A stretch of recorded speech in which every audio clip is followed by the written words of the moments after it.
Today is day 3 of judging the One More Housing contest entries. We have 37 houses left on our list. We did 30 day 1, 32 day 2. We did have one house that we still don't have permission to enter, and that leaves 37 out of our original 100. We've got this. This is Psijic 99's Snugpod, a nature lover's starter house on a budget. Cozy starter house for a modest warden ranger who really likes glowing plants but is broke. A foothold to go adventuring in Tamriel. That is a great description. Okay. Bathtub. Okay, and as always, if we find floating objects that are not meant to be floating, we will be doing a giveaway. And right away, sadly, I notice this bathtub is floating. Now it's surrounded by glowy flowers, so maybe it's supposed to be floating? What do you guys say? Is that intentional or is it not intentional? Interesting. Okay, so this rug is also floating, but it actually has me walk up it. That's probably part of the floor. If I remember right, this floor is really, really, really difficult to place rugs on.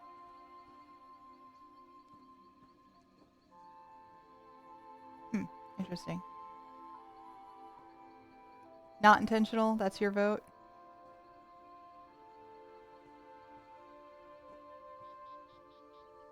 Loving the glowy flowers. And we even have the glowy mount to go with it. We have the goat with his own bed. I love that. Glowy food, glowy flowers. This person just likes glowy. I love it. There's a magic bathtub.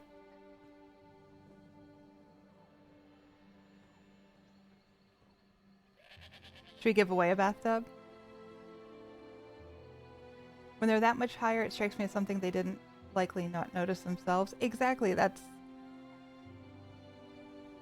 what I kind of wondered. But then we also have these rugs. So I don't know, maybe it's a floor thing, or maybe it's like EHT moved them, depending on if they use that. But you're right, I need to go broke. Okay, so let me score this and I will start the giveaway. Up next, we have Kahano's The Orbservatory Prior. Where did Sothasil get his information? Maybe another dwarf exists. Sounds like an interesting premise.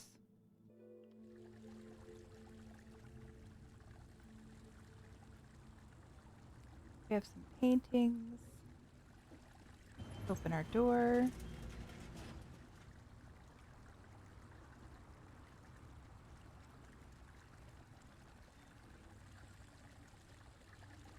I love the crafted building that you immediately come into. It's an Orbservatory. Nice.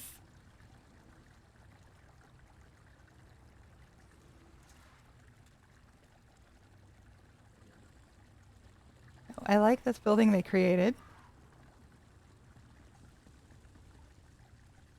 Very nice. I like the dwarven benches on the outside.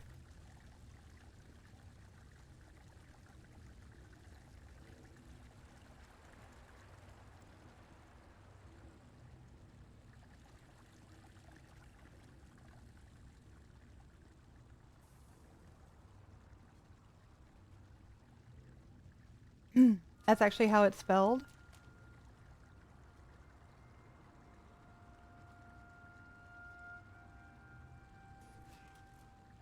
It is the Orbservatory.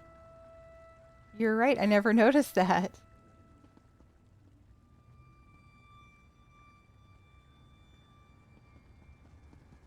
Yeah, so I love that they created this building and then they sectioned off the rails with bookshelves. Really changes the way this entry feels. We've got some marker structures letting us go here and there and everywhere.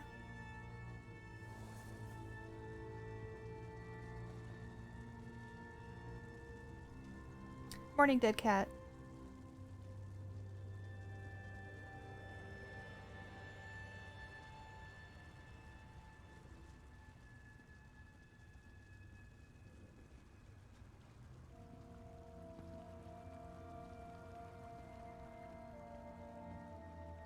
Oh, what's this? Oh, it's a little bedroom. Hopefully it doesn't rain in Clockwork City.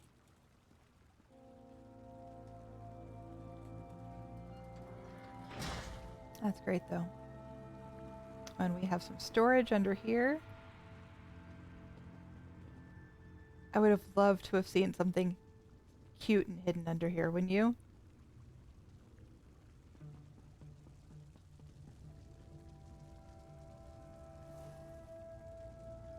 Like even maybe just the skivaton with a slice of cheese, you know? Yeah, these gates are great.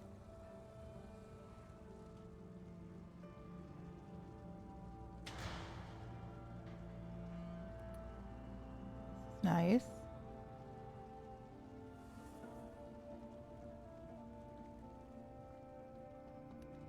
Oh wow, yeah, everything here's been changed.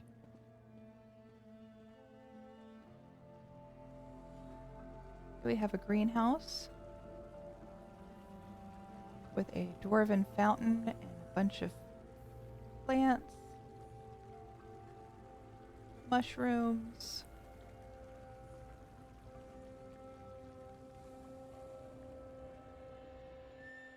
Morning, Little John.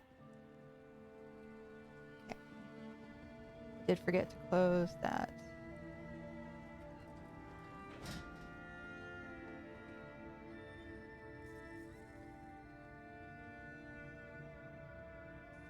Yeah, all of this clockwork and marker stuff goes really well together.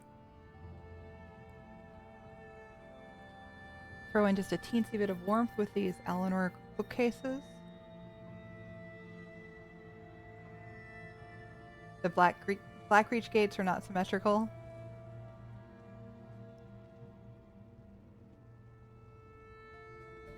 I don't remember those exactly. I know there was one recent Lux Vendor gate that I was a little disappointed that it was asymmetrical.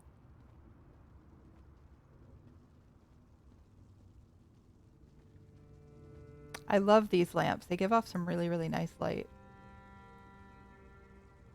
Like just some ambient lighting without being super overwhelming. That's the one. Okay. The asymmetry kind of works for a Dwemer aesthetic though. Reminds me of their engravings.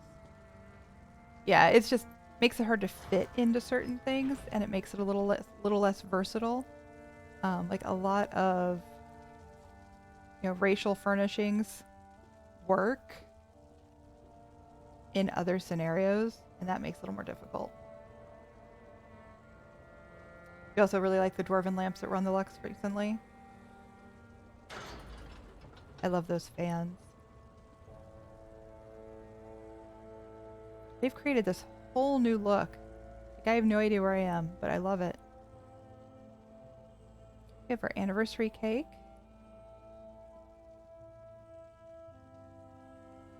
Oh, putting the utensils on the side of the counter.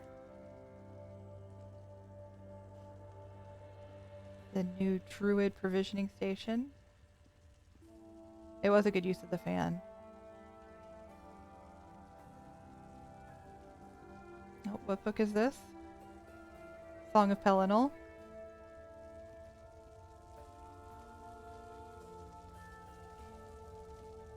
That's a beautiful fireplace.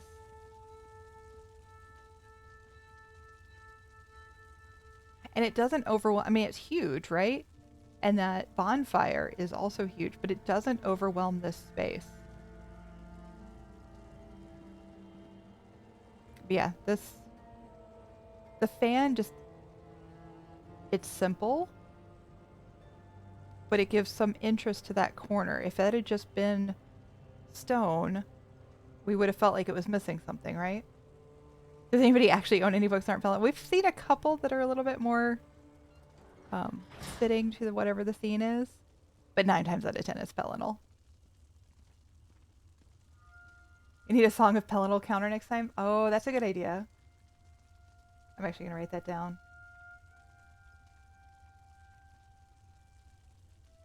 We should probably take some notes after this for next year.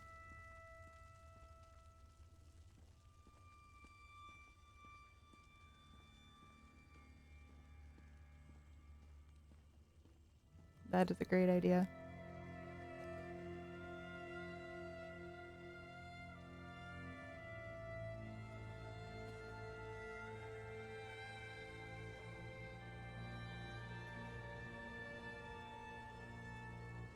Wait, they have all of these structural rooms. Each room is relatively sparse. I mean, it really keeps the item count in check, and yet it doesn't feel empty. You know what I mean? It still feels very intentional. It feels very natural.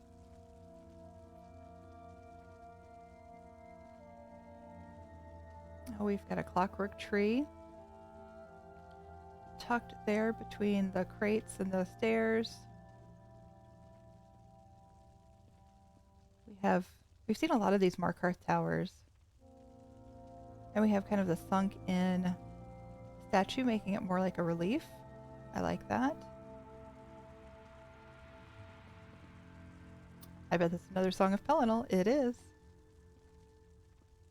It does. It really fits. It is utilitarian in many ways. It does feel intentional. That was a good way to put it. Yeah, I don't feel like they ran out of items. I don't feel like they didn't finish. It is very well put together. It is very well thought out. None of these areas, even though they're relatively sparse, none of them feel empty to me. Oh, can't go up any higher. Hit a wall. Okay. Let's head back down.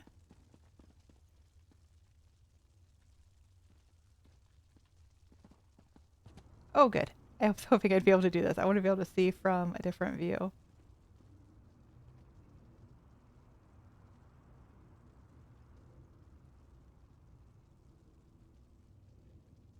I love it. Suddenly Assassin's Creed. Okay.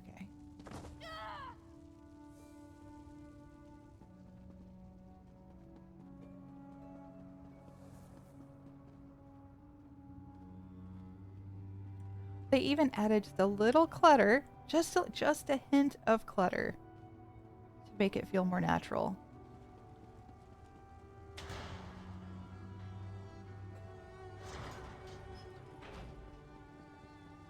All right. Let's see what the inside looks like. Morning salmon cakes. Well, and these inlaid Markarth floors also really add to the overall feel of things.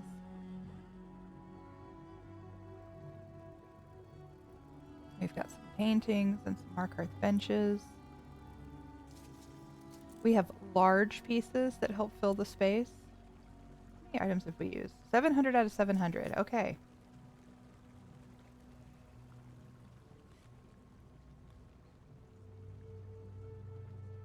Every item you can tell was chosen with care. What these other rooms look like. We have a little clutter in here. We have some floating books. It looks intentional, no more giveaways. We have a filled bookshelf.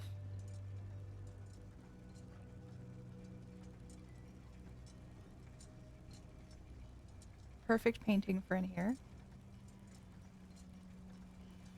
We have the mirror image books. We have a lot of symmetry. Notice that.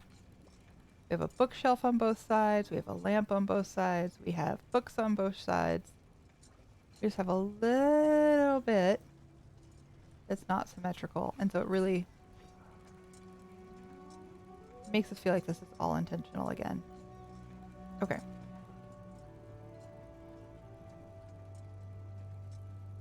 It's difficult to close doors without UI.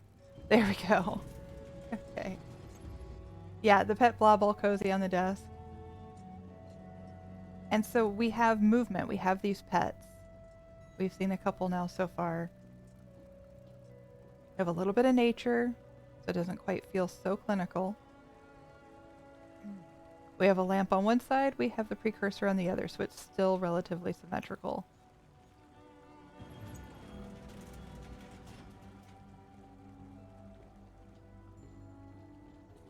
And you know, I love my tonal arcs.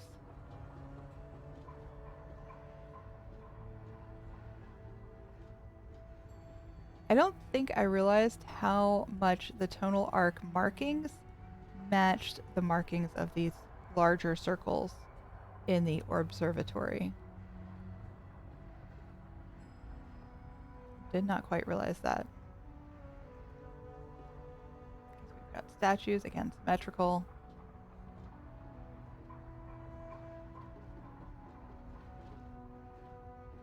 Another mime. The mime really doesn't make sense in any of the builds we've seen it in, except maybe one, where it was on a stage as entertainment. Otherwise, I don't quite understand the mime in all of these houses. It's like the one thing right now that feels out of place. Although this does seem like this is the royal throne with maybe his advisors, so maybe it's more like a court jester, but the mime makes a great DJ. Clockwork mimes.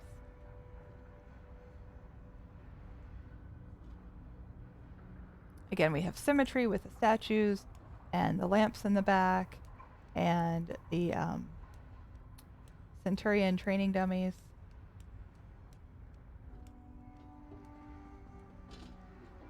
Okay.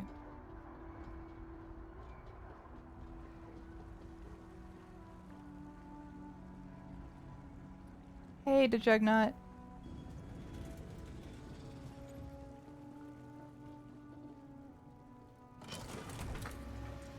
A mime never needs to be justified, Andrew. Okay. I'll take your word for that. We are touring one more housing contest entries. We are on the second of 37.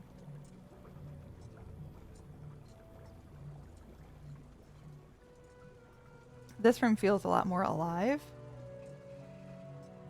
But again, we've had movement in most of the rooms we've been in.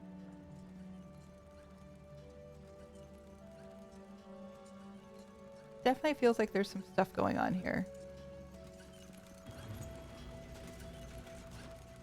Okay, we have a bedroom. Remember, we had the tiny little bedroom outside. I guess that was for Bastion. Now we have a much more lush bedroom.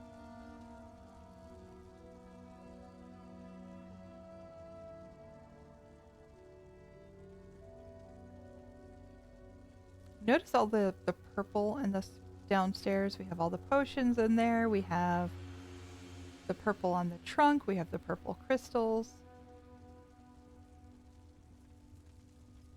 Again, more Markarth stuff and Dwarven stuff that goes with the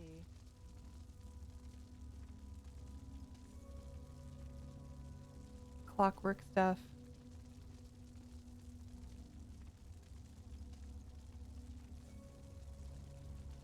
We have another one of these giant fireplaces. This time there's a mount overhead. Yes, 37 in a row. Bastion has to share his room with the mime.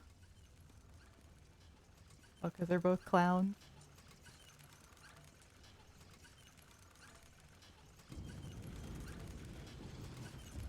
Most of the Markarth stuff, I believe, is Praxis and Patterns.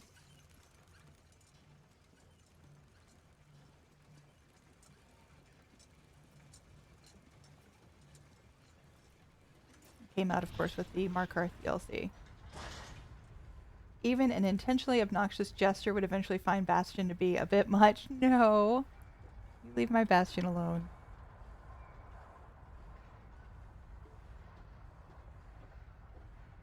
Okay, here we have kind of a museum.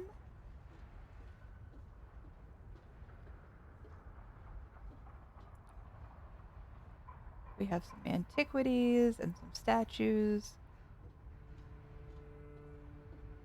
They still all adhere to the right theme, except maybe the whale. Ooh, that is bright. I can't see what's inside. Oh, there we go. The factotum head in there is great.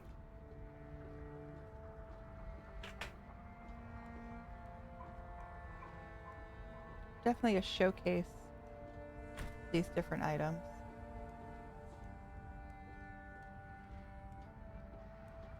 The drum. And of course the Moon's Blessed ceremonial pool.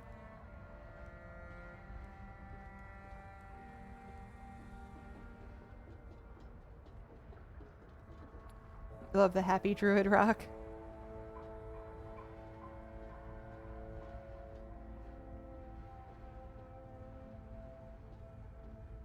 Well, and again, all these pedestals fit. They match everything else we've seen in the build.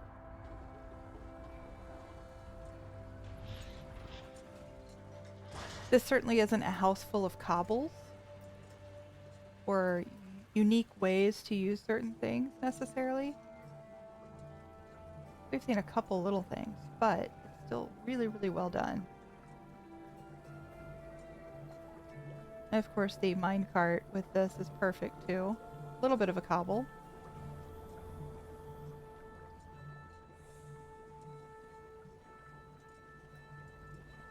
I think that's it. Moon pool used as a hot tub would be another good one for a housing tour drinking game, just like Song of Pelinal. Yeah.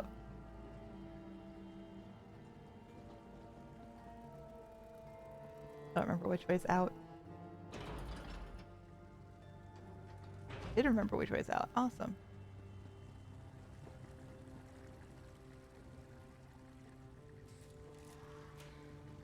Even in here we have these little details.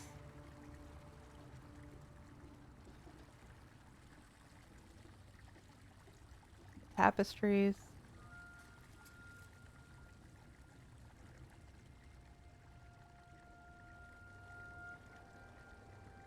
Okay, let me score this one, and we will move on to the next. All right, this is Antiquarian's Alpine Gallery by Sharktoes.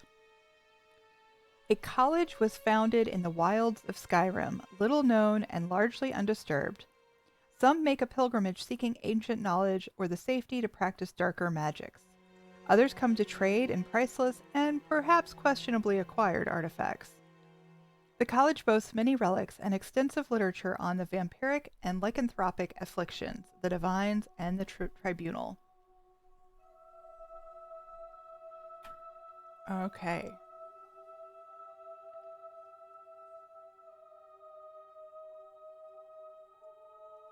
We have the added little arch down here in the front. Let's check out the outside first.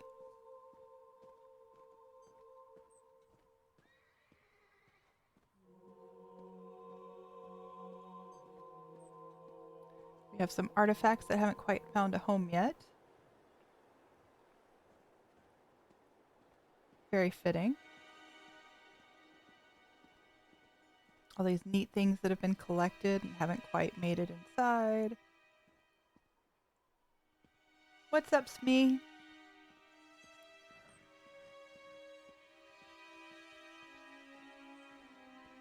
We have a homemade stable. Did they sink gates in? They did. I like that.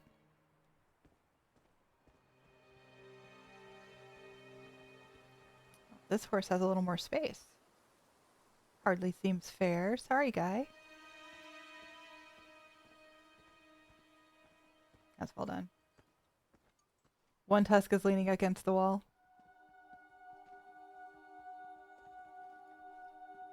Where at? Back here?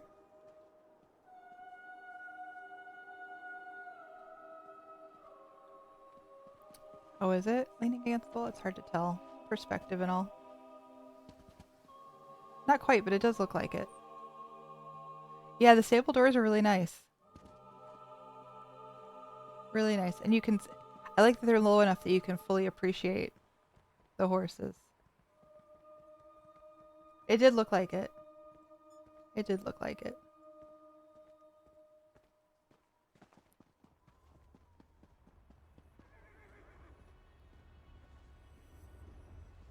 Okay, the combination of this altar with the scroll is really nice. It looks like it's meant to be that way.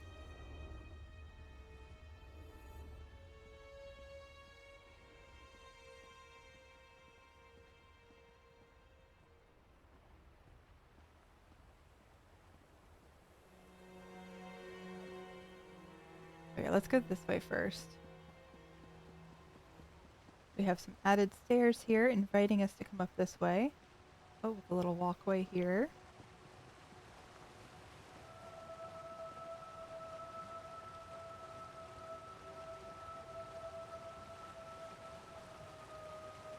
Kitty's been getting into the wine.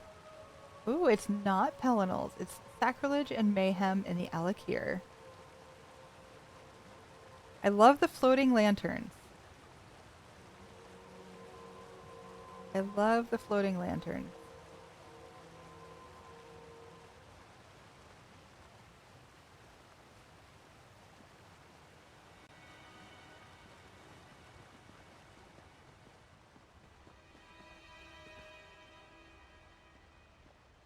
Floating lanterns. We have floating glowy flowers.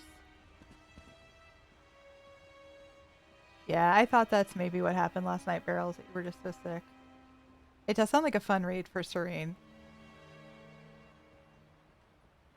I do like the floating lanterns. I like the floating flowers. I'm sure Beryl is taking notes right now. All the glowies.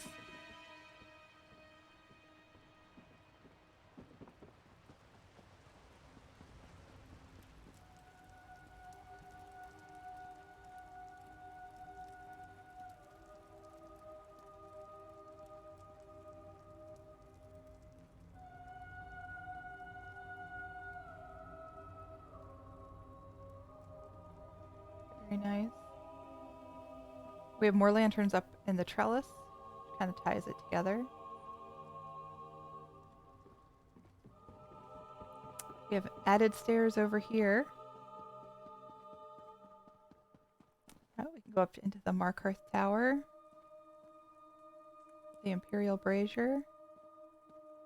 Just gonna drop back down here. Yeah, Tigress was in love with the floating globules and the levitating books.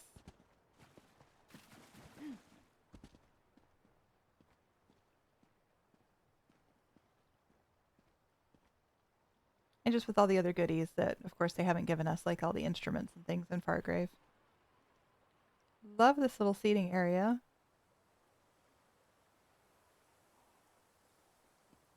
They lowered the table to make it look more like a coffee table. Added the trellis. Cozy nook. Okay, I'm going to head back towards the front. Morning, Sarsaparilla. Is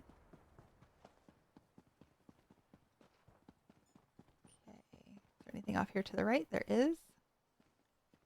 We went left, now we're going right.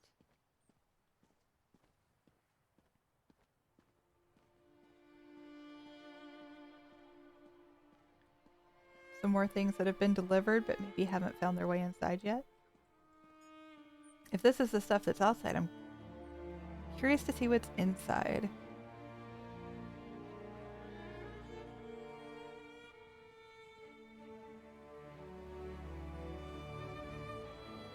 Alright, this is an interesting choice, and I don't know if it's intentional or not.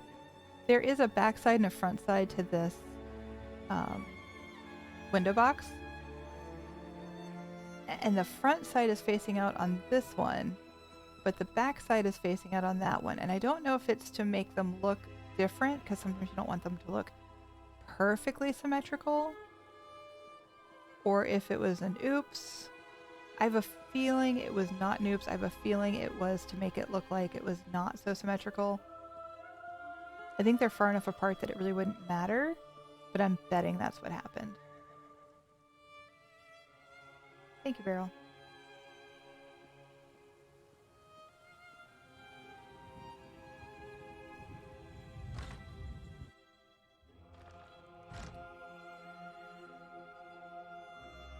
Let's just take this in a moment.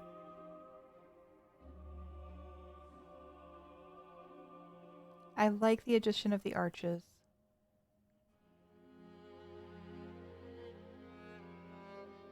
They really give some age to this structure. It doesn't look like it's just a, you know, wood Nord structure. It looks like it has some longevity with the stone, which fits the college feel of this, right? And look at the shelves in the back. We're going to get a closer look, but we've got these shelves that go all the way up to the ceiling over here, as well as down there. They're different shelves, though. Really interesting. Then we have this giant mammoth. Wait, this is hard to find a home for, except maybe outside. But here, it looks suspended. It looks intentional. I love it. Hey, Buddha. Okay, so we're going to go check this out. Let's check the main floor first. Again, we have these floor-to-ceiling bookshelves with the ladder to get up to them. We have some stone in between, which I think really works. We have some comfortable semi-mismatched seating. Like this college has been here for a while. Maybe they've replaced some pieces.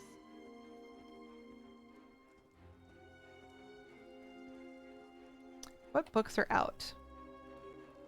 Varieties of Faith, the Orcs, Ancient Scrolls of the Dunmer. There's only like individual books that are out.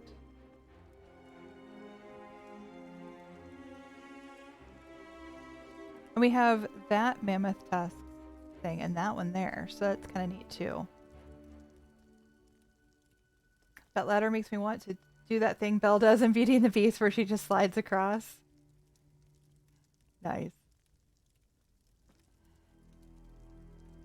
Comfy up here too.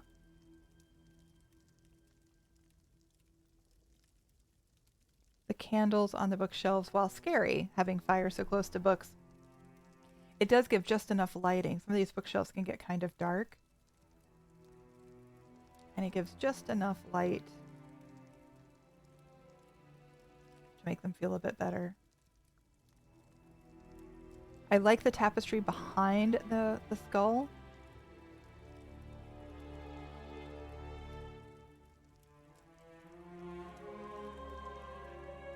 All right, what's over here?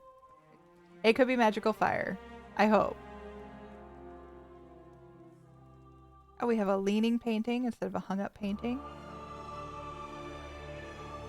More bookshelves. This is the restricted section. Maybe it's got a skull. Could be the restricted section. Certainly looks like it with the art. And the Dark Brotherhood vibes here. Definitely the restricted section. I like this bookcase. That's sunk in, right? That's not... Hang on. No.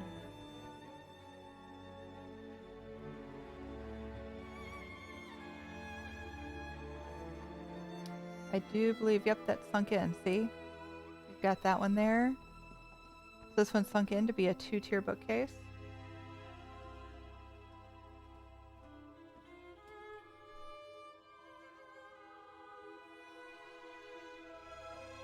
Very nice. Very well done.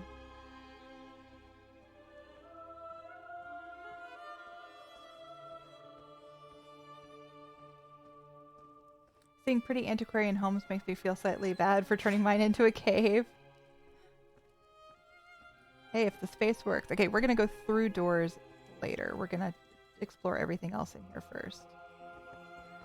Stick to the side. Oh, we've got more bookcases here with another ladder.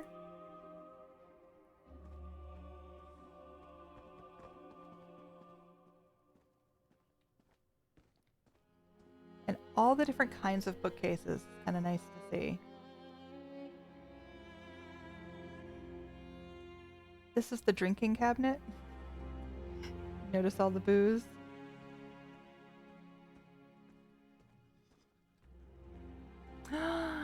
What a brilliant idea, you guys. I don't think I've ever seen this before, have you? Papers sticking out of a trunk.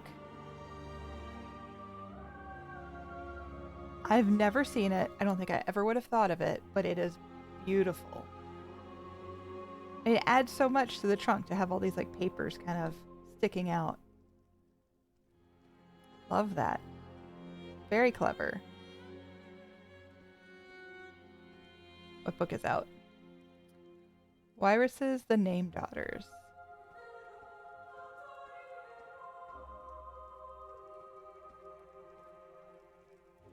The great use of tapestries to kind of fill in these little nooks. So good. Other side. Again, we have bookshelves, but it's different than this side. Like this side has 4 bookshelves. Now this is just another nook with 1 bookshelf and some plants. Immediate copy paste. Hey, Pat Garrett. Okay. Plenty of books in this college. We have a dwarven section. This is a dwarven book too. Triumphs of a Monarch.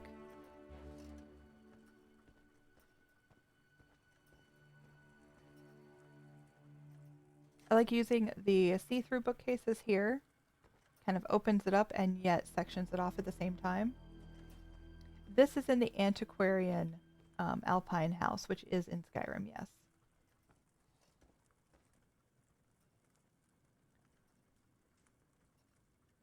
I love the upside down dresser. So it looks like a cabinet with books on top. Very clever. Oh, and look up here. We have flags, we have lamps, we have a curtain, we have wisteria. And it works. It really works. Now we have a pile of books. Somebody has not put their books away. Somebody's trying to magic them away, but this is amazing. Okay. We have another book here, Ancients of Antecedents of Dwemer Law.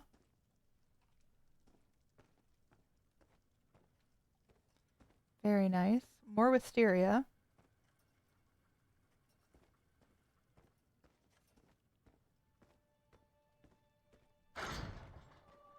Great use for this gate. Yeah, I love all the thoughtful book choices. This is where all the non-Pelennor books are hiding. Absolutely.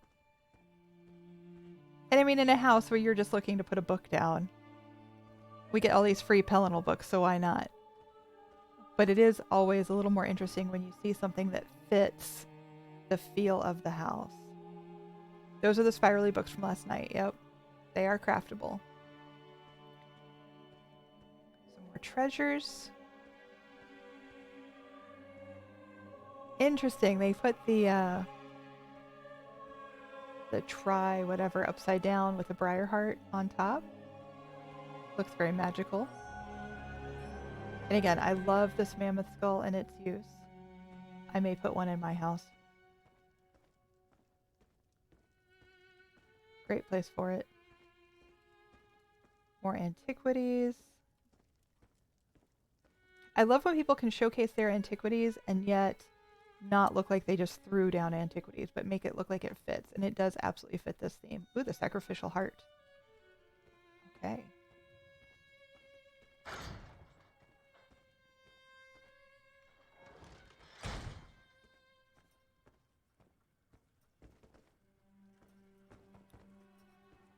Wait, what's this book? True Heirs of the Empire.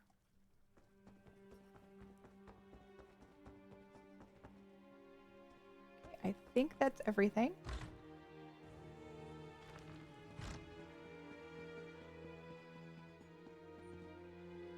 Let me score this and we will move on to the next.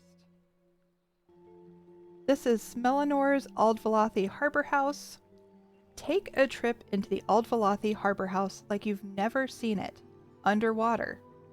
The coral-encrusted exterior really transforms the look of the place from shabby to downright crabby, while the interior makes you want to throw on your tank and really dive into the wonders that every room holds.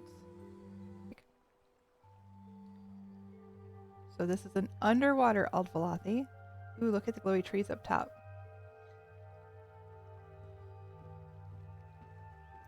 The music box really helps the vibe here.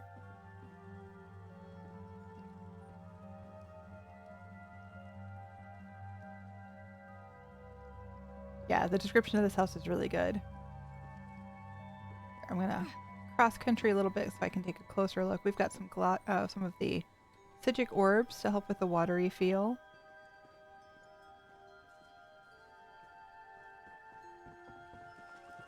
We have a waterfall and pool. Some coral, a sunken boat.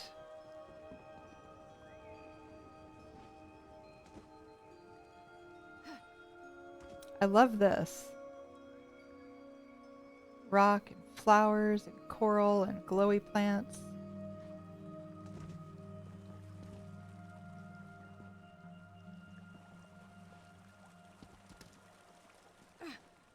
Very, very nice.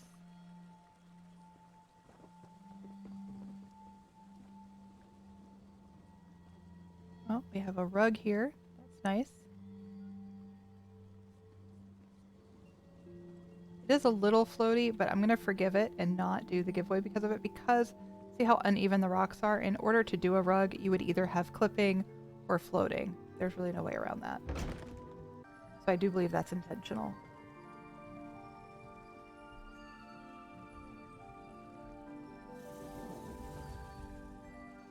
There is also a Fallout themed house on YouTube, and they must have redecorated each time. It's based on Fallout 4, and it has different scenes from Fallout 4. But the video showcases all of them, and it's really cool. Alright, we are underwater right now.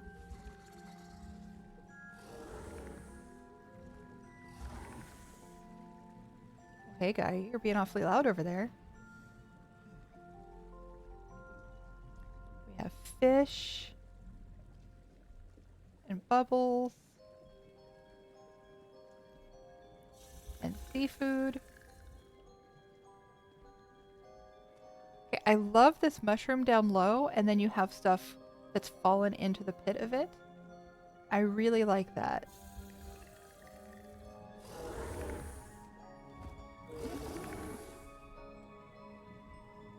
Of course, we have the coral encrusted mount.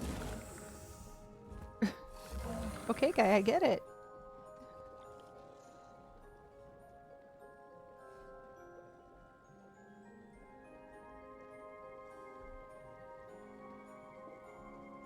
There's definitely a lot to see here. Floaters in this house would be awesome. And that's the thing. I think this house, even if there's floaters, because it's underwater, we would have to forgive it, right? We would have to forgive it because everything's going to float in a house full of water. I like the starfish in the fountain. I really, really like that. And then the fountain with the tiles on either side to house the bathtub. So pretty. And I always thought these Telvanni sconces look like jellyfish. In fact, I used one as a jellyfish in one of my builds before we had swamp jellies. So I think that really fits in this build. Oh, nice. The towels are in the clam. We all float down here. Wrong theme. Although if I see a red balloon now, I'm going to laugh.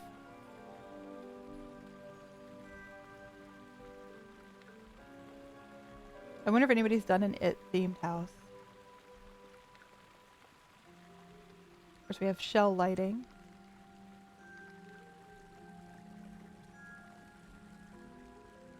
I think there's a room under the stairs here. There we go.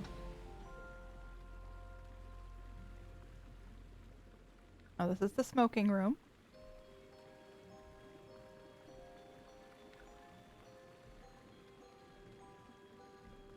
Seaveil would work for sewers. Could be.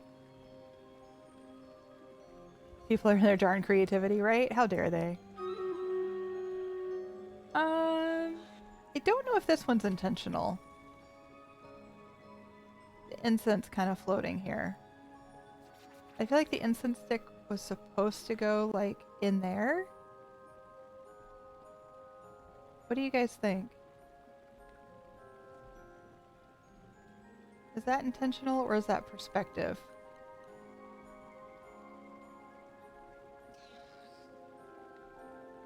You're just impressed it's burning underwater? You know, there's some momentary suspension of disbelief in some of these builds, right?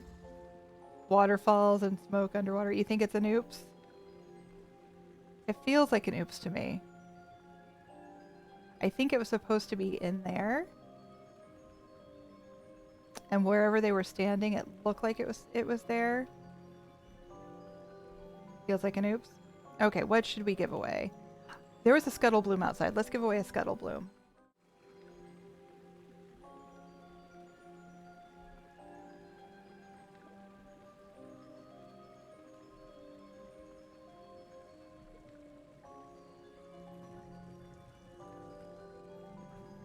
Let's go upstairs.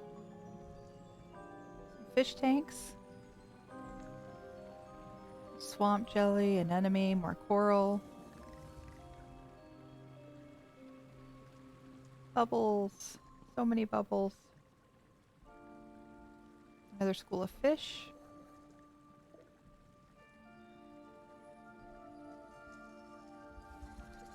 A intentionally floating bed.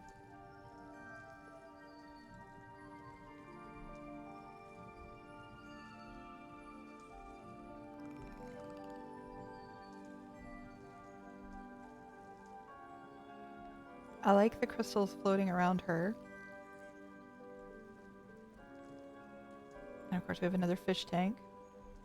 I can get closer over here to see what's going on. Figure out what those red things are right there. Is that part of the house?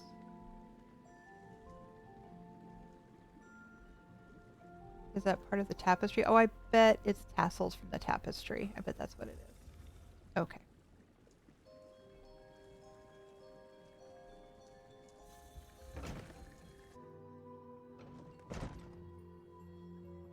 I love the glowy forest out here. Oh, what book? Oops. Can we see what book? We can't see what book. Alrighty.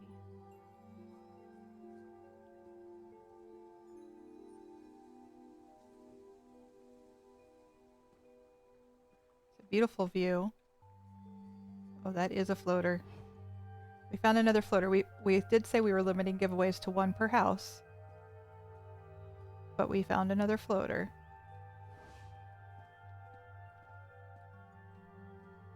Those blue curtains are so versatile. They're a good size. Oh, the book is part of the glowy trees. Gotcha. I think that's everything.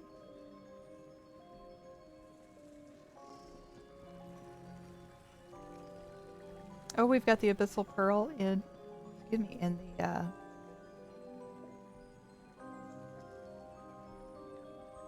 the hanger.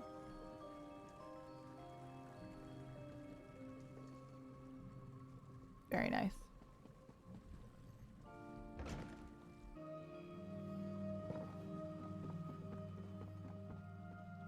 Okay, I'm going to score this one and I will be right back.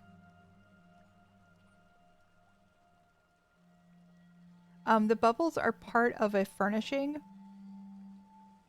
And then there's some schools of fish that were part of a... I think you can buy them a la carte too, but there's also a crown pack that you could get. Hey, Turk Blue!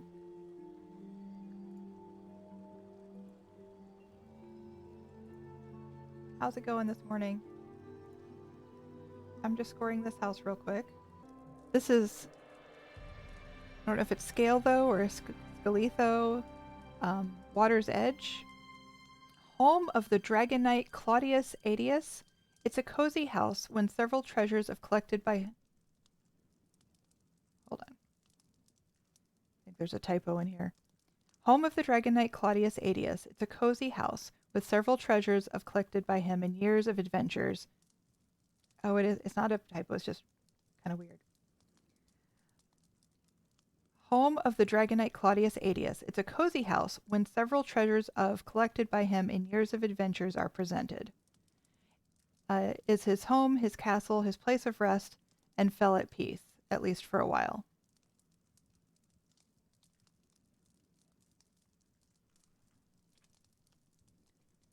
Okay. So we start off with our kitchen.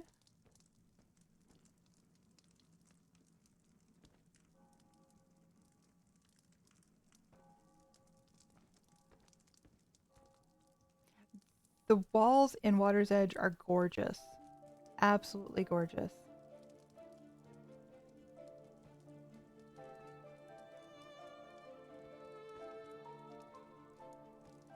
Okay, so that was the kitchen.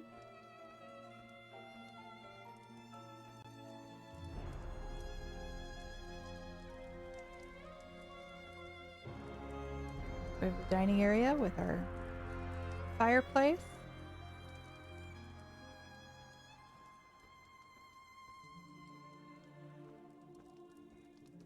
We have some of these Daedric wall sconces. You can't forget to eat breakfast, Red.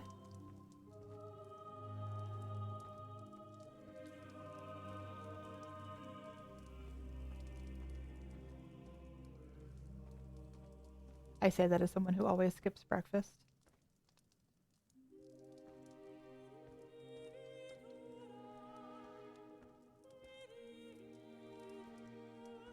So we have this little nook back here.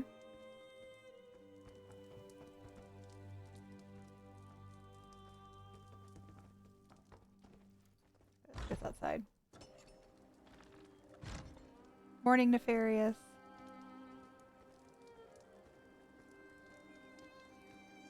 Some additions to the window boxes. Little extra bits of red.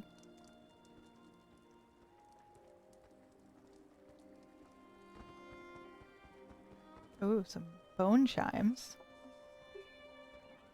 Not scary at all. Fountain.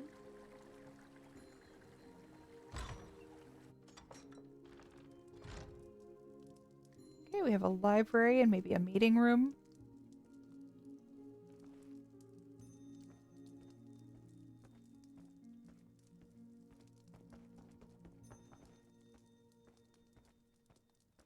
We have a painting, a chandelier, the armory station, and a bookshelf and lantern, and a rug.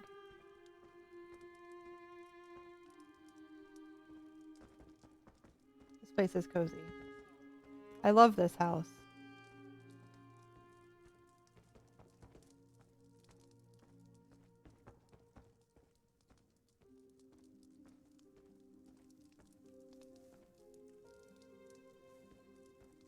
Wow, this statue fits like perfectly in the corner, doesn't it?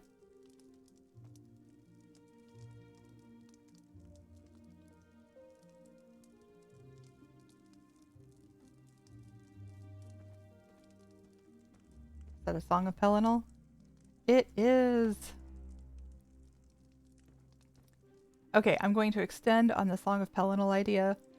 We're going to do like an I Spy where we have to find all the volumes. So not just like a counter, but we need to find 1, 2, 3, 4, 5, etc. And if we find all of them, like I would do a big giveaway. All right, I think that is it for this home. What throne is this? The Regatta Throne, stone. I believe that was a Lux Vendor item. Let's check furniture catalog. Yep, Lux Vendor item for 50k. Last sold in February. So it should be on Guild Vendors somewhere. Guild Traders somewhere. This home gives the idea that the person isn't regularly home, but occasionally drops by to drop off things they find on their adventures. That is a great way to put it. It's like just enough to spend the night, hang out a couple days, get caught up on rest.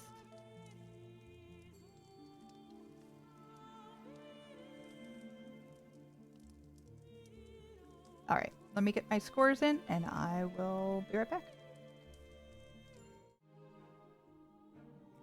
This is Stormdancing's Erstwhile Sanctuary. Fallen out of favor with the Wizarding and Magical Society of High Isle, the sorceress Sue Ellen Pagebreaker, known as Swell to her friends, has been forced to uproot her castle and decamp with a few of her BFFs to the abandoned sanctuary of the Dark Brotherhood. Visit if you dare. And don't mind Ernie, he's just experimenting with polymorph.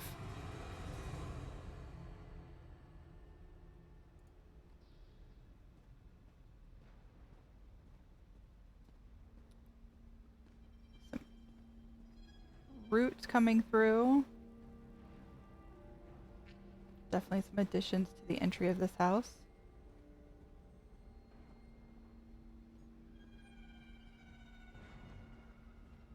Oh, they did move the castle. Goodness. Whoa. Okay, hang on. It's got some Black Reach vibes with all of these mushrooms, but look at that. You guys see that okay? Look at this.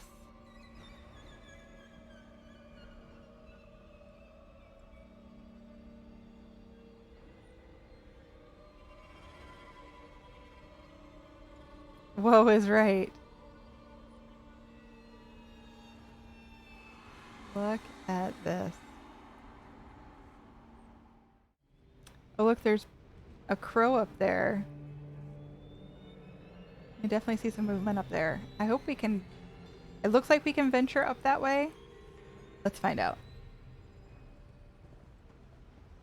Alright. So we have waterfalls and mushrooms.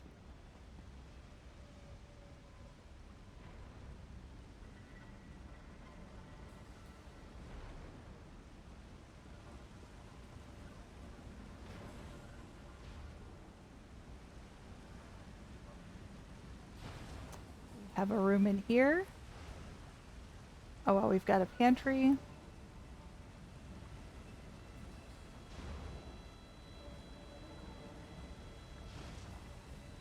Oh, thank you, Turk Blue.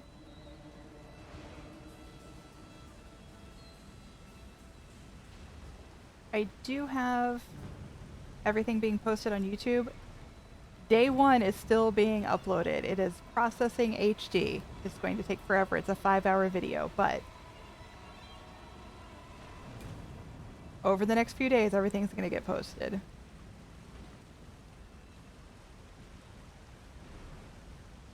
The pie by the window, on like a towel. Outside of points, do I have a favorite house in my head?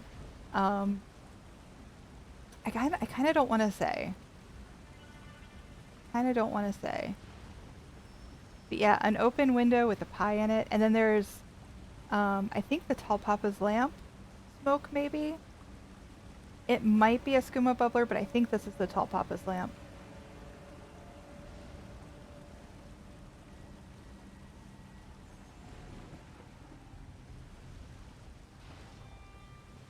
Yeah, I was up till 1 a.m. editing yesterday's video, so it is currently uploading to YouTube. The other one is fully uploaded. It's just processing HD. They're each 5 hours long. It's going to take a little while.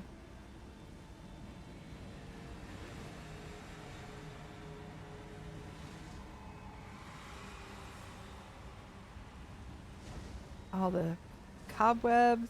I love it. I love it.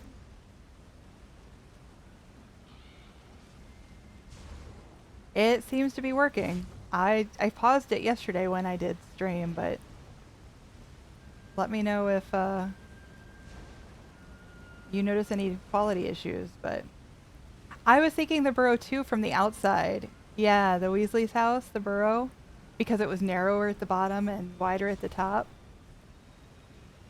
Your skin is shivering.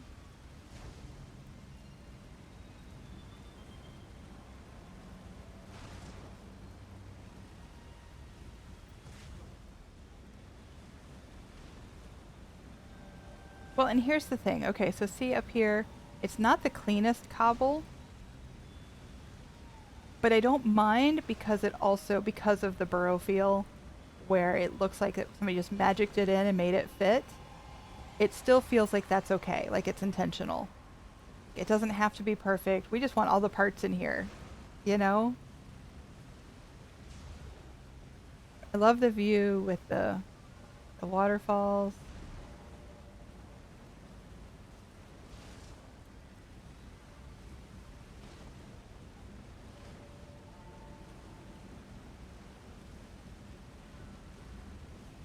You know, I never have known what to do with these geodes, but that looks fantastic.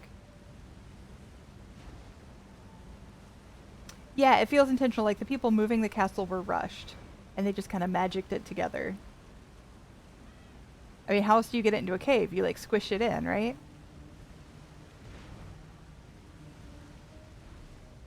So pretty. And again, these geodes just kind of works.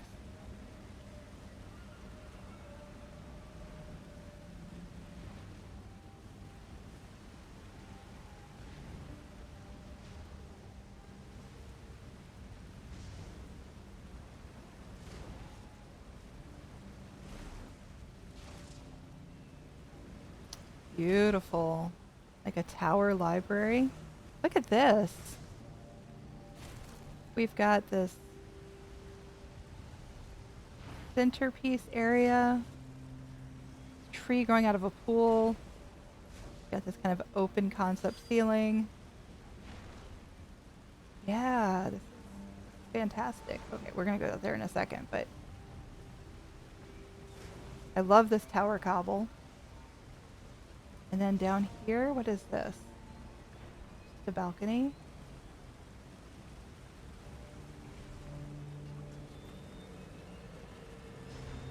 I don't think I realized that that was clear glass. I have to go back down there.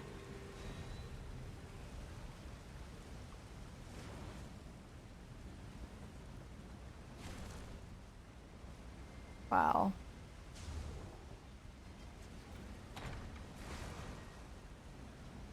Wow. I'm just going to keep saying wow.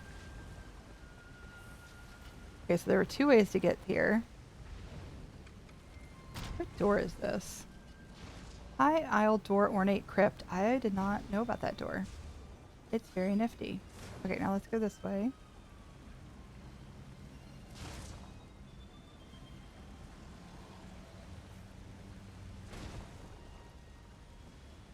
You keep saying wow in your head. I know.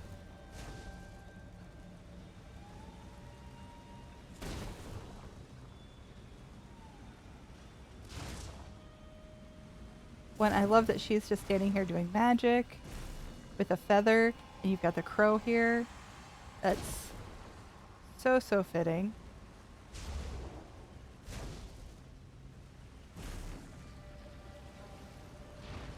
Ah, I'm getting stuck. Oh, hello. So this is who runs it all.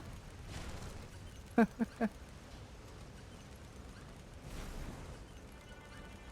playing tribute by himself.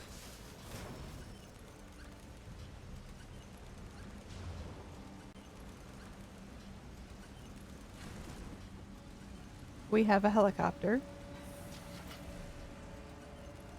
Okay, I'm pretty sure that this person hacked the item limit as well. But yeah, we have a helicopter.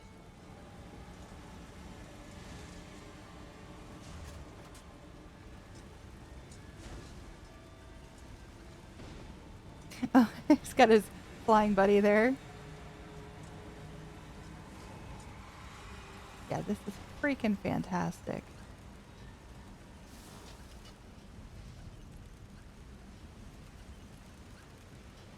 Yeah, the teddy bear buddy. Teddy kitty buddy. Okay. Back up this way.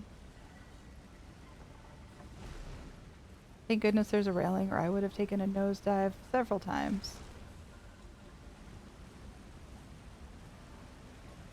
Okay. Just wow. I'm not sure I have anything else for this. Just wow.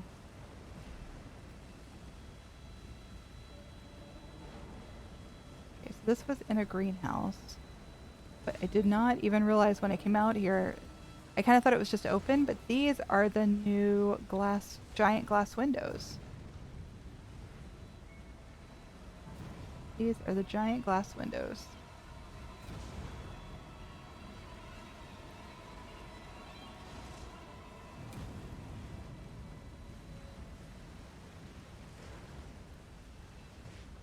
Now I've got to remember how to get back out of here. Oh hey, there's a bed. I missed this, I think, the first time around. Love the fireplace.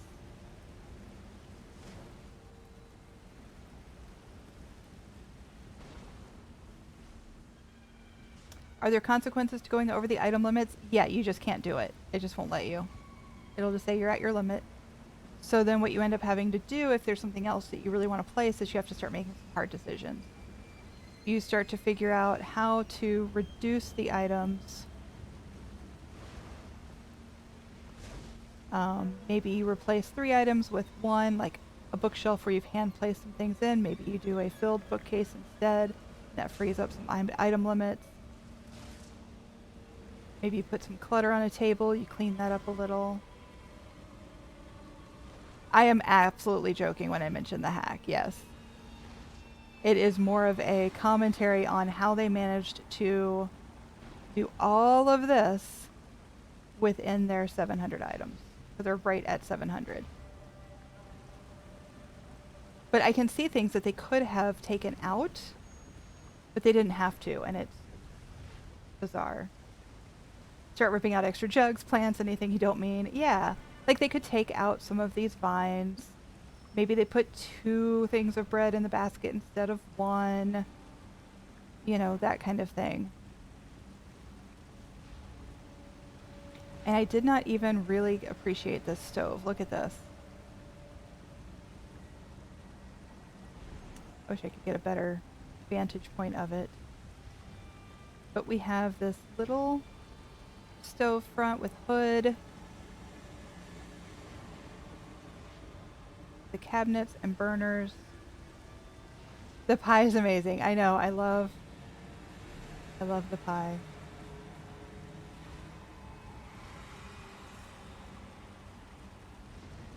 I think those are paintings turned backwards. Maybe. No, they're tables. Those are tabletops. Those are Eleanor tables to make the hood.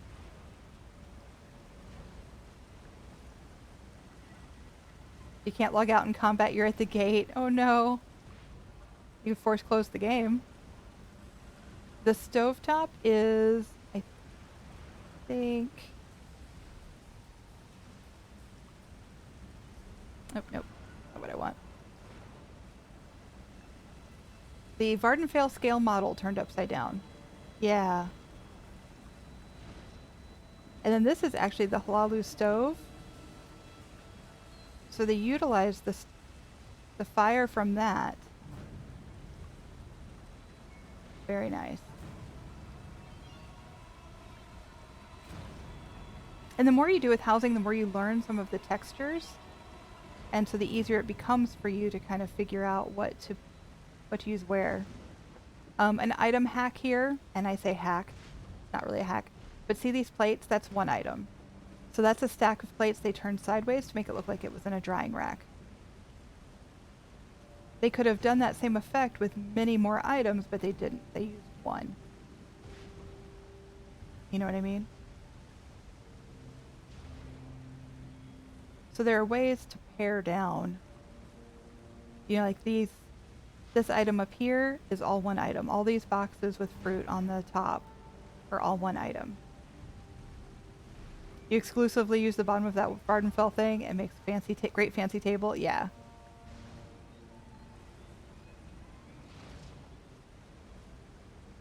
But if they had had to make some hard choices, and they probably did, we just don't notice it because we're only seeing the after effect. But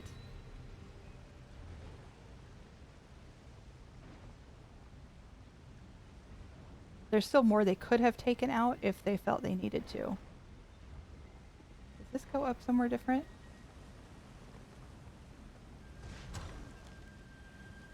Oh my gosh, there's another room. There is another room.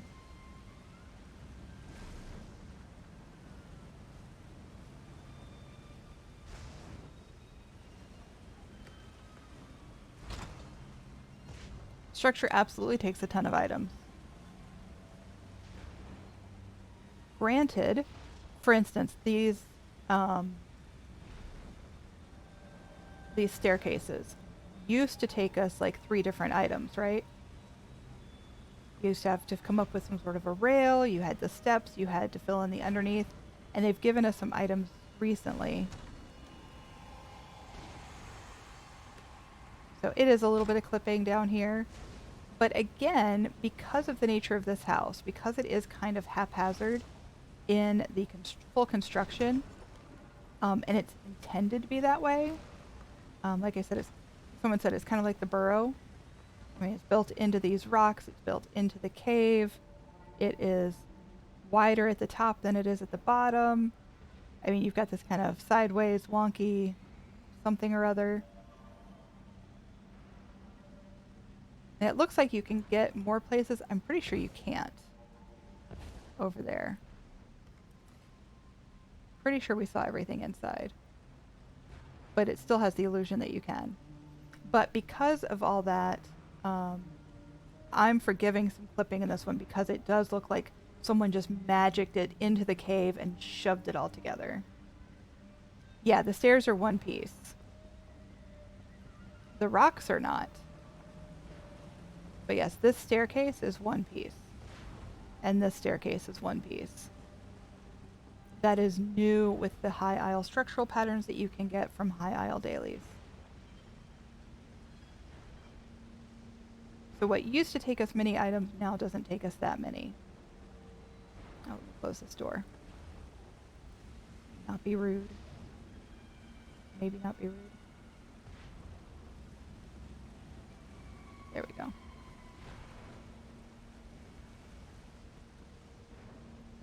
Yeah, and the return rate on those dailies is pretty abysmal, I will say. But see how we even have more turrets over here. You know?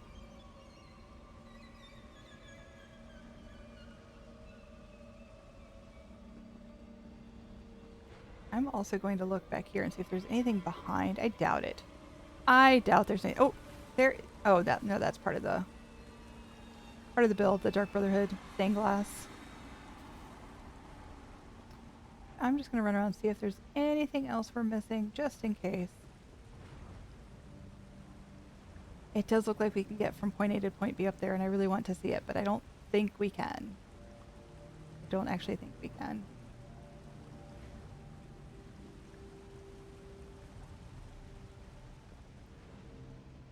You need to get high aisle. Alright. I'm going to leave you again with this view while I score it, and then we'll move on to the next house. This is Barrel Bones' Ossa Accentium. Recommend starting with the left gate, then middle gate, and finish with the right gate. Aha. Left gate.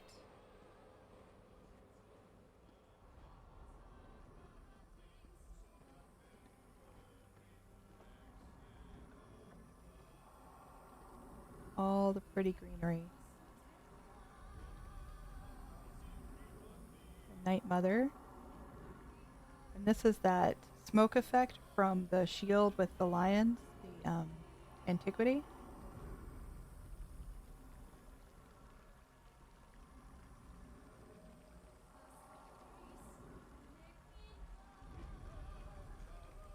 Barrel, have people been turning these braziers on? Is that one of the issues? when it's meant to be more of a gate.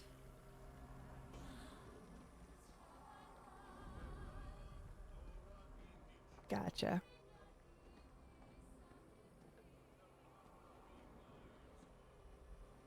Here are those union trellises again that I love so much.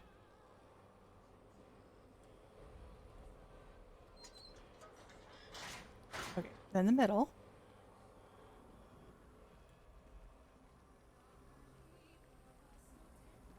I knew I heard the wall. Secret garden vibes? Yes. Oh look, there's an underside here. Very nice. I found a hidey hole. Don't forget behind the curtain in the middle. Okay. Ah, I see the curtain. Like, what curtain? Gotcha now. Ooh, we have the Wood Elf throne. I'm still sad you can't sit in it. Are you at max slots? We are at max slots. Okay, curtain. Oh. Hi, guy. I hear you all the time. I see you. The glowy flower with the glowy crystals and some skulls. Ooh, there's even a skull in the cage.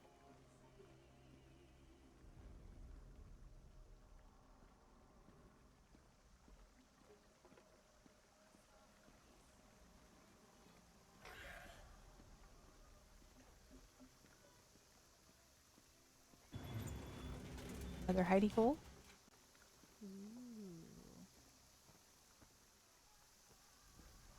See, Barrel's using those dock wheels as bridges. I love that. The green lady.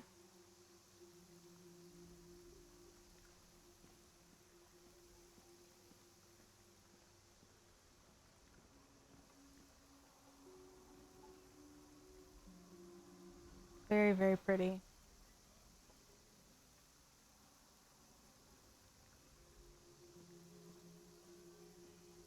There's a pearl in this brazier here.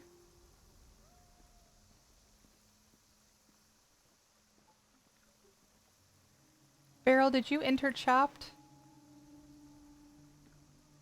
This netted canopy is my entry into the, or my contribution to the chop challenge, and I see you've used several of them. Oh no, because you're moving.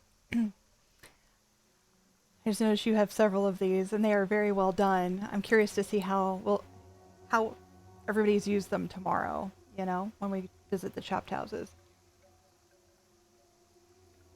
You have set the bar. These are Elsewhere rings, and then Alinor stone borders. The Alinor stone borders you can get from the home goods vendor in Alinor, which of course is Somerset. And then the rings, I believe, are Northern Elsewhere. They came out with Northern Elsewhere.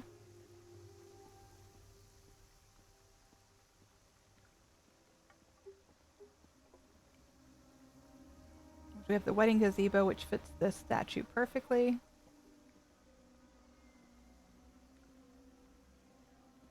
It's a very personal build, even if no one else ends up liking it.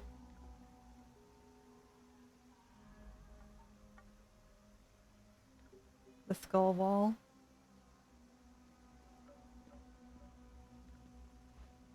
Yep. Okay. Floaty books. We don't like it, we love it. Absolutely.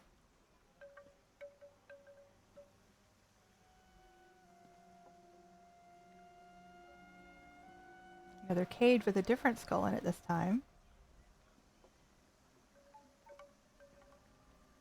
I like the railing made out of the Alinor display cases.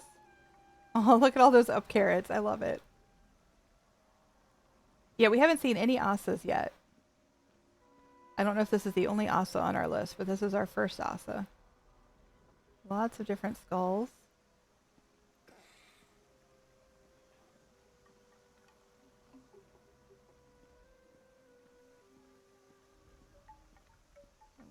Wind chimes.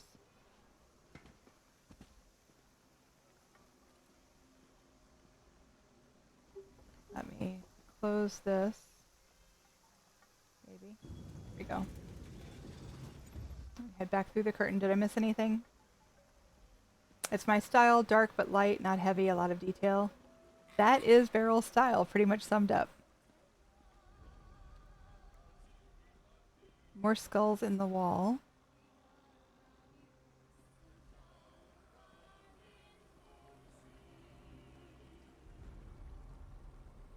Makes you wonder which came first, the beautiful and the glowy, or the dark secrets of this place. Like, did somebody try to build on top of this site where some awful things seem to have happened? Or did the awful things happen in the beautiful place?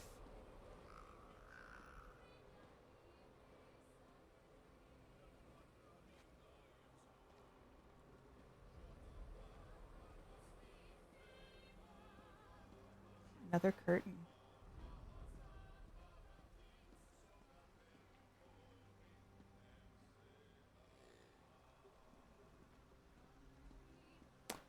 Ooh, that's a beautiful view. Going up the stairs.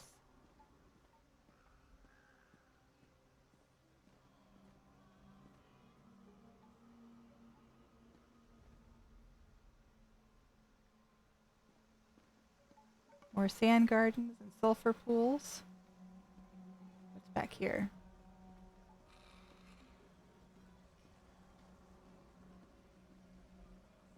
Starting to think Beryl might have hacked the item limit too. We've got a bookcase and a desk. This is a nice... I love how it looks overgrown with the vines there. Like, it's been neglected, and yet this seating area is clear. You notice there's no plants here.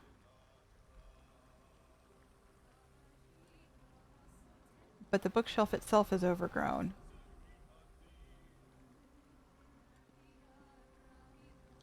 Beryl has some explaining to do. Did you hack? Hey, Lalarna, how are you? Sharing is caring.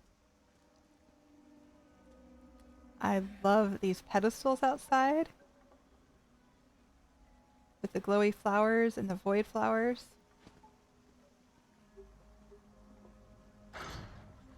Beryl has been living in this house pretty much 24/7 the last few weeks. I believe it. I believe it. And I personally struggle with bringing the outdoors in. Even though I love the look, I struggle with making it look right. And so these kinds of builds always impress me because it's something I can't make work for myself. I love the crystals with the skull relief. Love that. I'm going to jump up here for a closer look. A rock, feathers, candles, a sand dollar and a shell, and a skull. Does that mean something, Beryl? Earth, air, water, fire, and a skull? Ah, I got it. Yay. Spirit. Okay. That's close.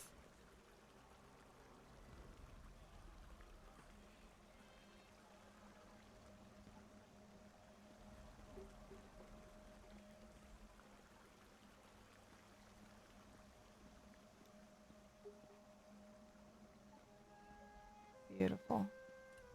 Let's close that back up.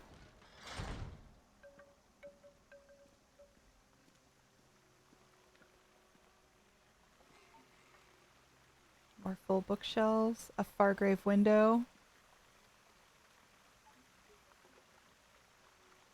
But the Fire Nation attacked. Love Avatar.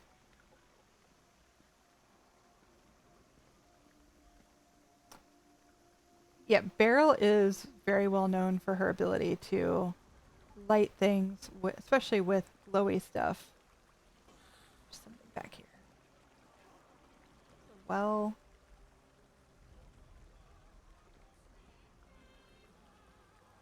Another Fargrave window. Smee hates you with a jealous hate. Ooh. That perspective was a little weird. We have another curtain. Oh my goodness. I'm gonna get lost here now. Oh, this is beautiful. I like this little nook.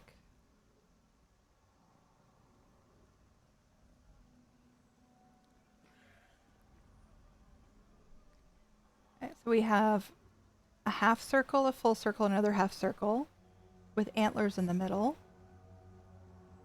Are those supposed to be like phases of the moon? Look in the well, back downstairs. Moon phases, okay.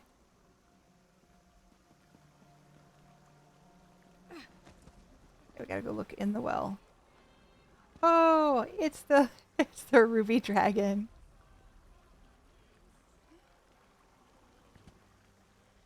Does that represent your search for ruby dragon skulls?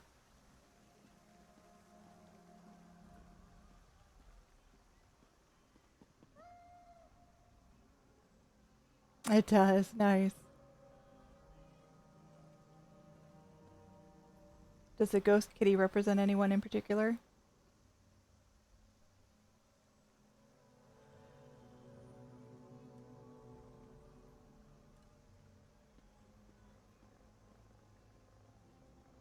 Aw. Okay, can I get there from here or do I have to go back out? I think I have to go back out.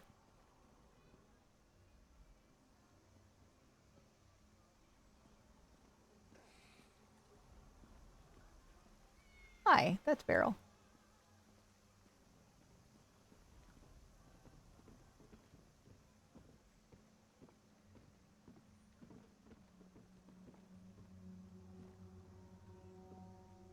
Okay, now I don't want to ask if certain elements represent people in your life, because that's going to make me sad.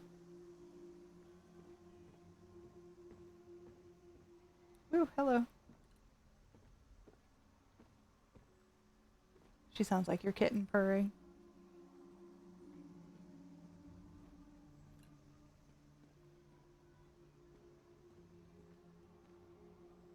Need those windows?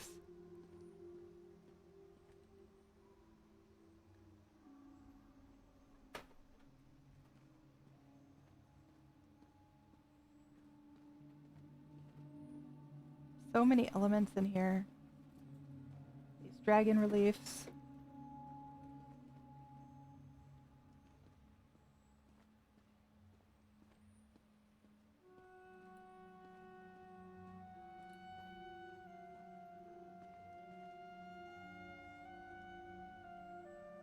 And the tusks with the shrine to the Night Mother.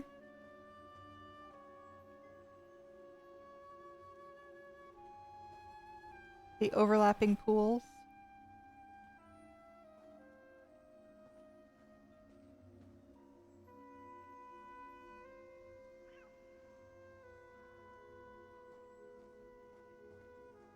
So nice. Oh wait. Aha, look at that.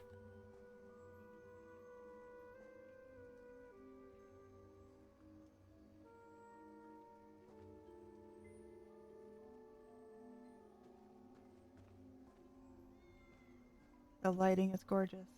Absolutely. I see a door.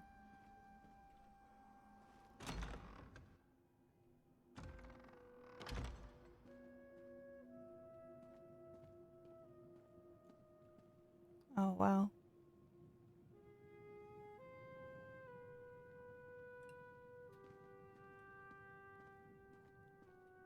We found the mausoleum.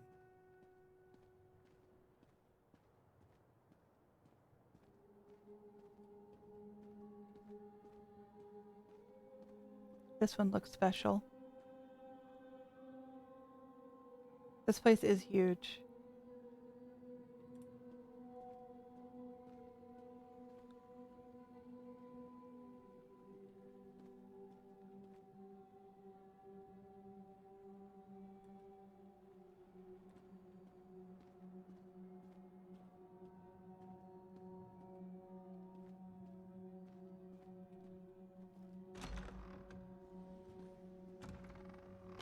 I love that that closes by itself.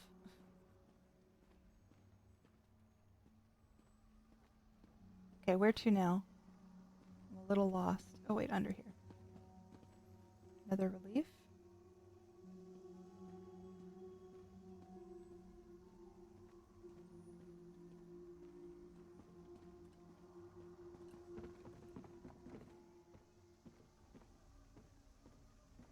I think that was it. We have to go back through? Okay.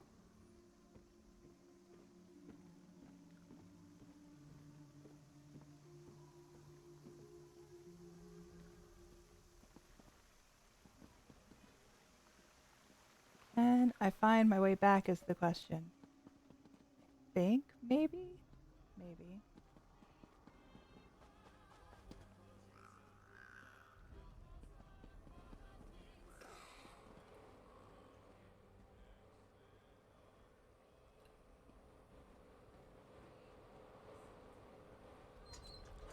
Thank you, Beryl. I am going to score this one, and then we'll move on to the next. This is Hanami's Moon-Sugar Meadow. Night Garden, best visit it at night. Unfortunately, if I skip it, we'll forget to come back. So we will just have to use our imaginations. And I will hydrate. Thank you, Kita.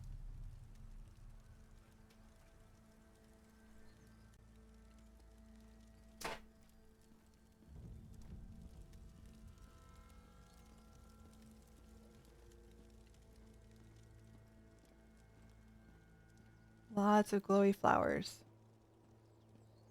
Imagine this is beautiful at night. Okay, up here we just have our crafting stations. A lot of floaty lanterns.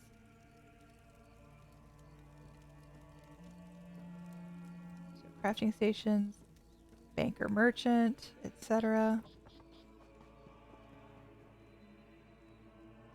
Lots of glowy flowers.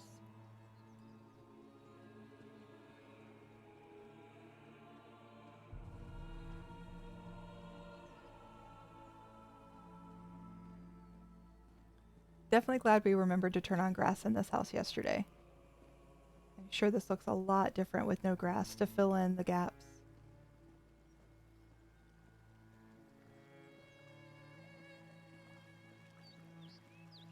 Pretty cool under the trellis.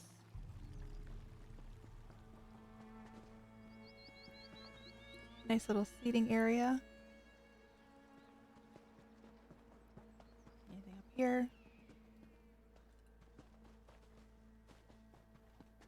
Nope.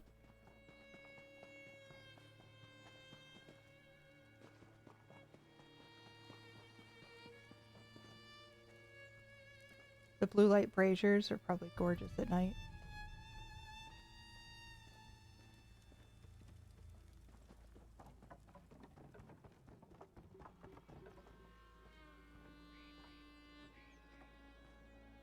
Are these Fargrave rope bridges upside down? They are.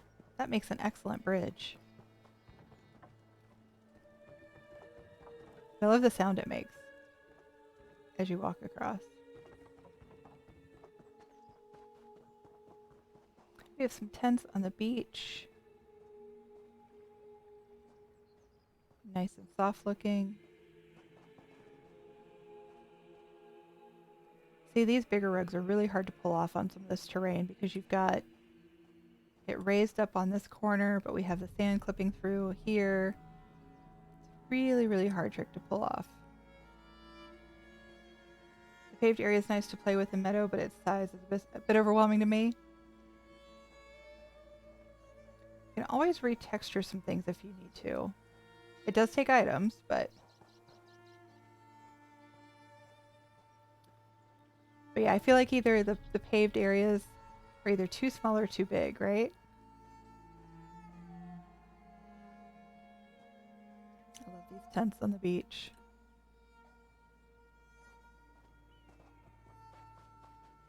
Like, Coldharbour Surreal Estate sometimes feels like it's too big, but I'm using it as a guild hall, and I use the tiles to kind of place my tables, and I'm out of space now.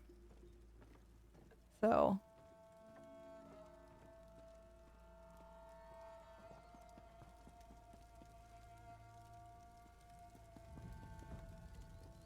more glowy flowers.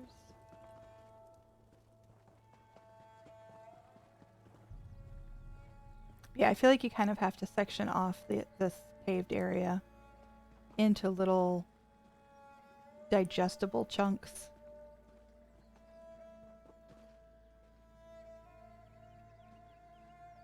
I like how they use these glowy mushrooms kind of all in a clump instead of sparse. You can tell there's intention behind that. They've got these little clusters of the glowy mushrooms. They even added them out there to that outcropping.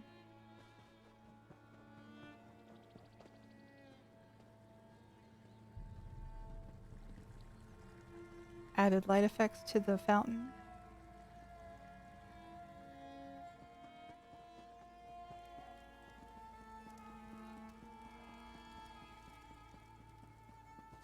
Ooh, a mushroom forest.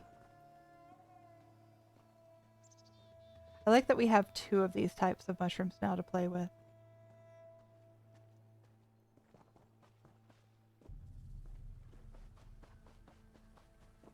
Definitely makes it look more natural when there's some variety at least, you know? Hey, Catchlight! We are currently in Hanami's Moon-Sugar Meadow. They are number 296 on our list, for those following along at home. Now, they did say this is a night garden, and it is best viewed at night. However, if I don't go in order, I will mess myself up, especially when I go to edit the videos, so. Someone just bought like 10 of those from you. Probably inspired by this house. Another trellis.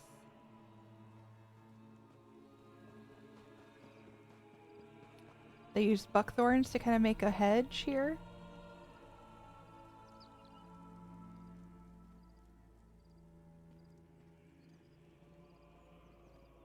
Great use of statues throughout.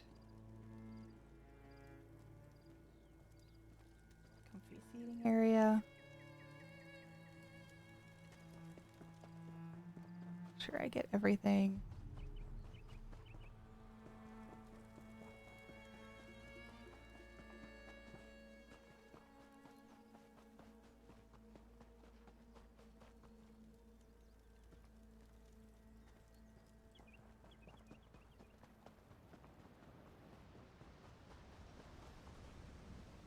That statue is so bright, I can only imagine what it looks like at night. Aha! We found the art nook.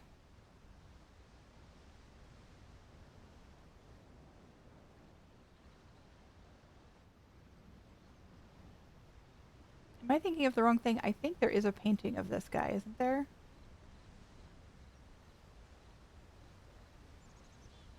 Am I remembering all wrong? Could be.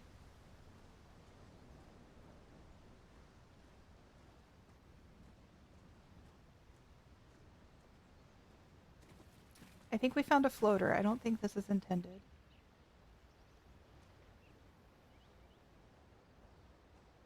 I don't think that's intended. So we'll start a giveaway after the house is done.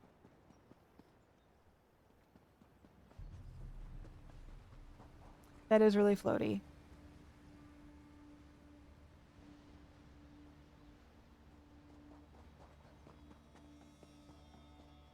So is that.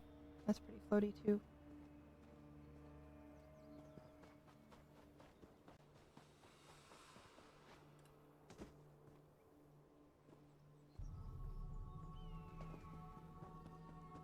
I think that's the entirety of the garden. Give me a chance to score this. We are in T-Wolf to use Seaveil Spire. Welcome to our underwater oasis. Stroll through gardens or enjoy aquatic viewing in the statuary room. Play a few games at the casino, followed by a fabulous buffet in the dining hall. Have a need for crafting, office space, or hidden outlaw refuge? We've got you covered.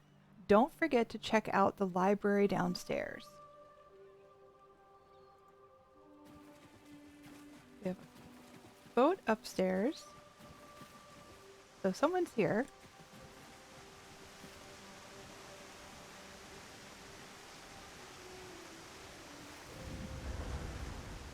dive down into the house. We have some crafting stations here in the entryway. And a fire. Oh.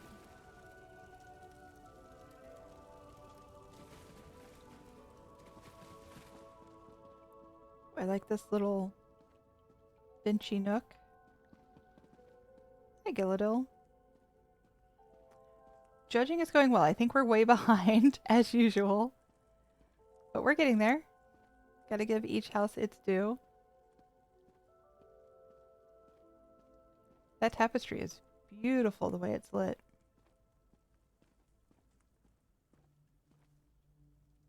And we are here at the market. Got the puzzle box and a game. Got our tribute table.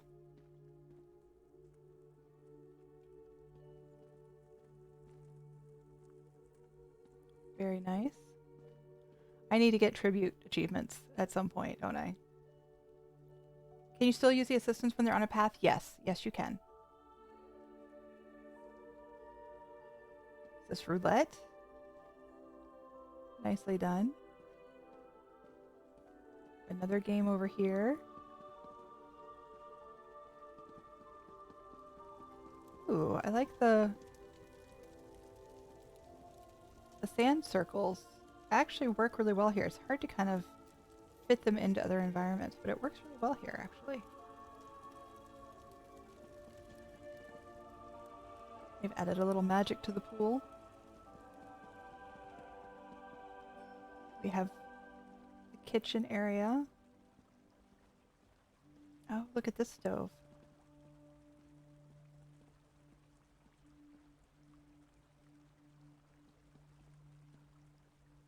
What did they use for this?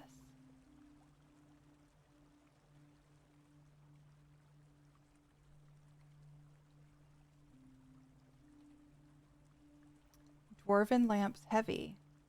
They just turned it upside down. I love it. I love it.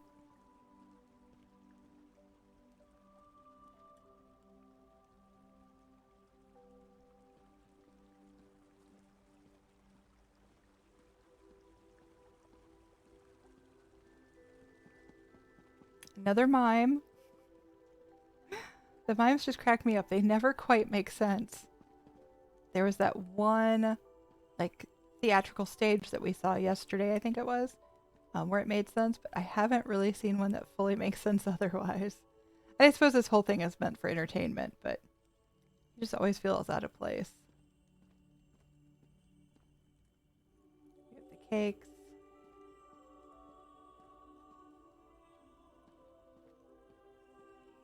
And trunks. Let's go down here.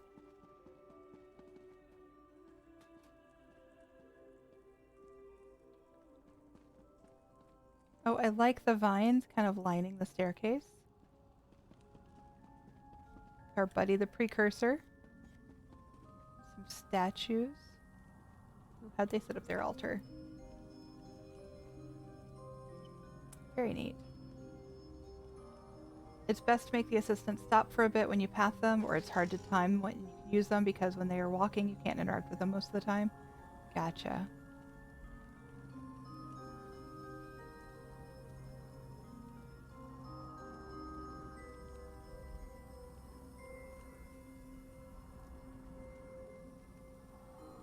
Oh, what book is this? Cheeses of Tamriel. It's an interesting choice, and I'm guessing it's intentional. I don't know what the reference is, but I'm guessing it's intentional.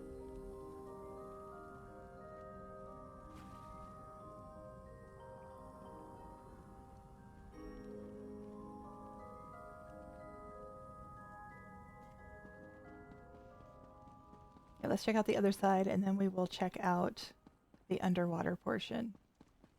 Oh, hey, there's a Fargrave window up there. What is that? Is that a brazier up there? It is. There's a brazier turned on its side. Just to give... This area is kind of hard to light. Having been working on my own Seaveil Spire, this area is very difficult to to get good lighting.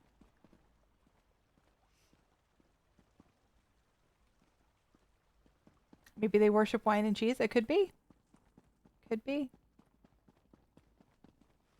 I've got these inlaid plaques.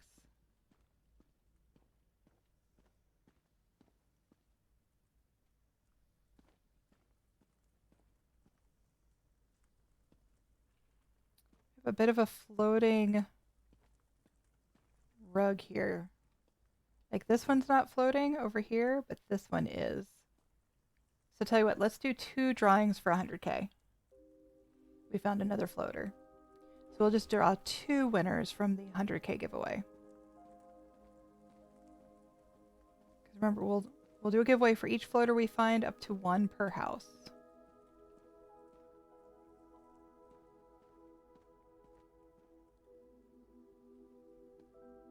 I like the how they've interspersed all of these antiquities, and we've seen that a lot in this contest. All the good use of antiquities. Sometimes they're showcased more as museum pieces, but sometimes they are thrown in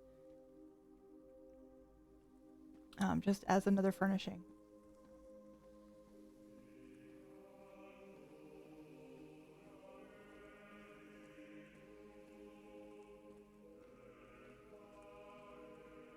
Another tribute tapestry.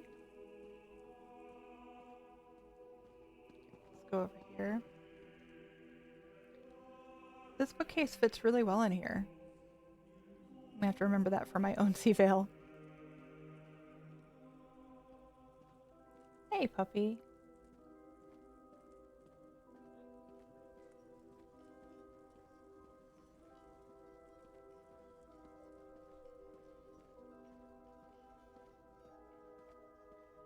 Definitely some important meetings here.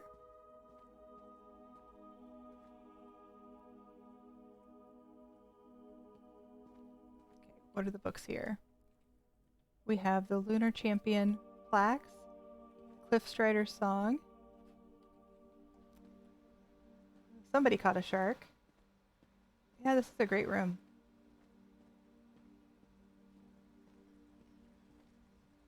This is like the business room. So is this the waiting area to see the big guy? Kind of feels like it.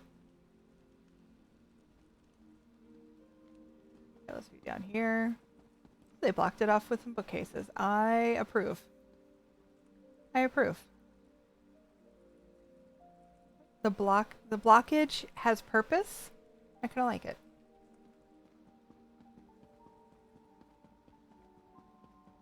Okay. Now for the big part.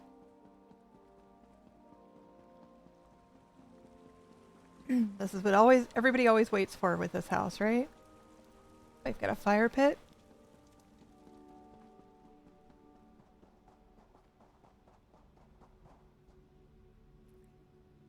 Looks like a garden. Underwater garden. Got the Eleanor arches.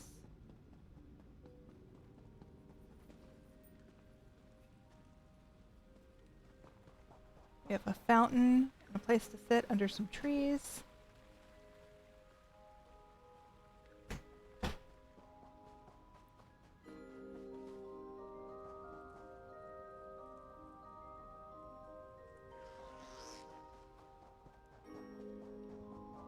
Oh, a Khajiit area with a Khajiit shrine and statue.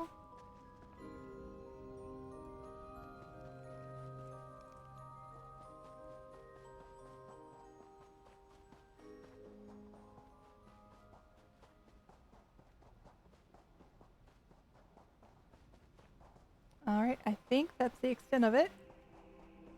Just this central area.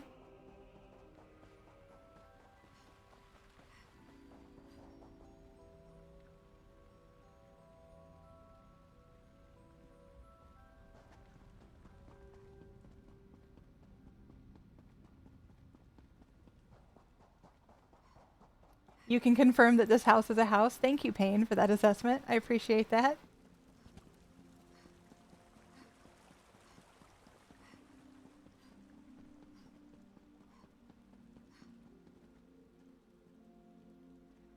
Stamina points and potions needed? I know. I should know better than to tour these houses on a Magicka character.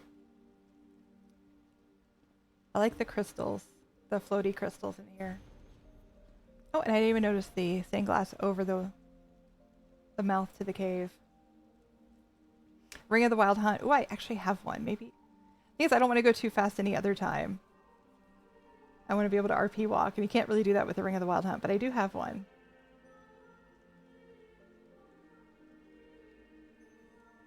Okay, give me a moment to score this one. We are in Lazarnay's Ebonheart Chateau, vampire abode that's been lazified. Okay.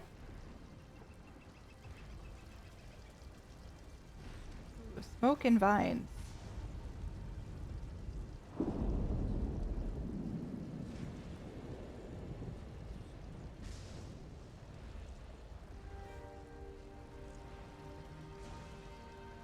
Came into a garden of sorts. Statues. The Reaper over the fountain with the green flames and the lightning. It's a pretty cool, and I mean, it's a dramatic effect, right? We have a garden over here.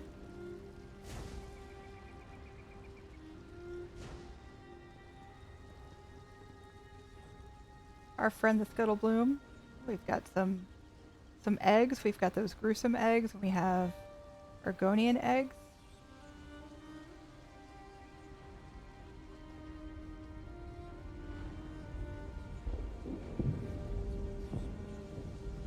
Little John, you done seen it with your own two eyes? The addition of the vampiric stained glass is a great effect here. We've got one matching up there. Let's see what's in here.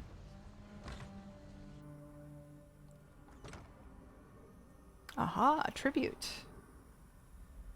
We have our tribute table with an hourglass. Provisioning station. Comfy bed.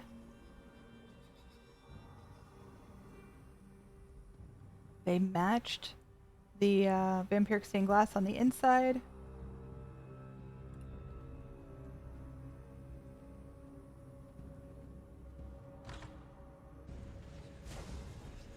Ah.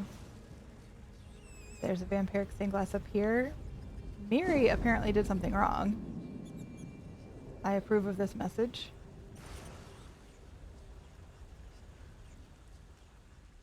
They have her coffin already. I don't know what's up with the random socks, but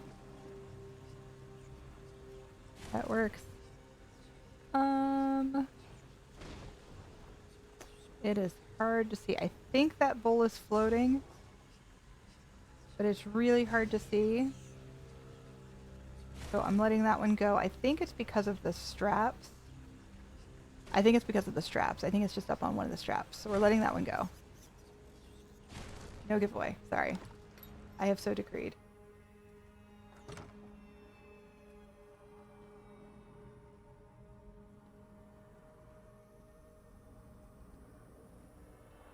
So love the tribute room. Just random socks. In a coffin.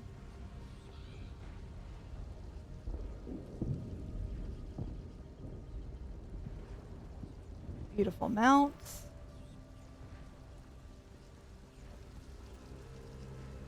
Another statue with some extra effects.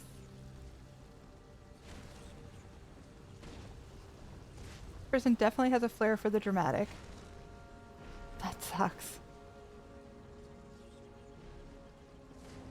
Let's see what's down here. Sulfur pool.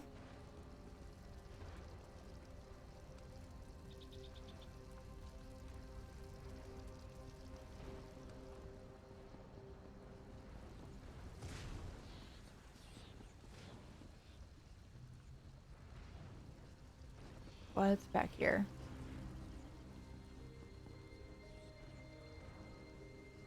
Does the button do anything? Nope. Can't push a button. So we have more editions of the vampiric stained glass. We have the blood fountain. Oh. Aha, look what I found. What's underneath? Nope. Maybe floating? It's so hard to tell with some of these if they're floating or not. I'm trying to get you guys a giveaway. I'm trying. More straps? Could be. We'll go with that.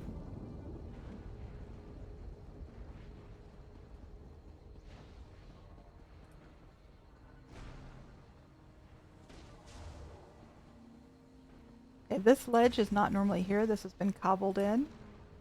These are like statue platforms that were available, I think, with the Deluxe vendor. Just a couple benches up here to overlook the garden.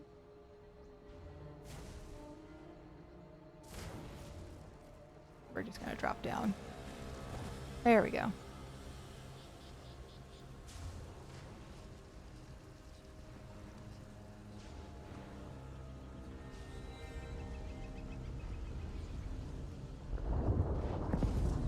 Okay, let's go inside.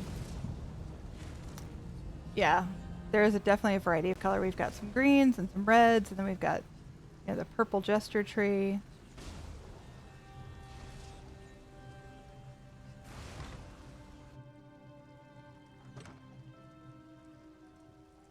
A little more tranquil inside. We have some fountains, a beautiful fire pit.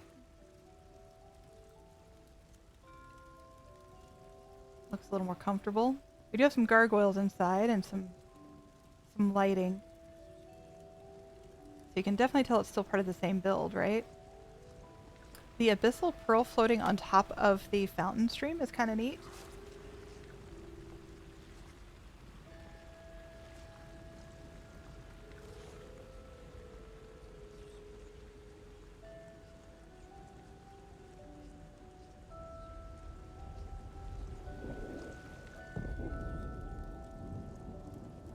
Here. Got a couple paintings.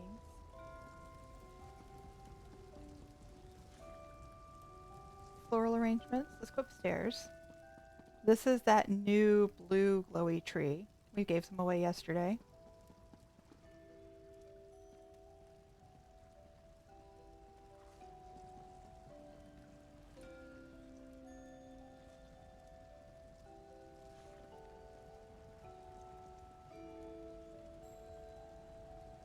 The Deadlands painting behind the Chandelier of Swords is kind of fitting.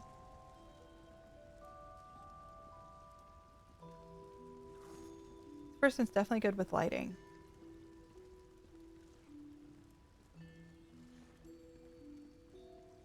Oh, this used as a bathtub is not something I've seen before. But it keeps with that dark elf theme.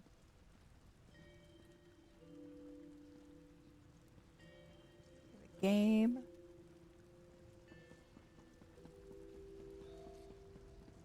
Extra bunks. Okay, so that's the upstairs. Ooh.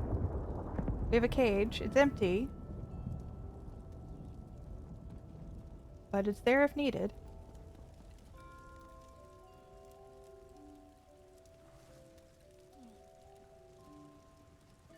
Argonian feature.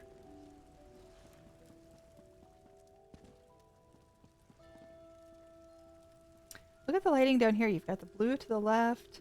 It's those Hlalu salt lamps. See that blue? It's just the Hlalu salt lamp.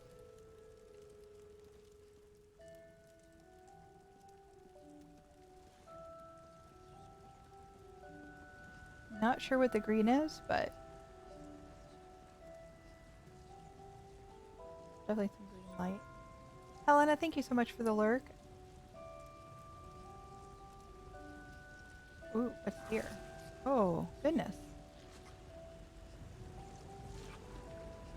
Definitely creepy down here.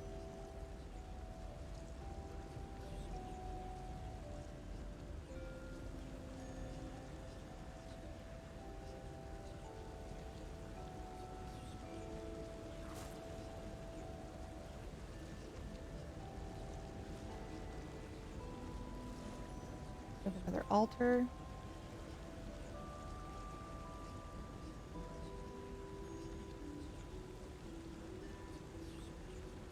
extra effects thrown in.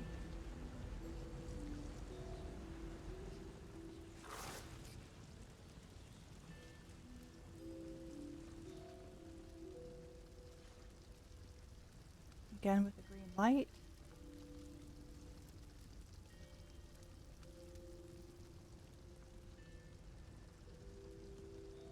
Ooh, what are those? The moon tapestries. New Moon Cult Banner.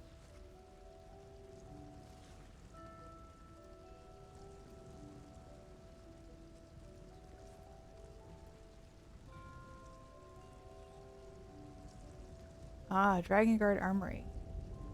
Okay. Just hadn't noticed those before. Very nice.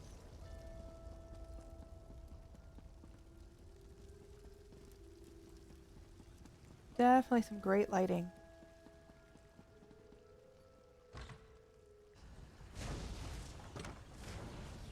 And very understated.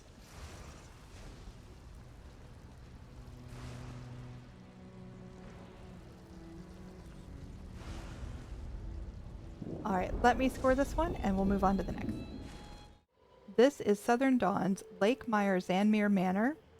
This house has everything. Indoor trees, glowing mushrooms, floating books, 2 thrones, and a spooky dungeon.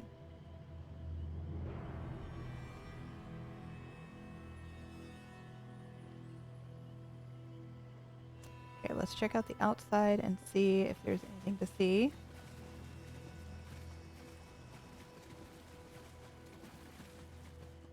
Some lighting. The boat. You're intrigued?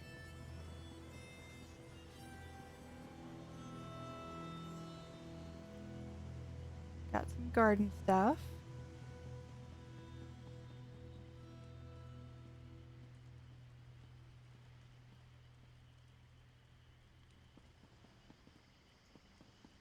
A little bit outside, not a whole lot. Let's check it out.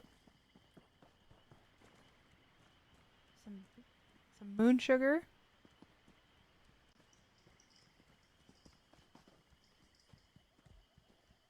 We have a shed with all of the appropriate tools, and we have our ram mount.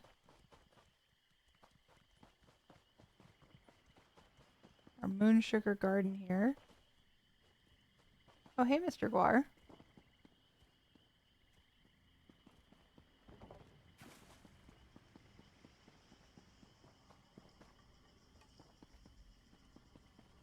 The Ashen interface.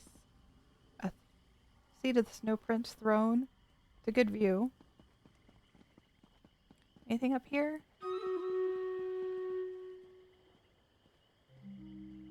A little bit.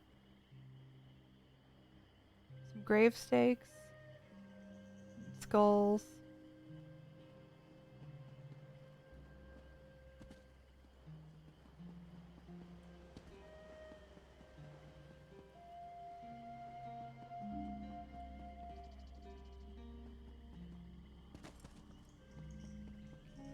Gathering some hay.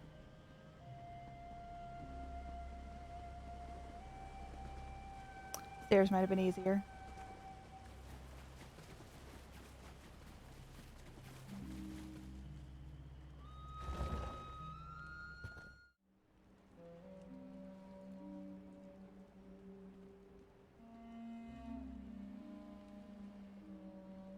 Let's go down.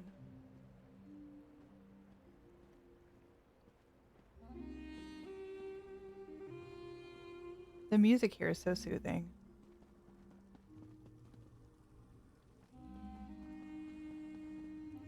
Got our cozy area with our pie and our berries.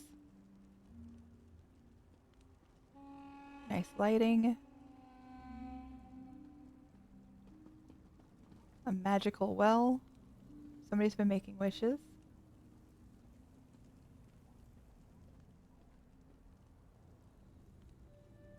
You didn't realize that vampires could also fly over water? How do you mean? All the fishies.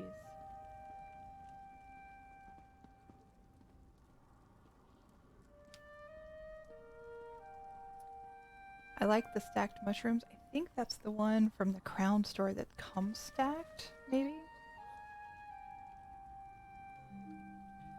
Yep, they come stacked. Okay. You can get the cave bracket mushrooms that are just individual from one of the events. I think it's Witches Festival. But that one's a Crown store item.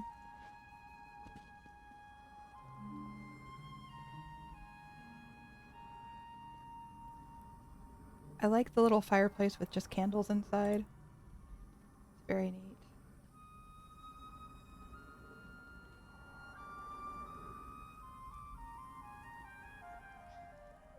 Another cozy fireplace seating area. Oh, and Stream Raiders, the flying rogues and bloom bombers fly over water that walking units can't. Oh, I gotcha. I gotcha, so can vampires. Cool.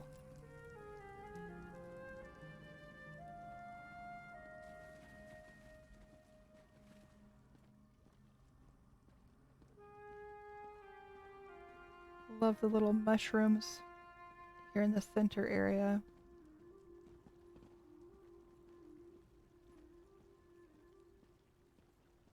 That's a cool idea, adding the little limestone platform into this.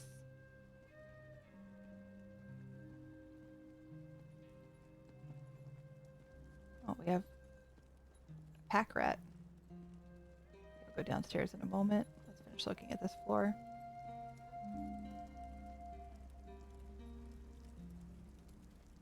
Okay, we have floaters. Definitely not intentional here, guys.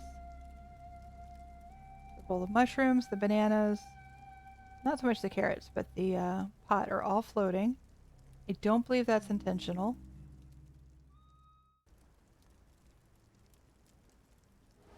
Okay.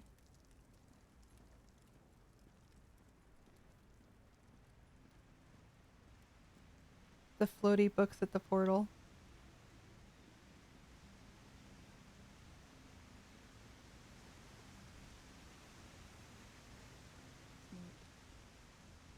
Is that blocked off the portal? Nope, it does not.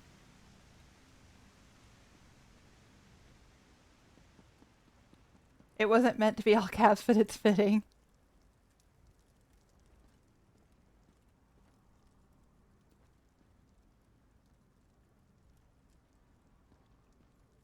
Alright, so let's continue going downstairs. I feel like Beryl already has a place for it.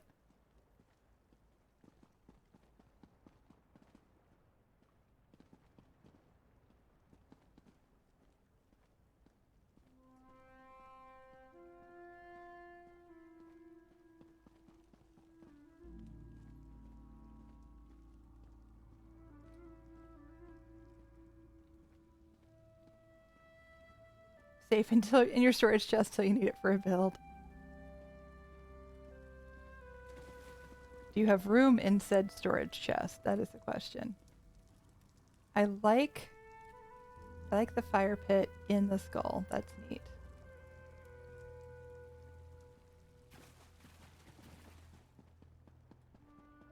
Okay, now let's go upstairs. We went down. Now we need to go up. I didn't see any additions to the water. Did you guys? I'm not super familiar with this to know for sure.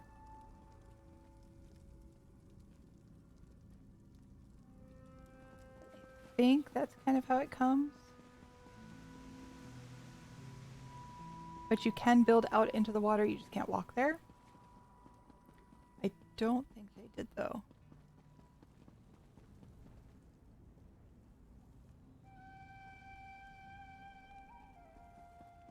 Okay.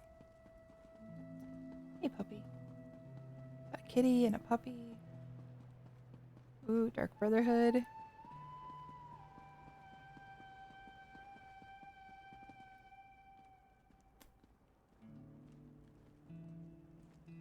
Another little cozy nook.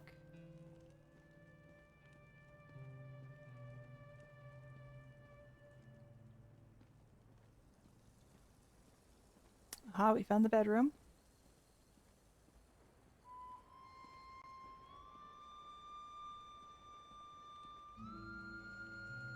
A stack of chests.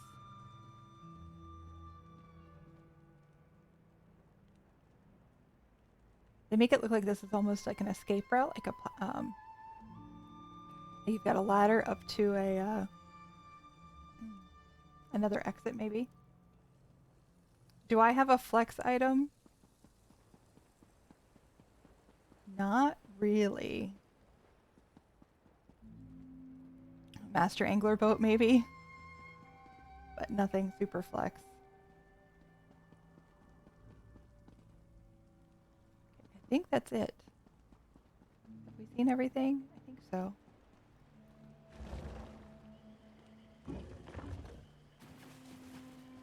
Alright, let me score these. I'll be right back. This is Maldoran's Stone Eagle Aerie. Minas Tirith from the Lord of the Rings, best viewed in daytime. Optional lore flavor text via EHT and the 2 murals at the end of the build.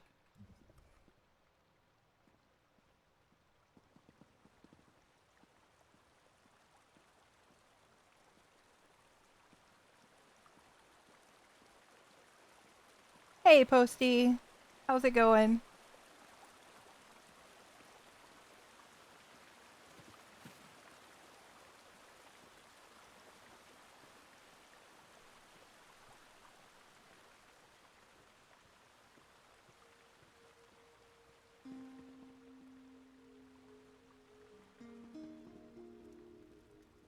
Somebody doesn't like Bastion. What the heck? What the heck? Oh, did you find an apartment you like?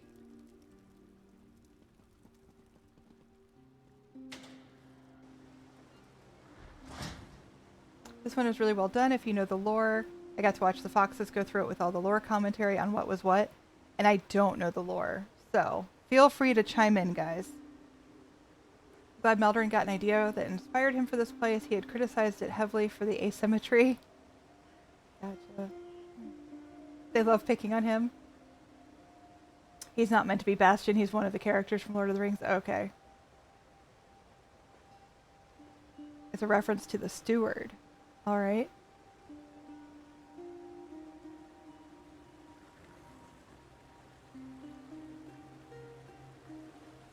I don't know the lore well enough to walk you through it, but I do know it's really well done. Okay. I assume this is Elven.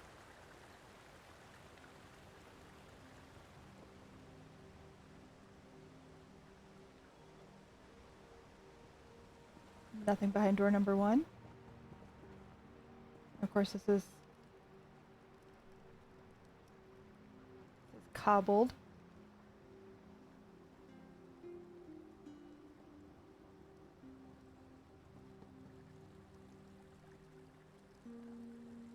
You found an apartment that you can afford that is big enough. It was great. The landlord is a gamer, and it is a detached apartment. Oh, nice.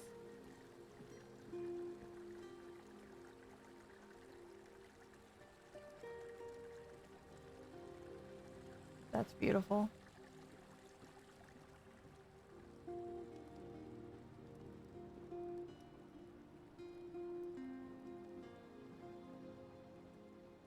We'll have to go out there in a second. Is this like the hospital wing? I see the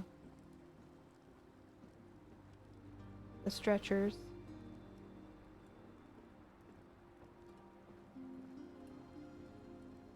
Okay, I can go outside now.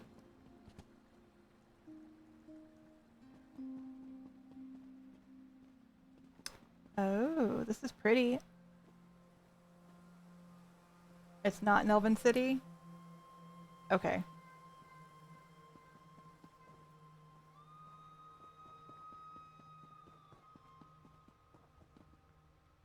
There's a Burning Man out there.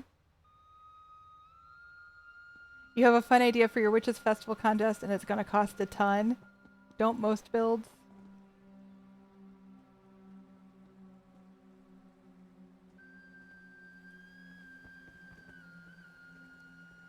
Oh wow, this is beautiful. Thanks for the Lark, Dead Cat. This looks really great. The Burning Man is also a reference to the Steward. Alright.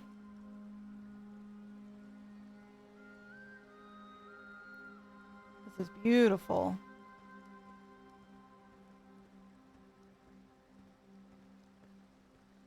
I honestly need to get another flat house because this is helping inspire for more builds. Yes. Throne. This will curl back here. But look at this partial dome. Actually, this is all cobbled.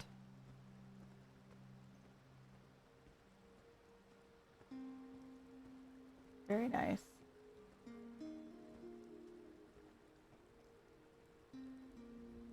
Are those Denethor's tomatoes?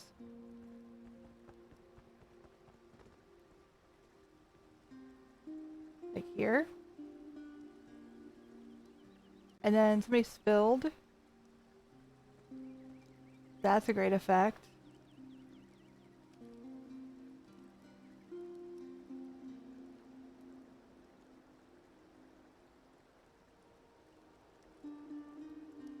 It is salmon cakes. Unfortunately, I don't know the lore well enough to fully appreciate it, but it's beautiful and it's well done, I can tell.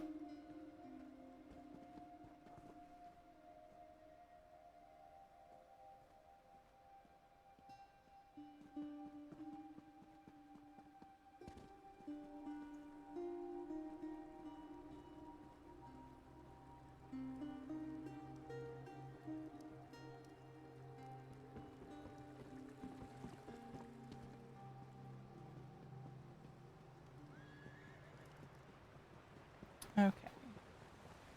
Head back in here.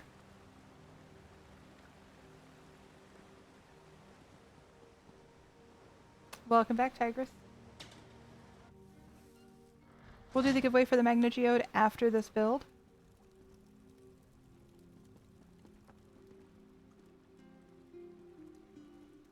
They have signal fires built all the way up into the mountains too. Okay.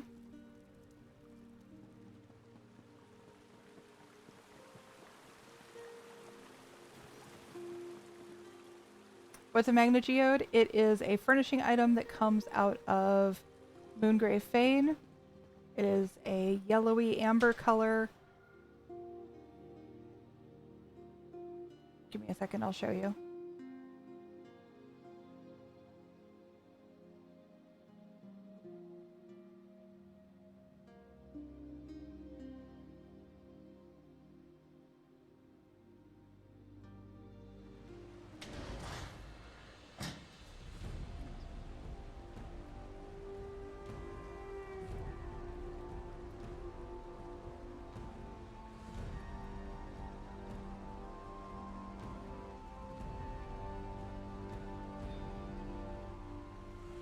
Ah, it's hyphenated, that's why.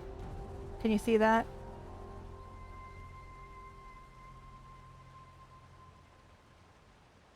Kind of that yellowy amber color, multifaceted.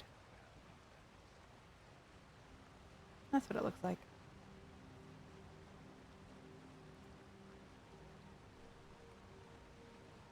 Cool light source.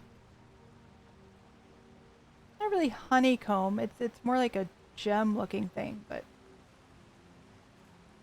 I have lost track of where I've been. Ooh, that's pretty.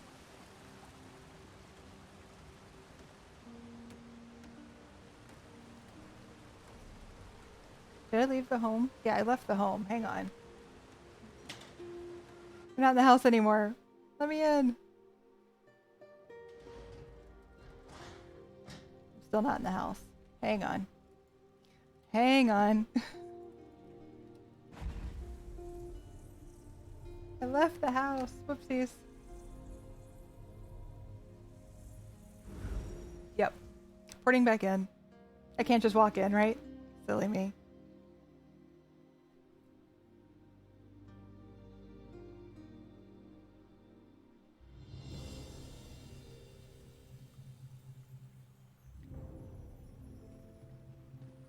Nope, I just got lost.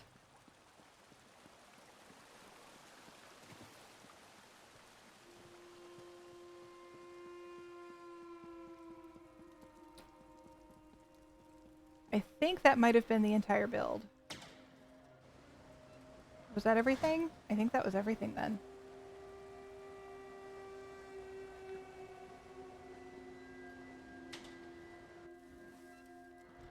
Yep, that was everything.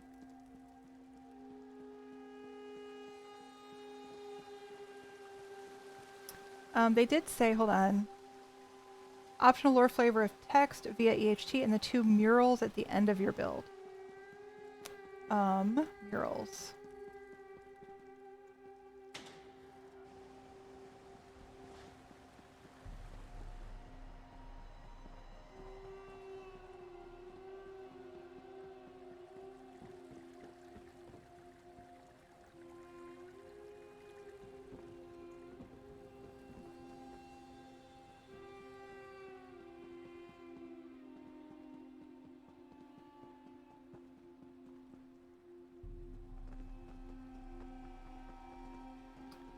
Two murals.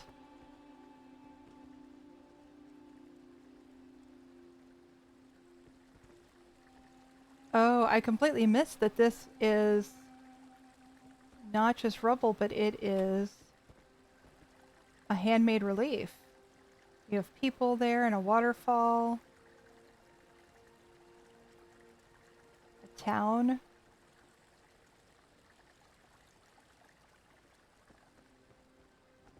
Castle, maybe?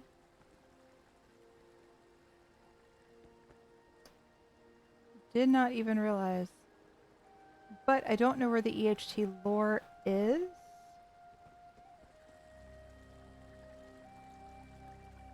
Lore flavor text via EHT. And does anybody know where the prompt is?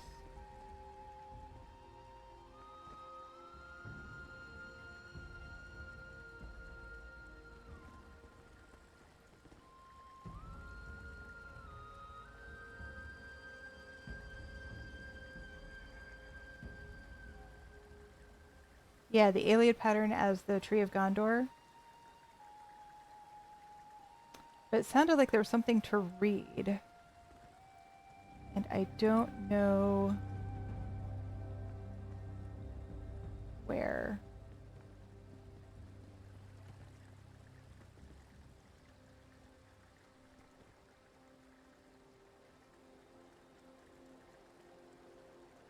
A lot of detail went into this, though.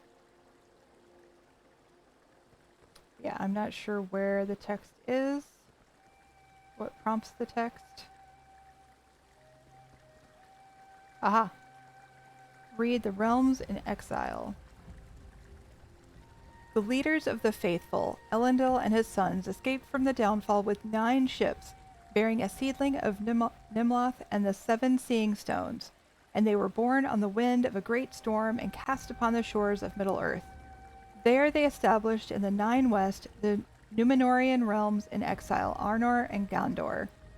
Elendil was the High King and dwelt in the north at Annúminas, and the rule in the south was committed to his sons Isildur and Anarion.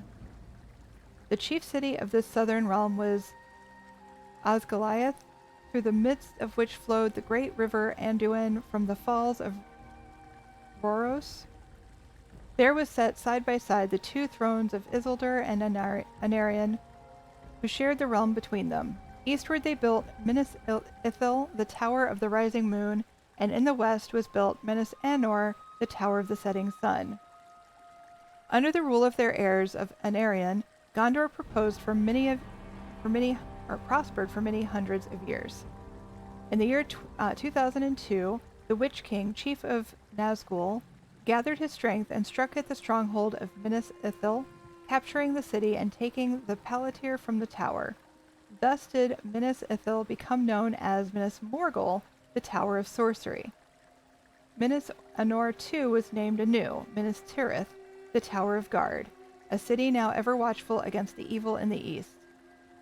When King Ernor received the crown in 2043, the Witch King of Minas Morgul challenged him twice to single combat. Against all counsel, the king in his wrath rode with a small escort of knights to the gate of Minas Morgul. None of that riding were ever heard of again, and so it was that the line of kings was broken, and the rulership of Gondor passed into the hands of the stewards until such time as a king shall return. Okay. So where is the other one?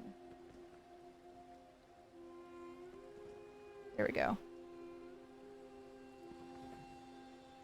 The downfall of Numenor. As a reward for their sufferings in the war against Morgoth, the Valar granted to the Edain a land to dwell in, far removed from the dangers of Middle-earth, and thus on the Isle of Elena, westernmost of all mortal lands, they found the realm of Numenor. Only one command has been laid upon the Numenorians. They were forbidden to sail west out of sight of their own shores, or to attempt to set foot on the Undying Lands. The realm of Numenor endured to the end of the Second Age and increased ever in power and splendor, and until half the age had passed, the Numenorians grew also in wisdom and joy. The Numenorians had now become great mariners, exploring all seas eastward, but they began to yearn for the west and envied the immortality of the Eldar. Ar-Pharazôn and the Golden, Ar-Pharazôn the Golden was the proudest and most powerful of all the kings, and no less than the kingship of the world was his desire. He resolved to claim supremacy over the Middle-earth, and at length he humbled Sauron the Great and carried him back as prisoner to Numenor. But Sauron lied to the king, declaring that everlasting life would be his when he possessed the Undying Lands, and the king listened to his counsel. And so it came that Ar-Pharazôn and his great army sailed west and set foot upon the blessed shores of the Undying Lands. It was in this hour of strife that the Valar laid down their guardianship and called upon the aid of the creator Ilúvatar. A great chasm was opened in the sea, and all the fleets of the Numenorians were drawn down into the abyss, and they were drowned and swallowed up forever. On the island, a sudden fire burst from the peak of the Meneltarma, and there came a mighty wind and a tumult of the earth. The sky reeled, and the hills slid, and Numenor went down into the sea. And I'm sure I hacked most of those names.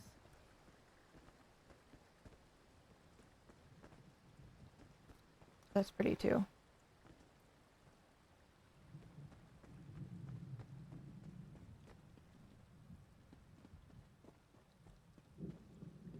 And oops, I think those are the signal fires that Beryl was talking about.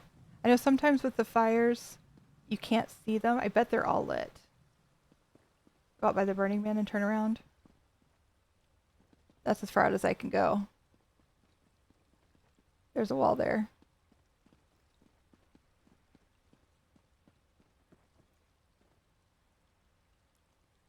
But I bet they're all lit, but for some reason some of the fires don't quite show up until you're close. Sometimes they do, sometimes they don't. I have put bonfires in my Markarth towers and have sometimes had to be right on top of them for them to light up, and sometimes you can be far away and still see them. So that's how Gondor called for aid. Alright. Let me score this, and then we will move on. We are in Lys Morel's Doomchar Plateau. When the crew of the AF Blackbird, with its state-of-the-art engineering deck, landed on the lava planet, they thought they were up for any challenge. But when they found out they had to prepare for a visitor to do melee combat with, a 4-armed giant, they had to pull out all the stops. Now all we have to do is wait for our visitor to arrive in the teleport room. I wonder who they will be. Great account name, 10 points. We have the clockwork door sideways. Okay.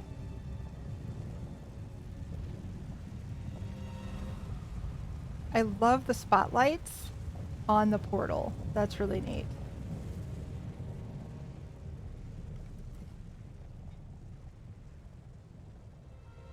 I feel like we need to be closing these doors too, so hang on. Maybe. They're hard to target with UI off.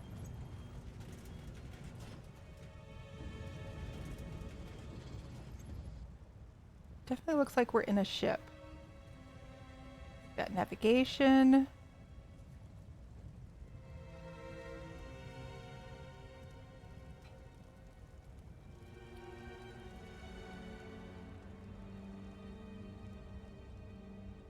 Very cool.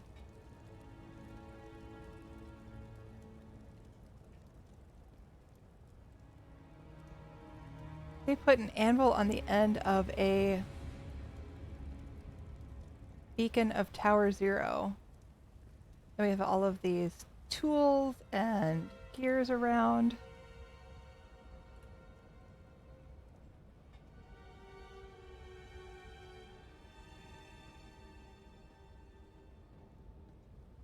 We have potions and such. Excuse me, we have potions and such.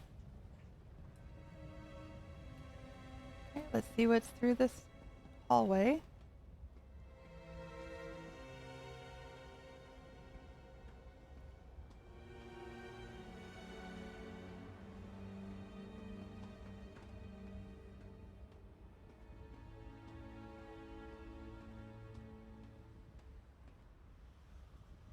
A great cobble.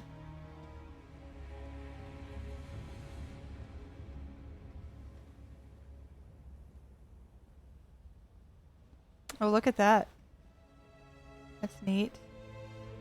I kind of want to jump up here and see if we can see more. Oh, that's a car. Look, it's a car.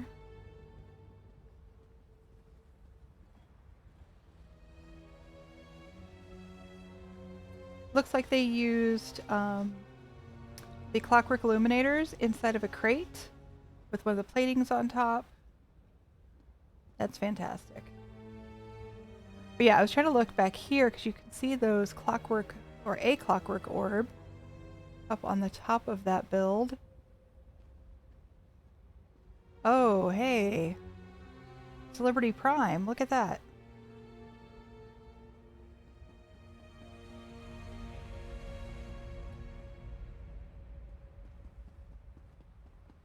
What do we have down here? We have another beacon of Tower 0 with the anvil on top. Is that supposed to be like a hammer? Not quite sure. Oh no, wait, it goes this way, maybe. It's a gun, and it shoots out these projectiles. Aha! And we have target practice. Nice.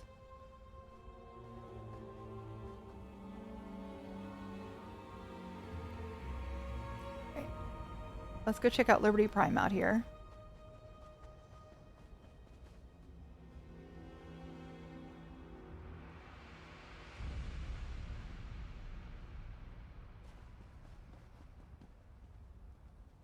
Look at this cobble. And again, when we say cobble, we mean that we take items that are not necessarily meant for the purpose we're using them for to create something that doesn't exist in the game. Oh, we can go up here. Okay. Got some platforms. We can go up here.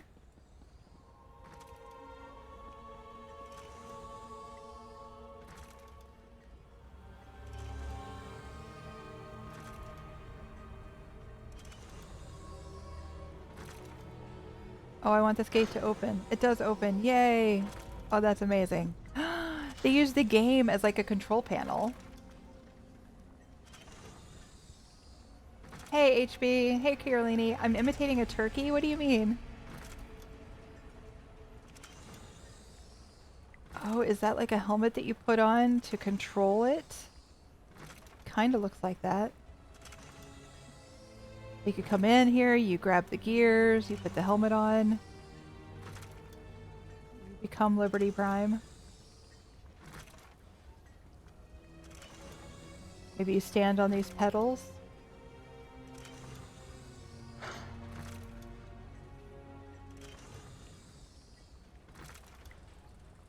That is really, really well thought out.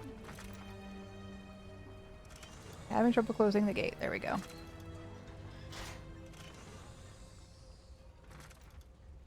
Oh, every time I say cobble, you hear gobble. Oh, I get it. Okay. What are you talking about? No, you're right. No, but whenever you overlap items, conjoin items in some way, we call that cobbling.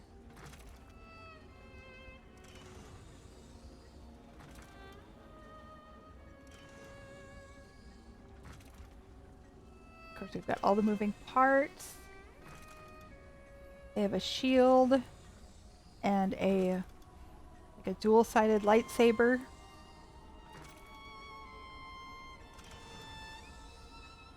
Very neat.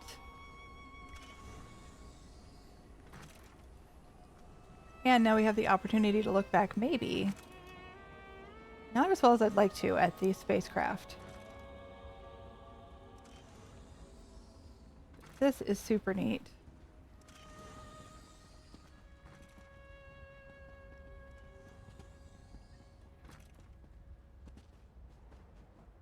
I love that you can go in it and you can see how it works. From up there, I saw that we also have some crates with maybe some more supplies or munitions.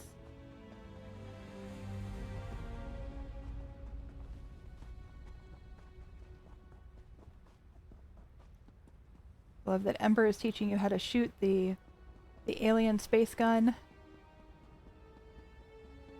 This guy is going to deliver some more stuff to the robot efforts. Oh, wait, what's that? Hang on, I missed something.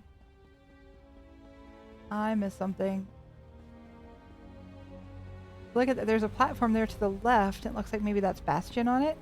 We can climb out here. Hang on, I missed something. We can go this way.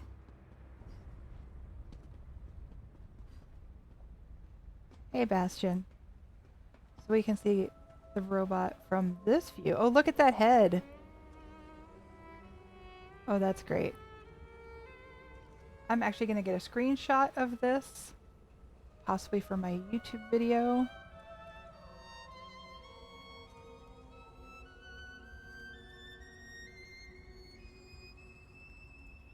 There we go. That's fantastic. Right? That is great. I'm glad I looked back. I'm glad I looked back because I didn't want to miss that. Okay. Now I think I've seen everything.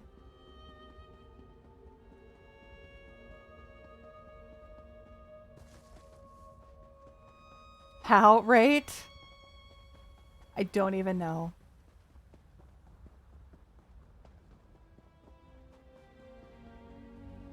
Need my stand pots again.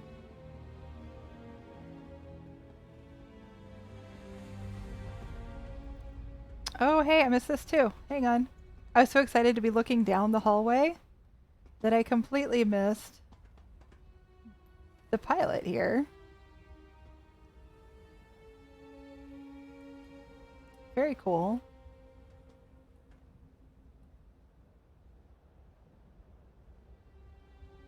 Very neat. Okay. And the sideways tapestries lining the hallway. Yeah, this is very, very well done. Very well done. Okay, let me score this one and then we'll move on. This is Jabberwock's Forgemaster Falls. Welcome to Scarabdus, elite warrior school in Tamriel's rugged north. Forge, day market and restaurant, fishing, bank and merchant open year round.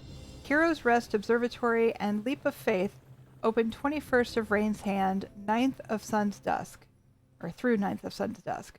Access to residence and longhouse at discretion of Darius Elfbane, Redguard Knight, and resident instructor. So this is an elite warrior school.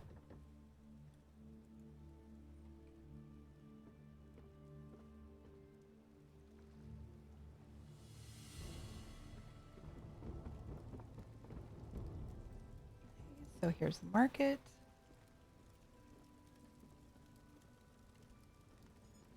All the crafting.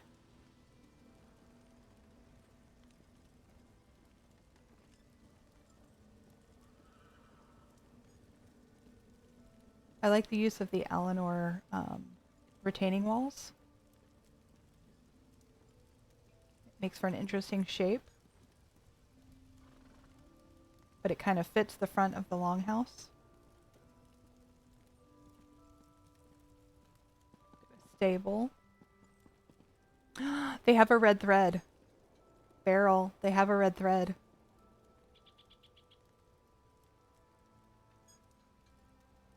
This may be one of the biggest flexes in the game.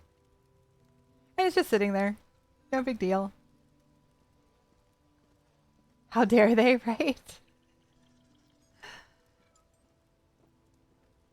For those who don't know, the red thread is a very rare item. It was so rare, in fact, that even someone like J. Hart Ellis questioned if it even still existed in the game. Beryl found one, and so did the friend of one of my viewers, and that viewer gave it to me. So I have a red thread in a very safe and secure location on display in my guild hall. I have yet to find one on my own, but Beryl has. They do exist, but they're still really hard to get.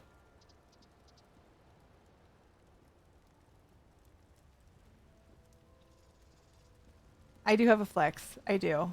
I didn't earn that one, though. You know? Like, we looked for it and looked for it, but I didn't earn it. And while I treasure it, I don't consider it a flex because it doesn't...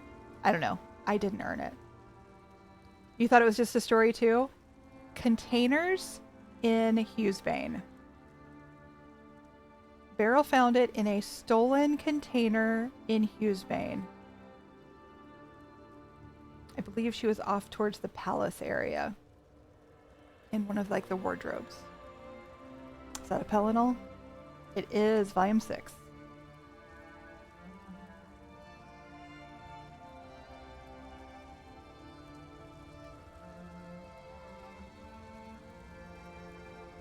You're on it. We get read all the challenges. So the blue thread is a Lux vendor item. The red thread is a rare stolen item. We don't know for sure that it's stolen. We don't know for sure that it's not anywhere else. For the longest time, we thought it was pickpocketed off of servants or clothiers. Somebody said that they pickpocketed it off of a clothier in Vardenfell. So that's where I spent a good bulk of my time. We had it on good authority. Someone's GM had one and said that that's where they found it. But you're almost halfway through your sales challenge in FM this week. Okay, hang on.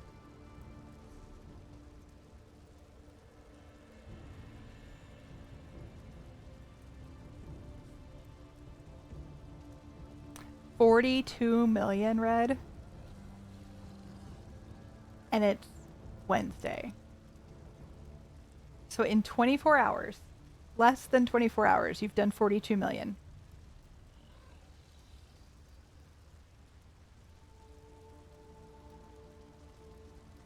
I'm proud of you. I won't even say how. I'll just say I'm proud of you.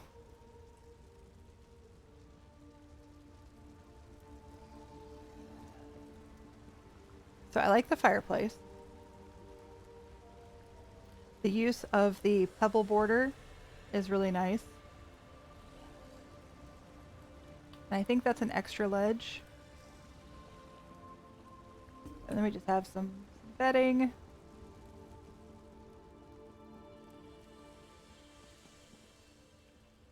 We have a path up this way.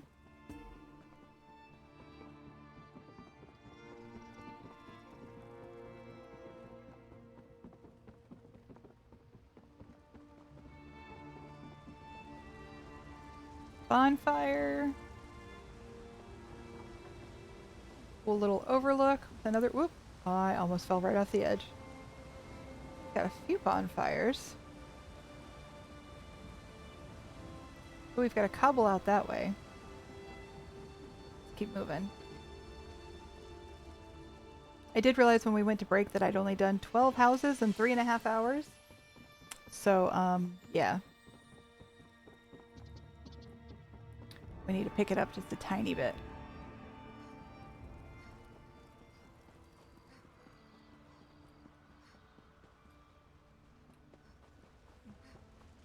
But I don't want to skip anything either, so...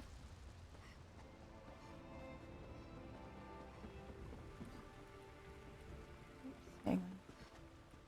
As I try to skip something.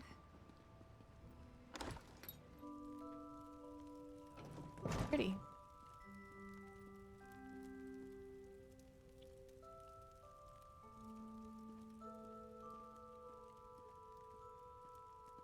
Some games and relaxation. This is nice and cozy. It is another song of Pelennor. Are these all songs of Pelennor? They are. Well, we'd make quick work of our challenge of finding all the volumes in this house.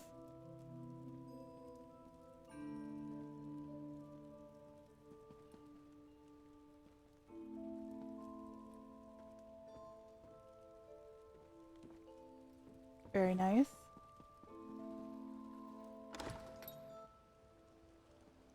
Okay. Now let's head out towards this cobble.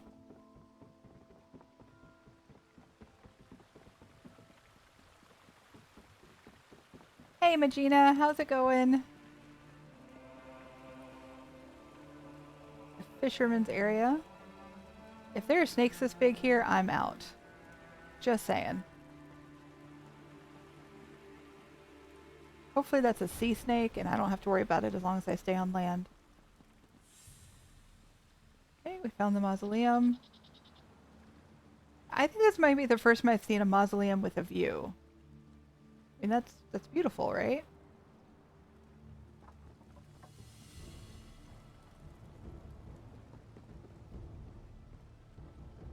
Twitch's Go Live function is borked. How so?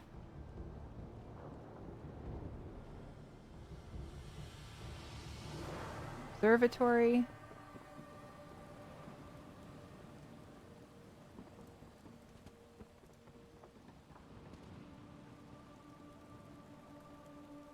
Close that back up. Take my risk in the water with those snakes.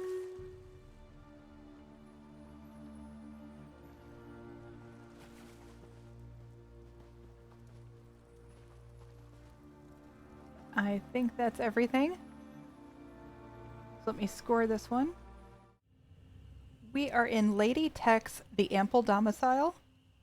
Welcome to Ample Manor Farm. Enjoy the peace and tranquility of life on a small farm. We've got farm dog. They used a wardrobe for the doghouse. That's kind of cute. We've got some pumpkins. Oh, that's a great way to do tomatoes. Little tomato bunches on vines. Same thing pretty much with grapes. One day they'll give us actual tomatoes and grapes. Let's finish checking out the yard before we go in. This is a cobble.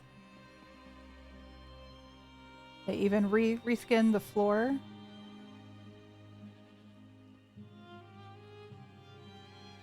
Wait. They reskinned the outside too. That is not there outside the property. That is very cool. Must have used a lot of items. 400 out of 400. Ooh, they used the herb rack for this, the one that's on the ladder, and they turned it upside down to create this line of plants. We also have radishes, lettuce, carrots, and beets.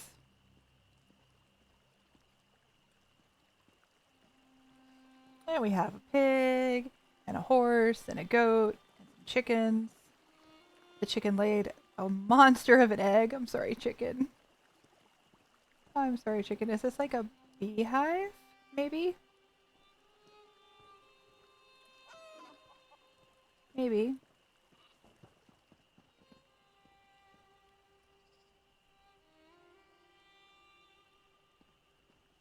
Okay, let's check this cobble out.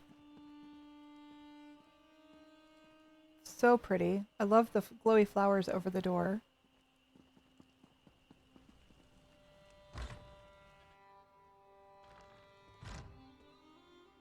So they reskinned the inside of the building that's normally here.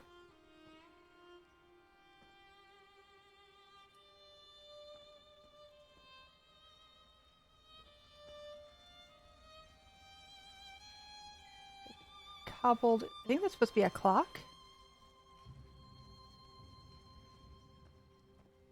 Very cozy. The lighting is just about perfect.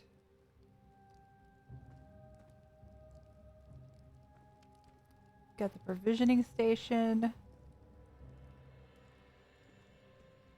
A nice island.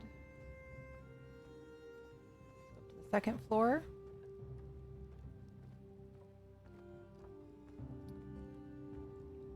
They cobbled a queen-size bed. Ooh, I like the use of the window planter. The window box. But they put it in the corner. And then they added more flowers. They could have done the same thing with a trough, right? But then it wouldn't already have some flowers in it.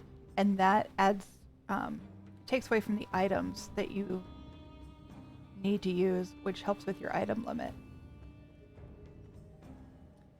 Another interesting toilet. Look at that one, guys. It is the same vase turned upside down and right side up with a crank for a lever. I'm not exactly sure what they used for the water. Maybe an upside down statue or something. And of course we have the cup for a toilet bowl. That's a handle of a basket of some sort, I think. And I'm pretty sure that's a fake door. Fake door. Okay, I like how they didn't just hang the lantern from the ceiling as most people would. They actually turned another one upside down to create a hook to hang the lantern from. There's great attention to detail.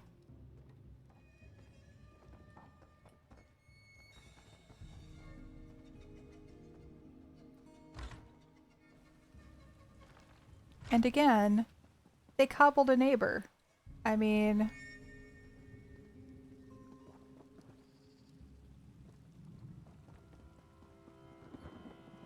they cobbled a neighbor's house. How cool is that? I think that's pretty cool. Okay, let me score this one and we will move on to the next. This is Denkin's Domus Phrasticus. My house is just me decorating the exterior of it and hitting the item limit. I'm addicted to overgrowth and cherry blossoms falling.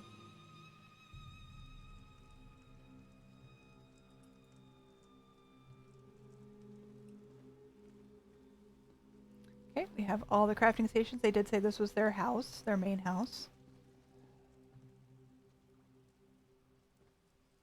The lighting is phenomenal.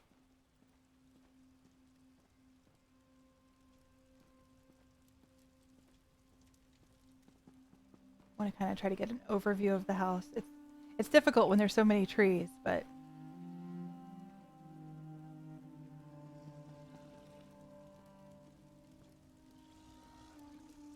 we have the Ogrim training dummy and all of the storage coffers. Again, this is their primary house.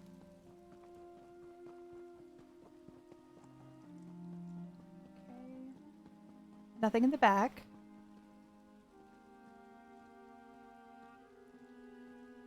Lots of flowers.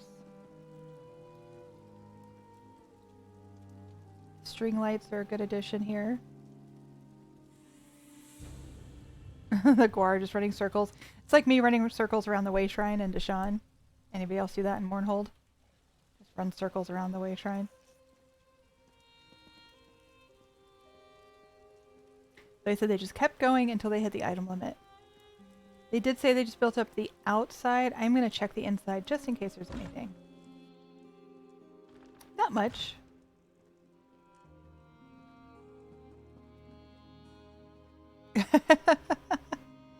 We are not scoring this. Obviously, that's not meant to be there. I was just curious to see if there was anything inside, outside, or excuse me, inside. But they did say it was the outside.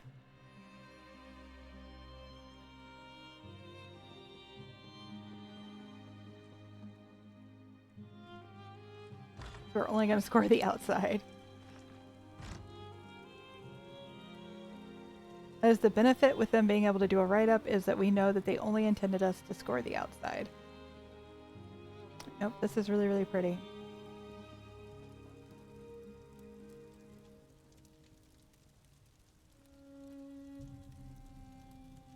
They said they are addicted to overgrowth. They chose some big trees for a nice canopy, filled in with some flowers. And of course the falling cherry leaves of the, actually it's a blooming ginkgo, but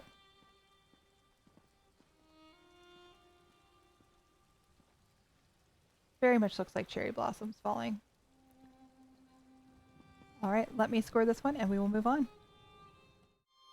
This is Onyx Orb's Potentate's Retreat.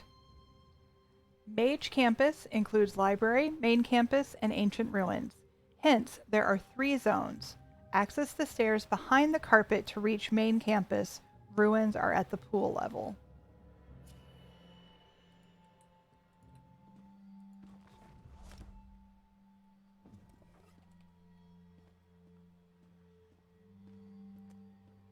Immediately come in with lots of glowies and plants and crystals. Magic being practiced. Ooh, look at all the glowy vines around. I think those are fabricant trees there at the top turned upside down. We have this column of mushrooms and then the glowy crystals.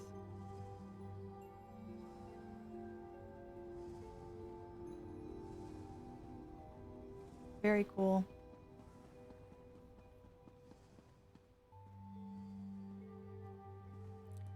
Ancient scrolls.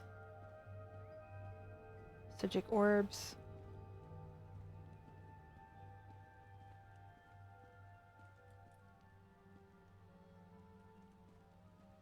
This feels like the restricted section of the library.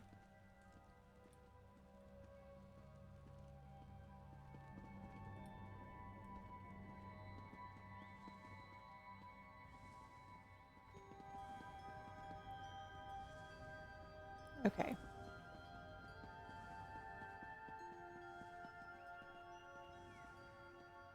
Three zones. Access the stairs behind the carpet to reach the main campus. Ruins are at the pool level.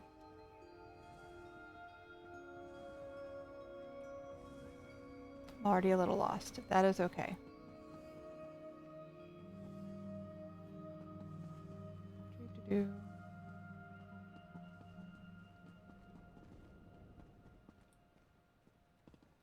Aha, carpet.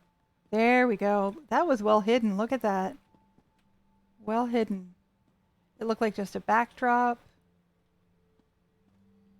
But no. So this is supposed to be the main campus. We just left the library. It is very sneaky. I liked it. The use of the fabricant trees to just kind of have these vines coming down. All right, so we've just gone into what's supposed to be the main campus. Love the walkway with the trees. These beautiful blue wisteria. Some hedges along each side really fills everything out without using a ton of items. It's always an issue with these houses, right?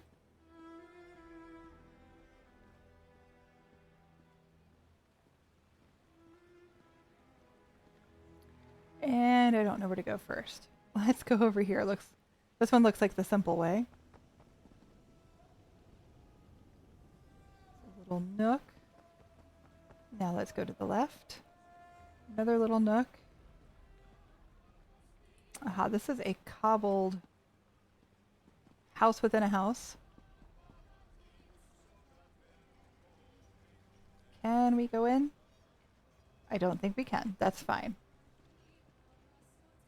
Fake door.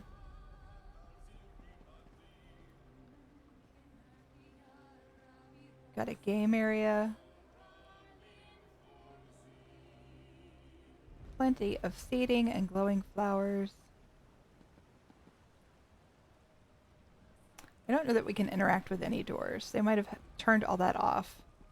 Which honestly, when you guys have this many judges going through your house and this many visitors going through your house, it's a good idea to make it so that nobody can turn off any lights or open any doors that they're not supposed to. This is Onyx Orb's Potentate's Retreat. Number 333 on the list.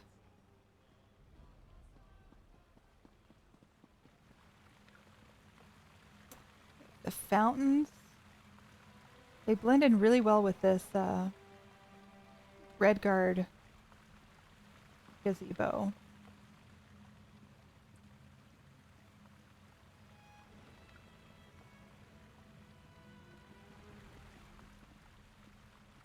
There's these other areas, I don't think we're supposed to get to them, but I think we need to step back and fully appreciate them though.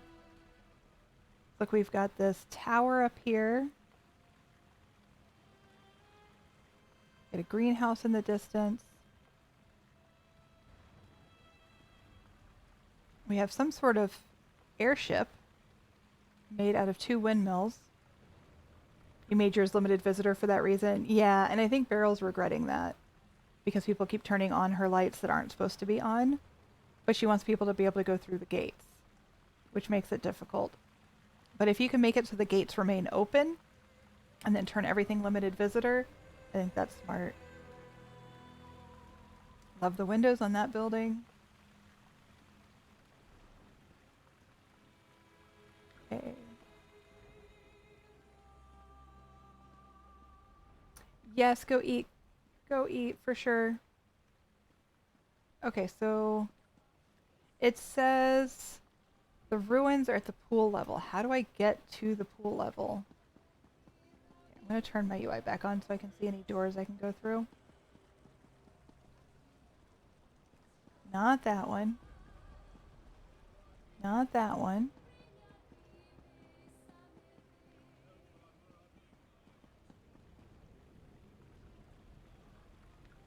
I mean, I could jump, right? But that's not... I don't think that's what I'm meant to do. I lucked out. Only doors actually came with the house. Just jump down. There's no way to go down naturally.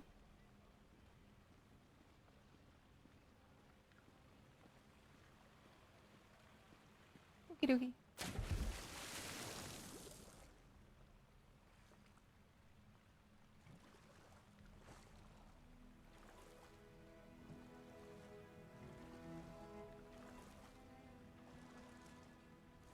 I don't remember if there's stairs, but you can definitely jump to get there. Well, we'll just go backwards. So there's the pool level. Hi. Ms. Rad visited my house and actually entered the door with a spider overhead. Good for her. Nice. Okay. Now that I'm not looking specifically for doors.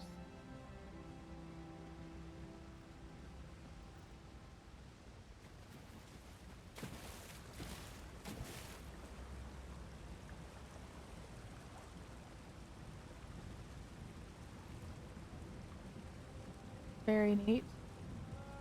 Lots of glowy vines.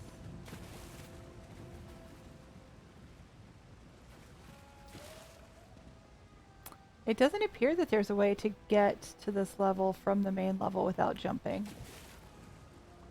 It does not appear so.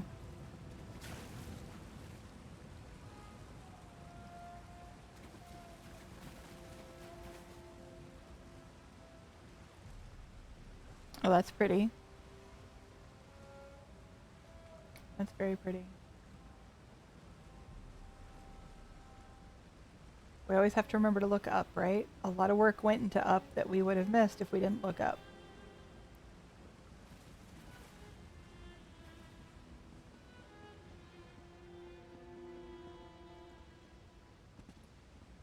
Nope, not that way. Yeah, I think that's it.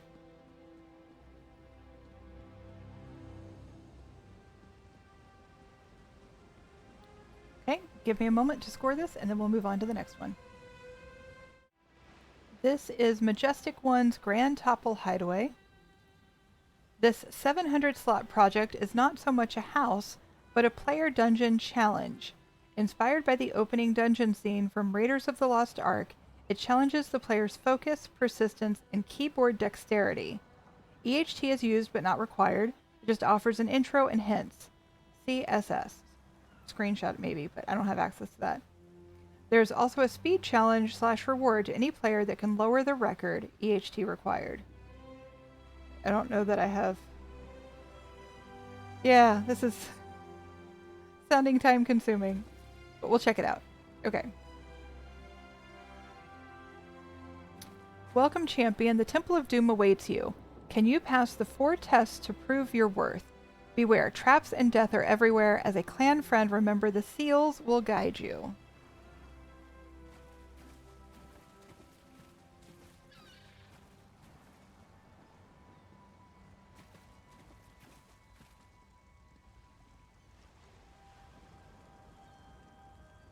I like the totems.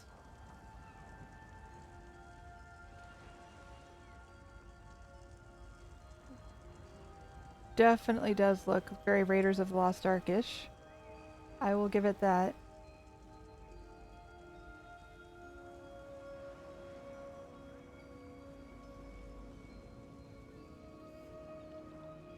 Okay, I'm guessing we're gonna fall through here.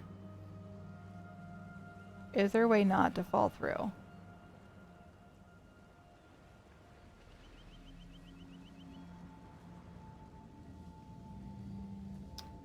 Probably not.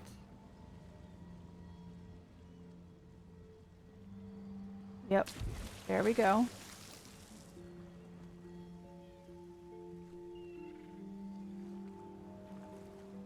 Yeah, so we're already trapped.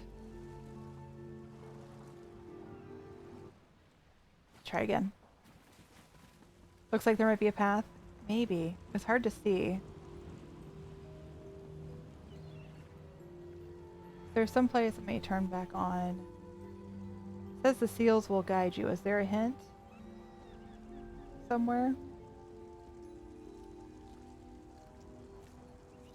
One of the seals?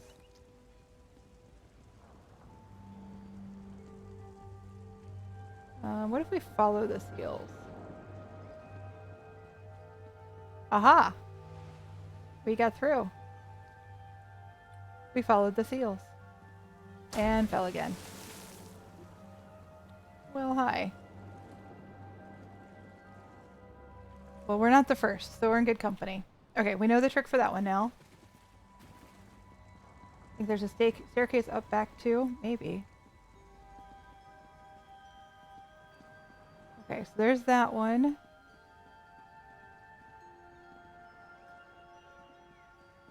No! I don't see a staircase.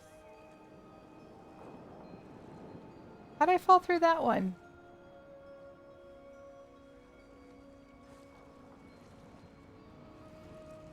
No staircase. No stairs. This might take a while.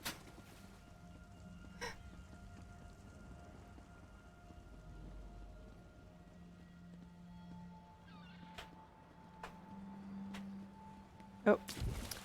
I cut over too close. Move slower.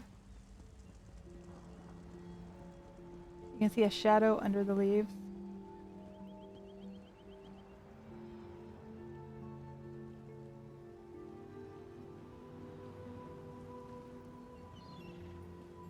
Don't really see a shadow under the leaves, but I will take your word for it.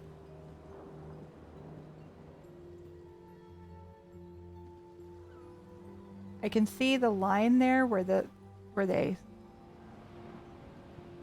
trade off. Oops. Trying to do first person so I can see better, but at the same time, oopsies.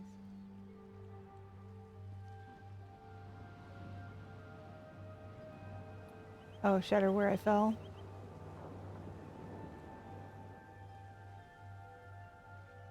Okay, where is this way out?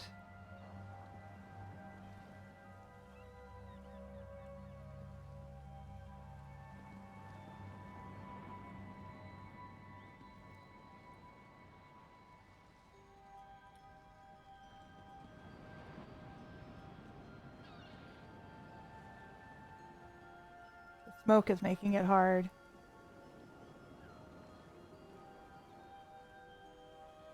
Okay, I'm just gonna fall. Yep, it's right there in the middle.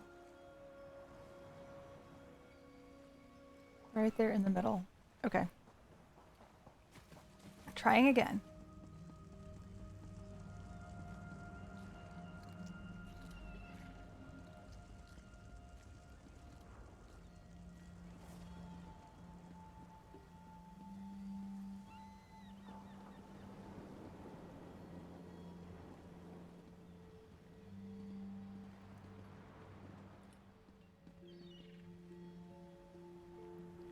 Aha, I see. Maybe right there. Aha, staircase. Whew.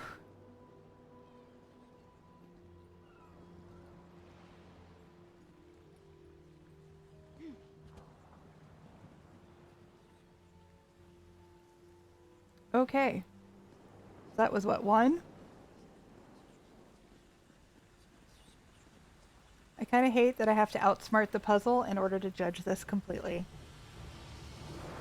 Because I've seen houses where people have spent 7, 8, 9 hours in like a maze. And well, yeah, we can't do that. Okay. Seeing if there's any other hints anywhere. I have a feeling this is a maze.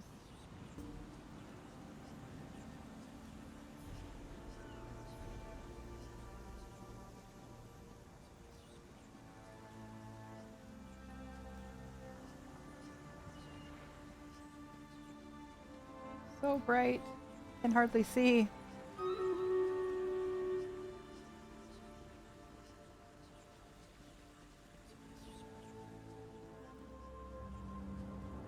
Aha! I think I found the right way. Now what?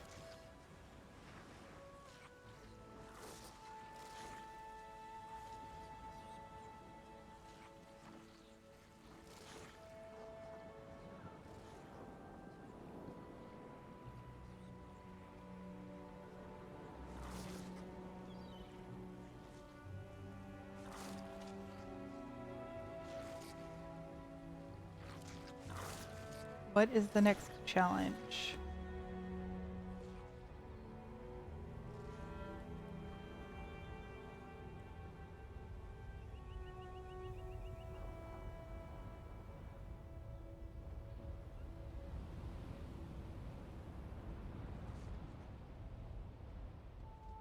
I kept waiting for the plants that do damage. Kept waiting for those. But yes, Papel, you're right. This is a very well put together house. I just...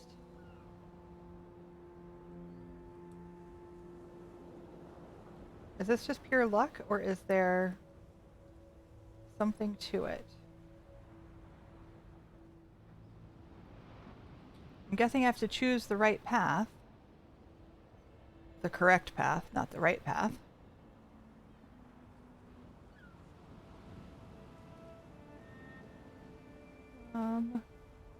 Are there hints anywhere? Anything trigger a hint somewhere?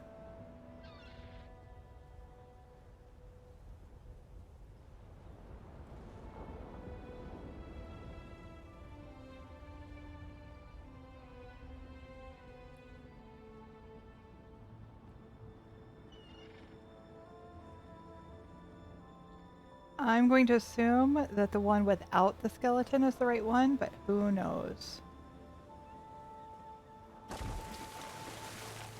Oh, hello. No! No! No! Guys, this is going to take me forever.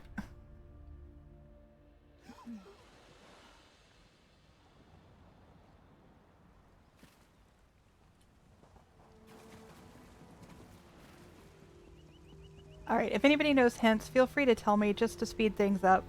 I do still have like 20 more houses to go through. Preferably in the next like 2 hours, so yeah, help me out here, guys. If anybody has watched another stream and knows some hints, feel free to spoil it for me. Just so that I can see the house in its entirety and score it appropriately. This is Majestic One's house.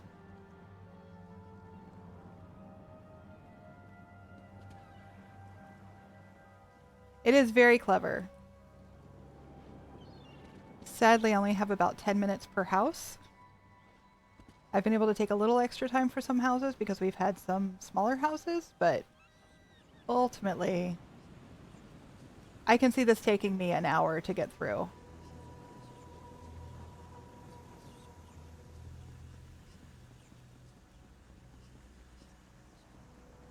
That way, this way.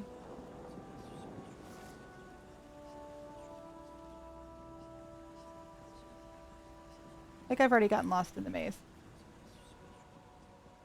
Yes, 4 challenges. So there was the challenge of getting over the vines, the challenge of getting through this maze, and then we were on the 3rd challenge and failed. But now we have to go through the first 2 challenges again. Nope. Apparently I had better luck with the maze the first time.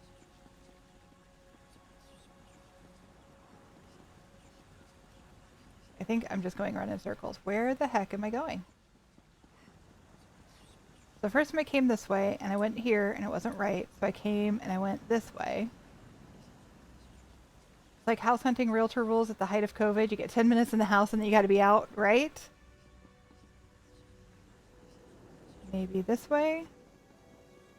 No, we tried that way.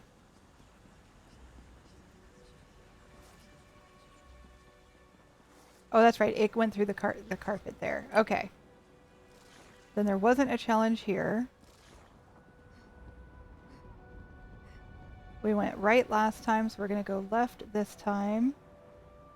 There's still going to be slaughterfish, though. Right?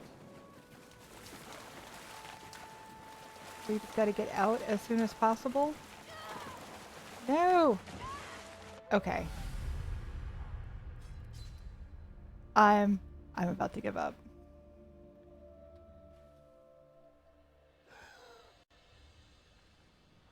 You'd give a hard time stop limit? I think I might have to. And it stinks because I really want to give this house its due, but I can't spend 45 minutes going through a puzzle.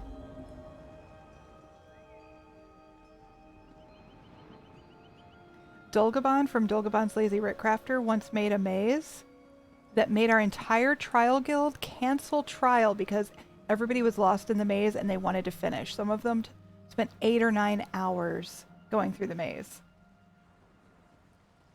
So I'm imagining something like that. Okay, see if I remember.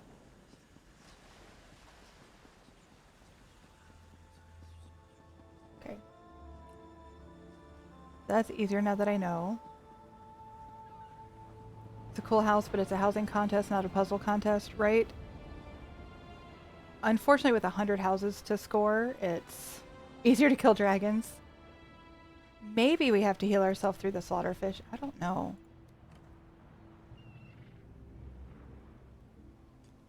I mean, I'm on my healer.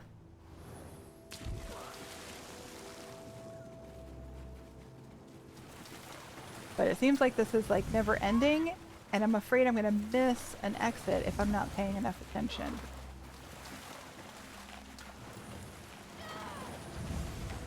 Yeah, I can't heal myself through that. My alert sounds are off. What the heck? Brian, thank you so much for 9 months. I appreciate it. I think Stream Elements is broken, but I appreciate it. Does that mean we have a stream baby now?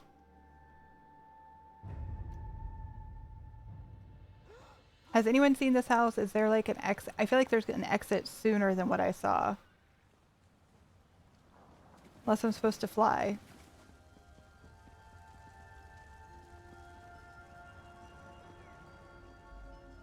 That's the rules.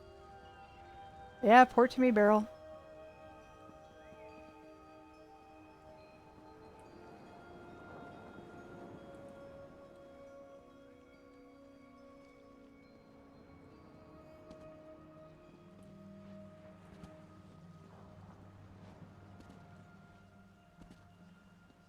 Jumping on a sky shard could reset the slaughterfish. That's a good idea.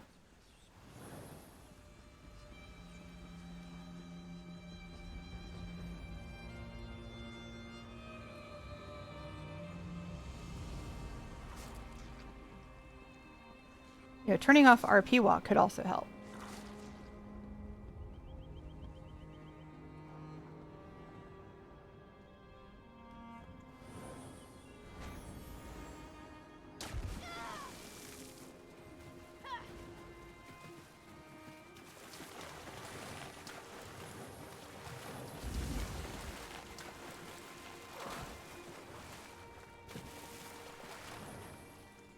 The seals will guide you. Jumping on a seal. I shouldn't have to put on Ring of the Wild Hunt to get through a maze that 30 judges, well, 10 judges or whatever are supposed to get through, you know? That's just too much. To be on a healer and use Ring of the Wild Hunt to be able to get through the maze feels wrong. Okay, platform. Woo! Earth Gore.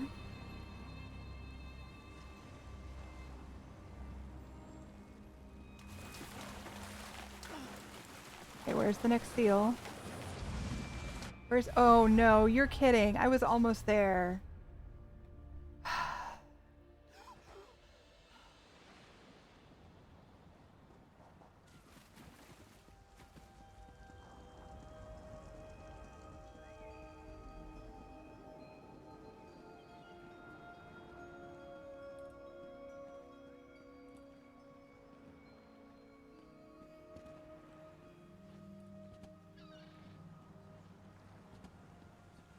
Okay.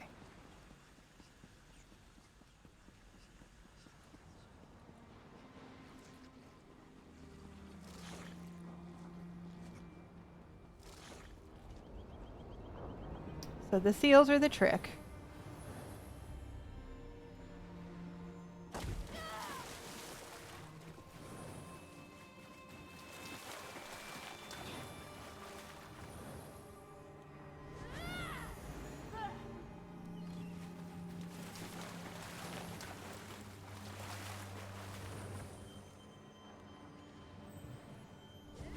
Actually, you know what? I'm going to give myself a tiny bit of extra time, which is, this is kind of ridiculous, but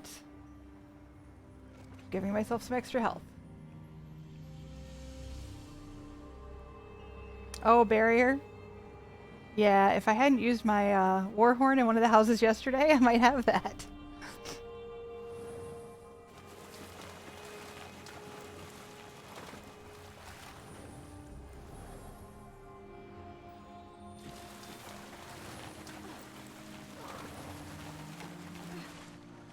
Oh, yeah, that is ridiculously close.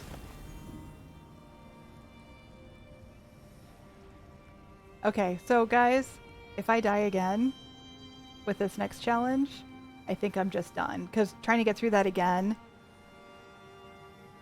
at least now I've seen a decent chunk of this house. Is that a door? No. Is that a door? No. Okay. So we've got a jumping puzzle now.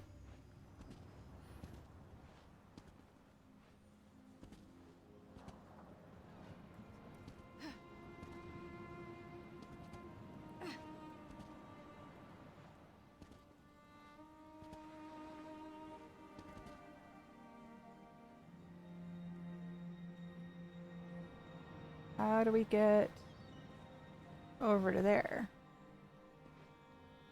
Oh. I underestimated my jumping power.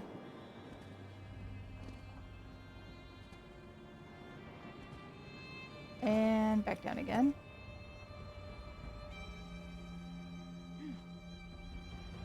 Back down. Such jump. I hate jump puzzles. They're lucky I'm not a judge. I like making jumping puzzles. I stink at doing them. There's a jumping puzzle in my guild hall that I did once to prove it could be done, and I have not successfully done it again.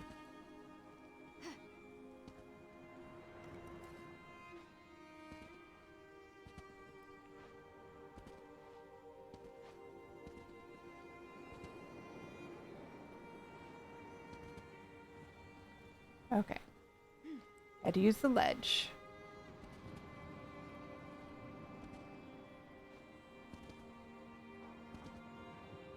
I did make one in Eleanor Estate. I never completed that one. I made each individual jump to show it could be done. I've never done it in one swoop. Have seen people use Stampede for them sometimes, but have to have a target, I think. Yeah. No. Oh, goodness.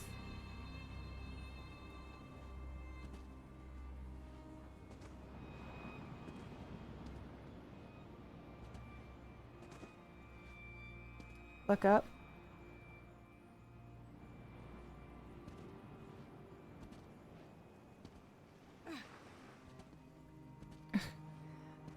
Fell off too. And yet you fussed at you for putting 3 mushrooms in Snugpod. I hate doing them. I said that.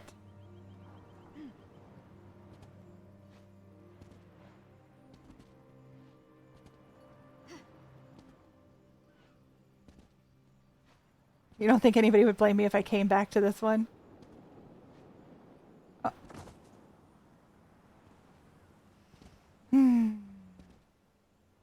I like these tiles as stairs, though. Maybe I'll try to use them in a friendlier way. This jumping puzzle is not yet as frustrating as the, as the slaughterfish, at least.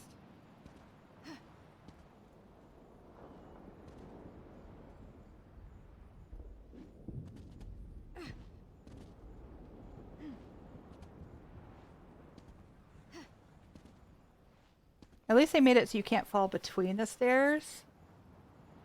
They're not actually glass tiles. They're turned upside down. Sometimes some of the furnishings Zos gives us, when you flip them upside down, they disappear. Like they didn't give them a bottom. And these tiles are one of those things. So these are actually, so you can see from above versus below.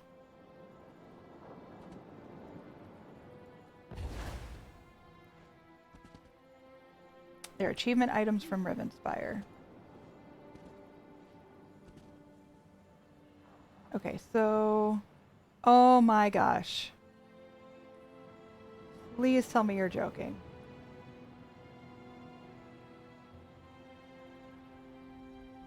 We're not even close to done, you guys.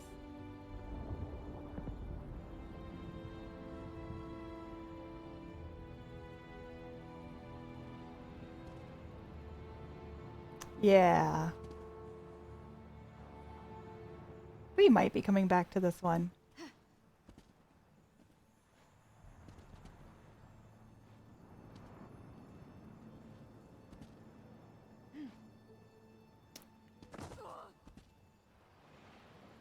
We need an elevator.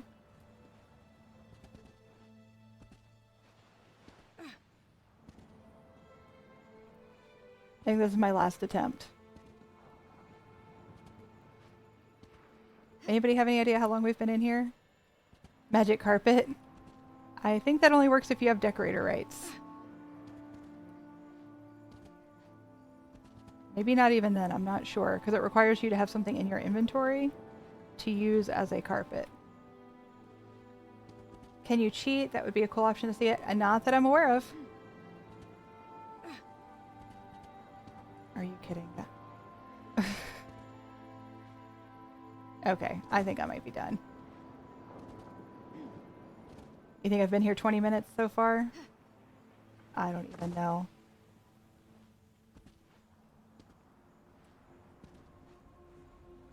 But considering we're only an hour away from my normal end time, and we still have 1, 2, 3, 4,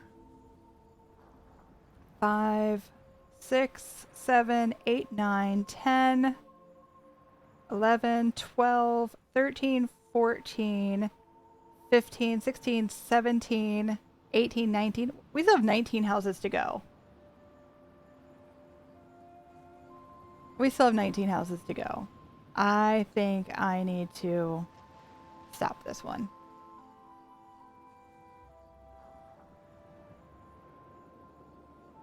So give me a moment to take some notes, and I will be right back. This is Leumas.t's Grand Psijic Villa. When the smugglers came across these alien ruins, they knew they found their new den. They quickly made themselves at home with crew quarters behind the bar, captain's quarters upstairs, and an almost hidden dock under the balcony. Don't mind the mess. They sell their wares quickly. We immediately have this. This is very interesting. Okay, in the interest of time, we're going to try to go as quickly as possible without missing anything.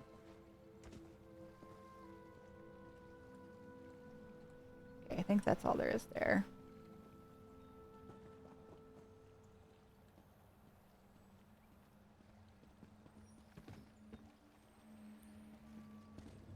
All right.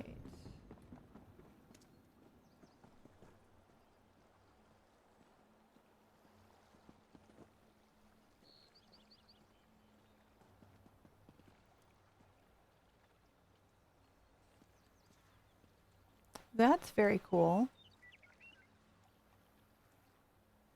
I think that's the bottom of a statue or something. I'm not familiar with what that piece is. Let's see. Oh, that's the top of the fireplace. The Eleanor fireplace ornate. Okay. Very cool. How did they build down? I don't think they did. Maybe.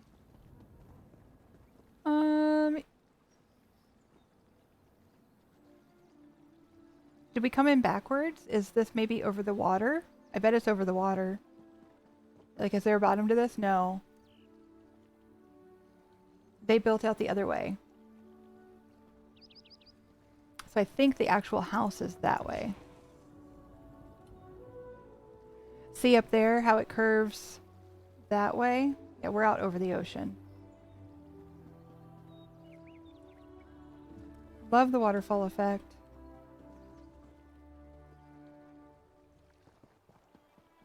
So this is all cobbled.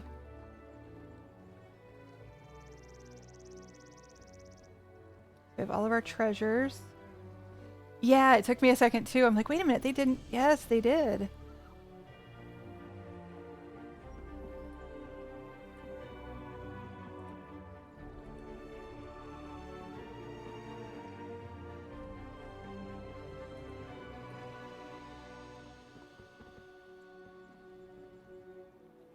I like the cross swords over the bed.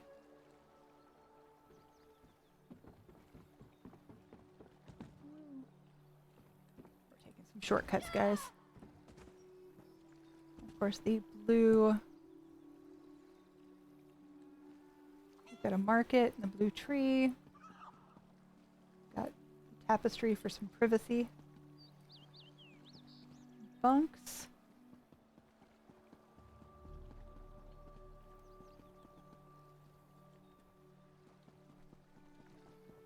Hey, Bastion. A beautiful view. This is probably about as far out as you can go, I would bet. I don't want to walk in case I fall, but I betcha. What book are they reading? That is not a Pelennel. Monomyth, Dragon God, and Missing God. They cobbled a couch. I love the sectional feel of the couch.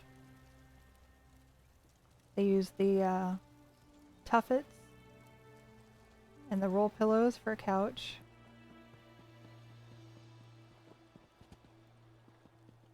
Okay, there's a way to go down that way.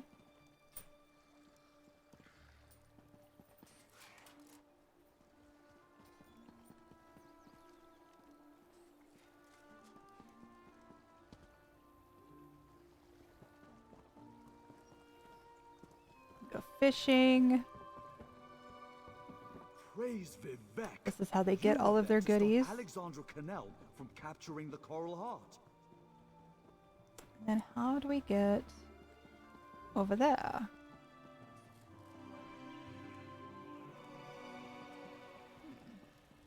This way. This way is how we get over there. Maybe. Aha, this. Nope. Oh, this was the way we came. Okay. I think that's the extent of it then. I think that's everything. This was I mean, this right here alone is beautiful.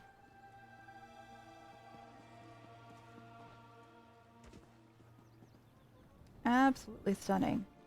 Well, and let's look up. Let's give full appreciation before we leave. Some glowies up high. They've reshaped the stained glass, the Dark Brotherhood stained glass, using the two arches, one inverted on another. Really well done. Hang on. She does not normally have a crown. That is the skull, the antiquity skull, inlaid into the statue to give her a crown. What is the blue stained glass on the wall? Good question. That is...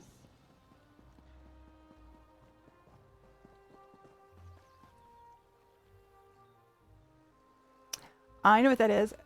Blue crystals from the Lux vendor behind that. Yeah, but Mel's right. It's the blue crystals, and then that's overlapping Eleanor fences because it's got the spikes on the top, so the fences are sideways and overlapping. Good catch. I was just like, oh, that's pretty. Nope, good catch. It is a great effect. Very striking. Alright, give me a minute to score these, and I will be right back. This is Aelthwyn's Snugpod, a crafter's magical garden retreat, especially convenient for consumable master-writs. It began as a word-bloom starfield, but eventually became a cozy crafting hub. Sometimes it loads in slow, and you still get the starry effect. The armory and outfit stations are overgrown, providing a leafy backdrop. It's the perfect place to enjoy a book and a cuppa, change your outfit, or brew some potions. You think the chest looks a little high? You're trying to find a floater, aren't you? I love the trellis inside.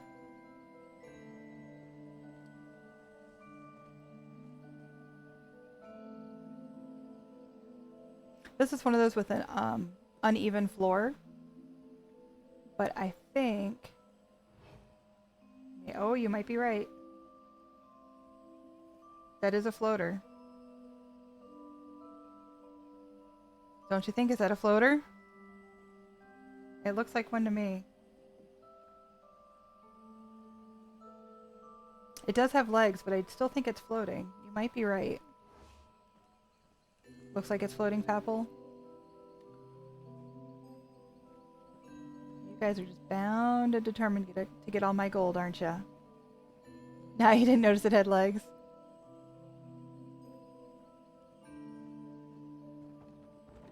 We have an upper level.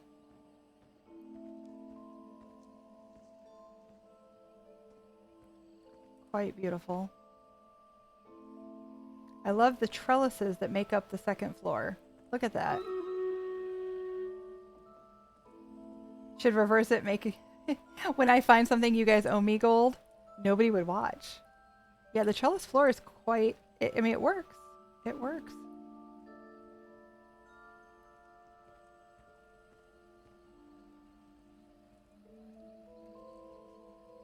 If somebody hung the Tall Papa's lamp, that's neat.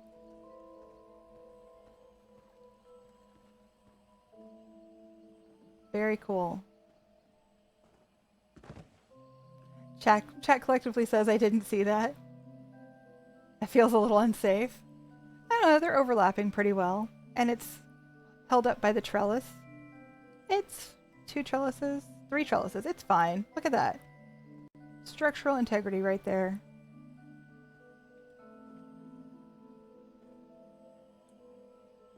But all the glowy flowers and the lighting. Oh, the hole in the middle. It's just a quick escape. It needs like a fireman's pole. Alright, let me score this quick. This is Lucy Drop's Antiquarian's Alpine Gallery. Does anyone want a grilled cheese? I'll trade you my shirt for a grilled cheese. That is the description we have. I feel like there's might be an inside joke there, but I don't know what it is.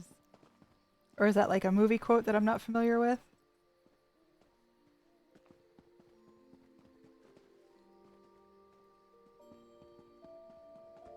Okay, here's our crafting area.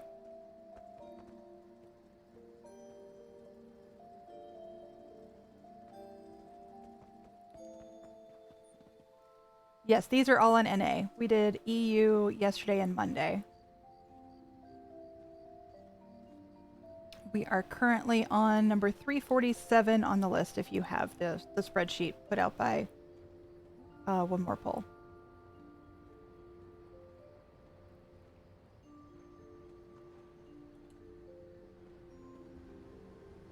They did use the moon bridge. I think we have 17, 18 left to score. We are way behind today. So we might end up carrying over till tomorrow. We're going to see how far we can get.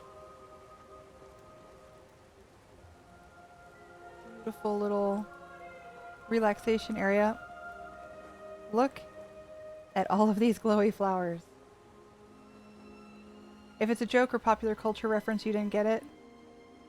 Yeah, this looks really cool. I wonder how many there are. That is an item limit suck for sure.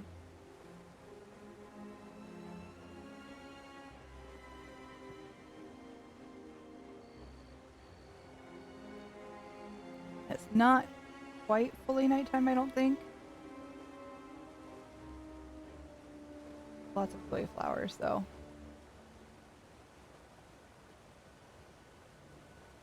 We have another... We have a couch out in the water.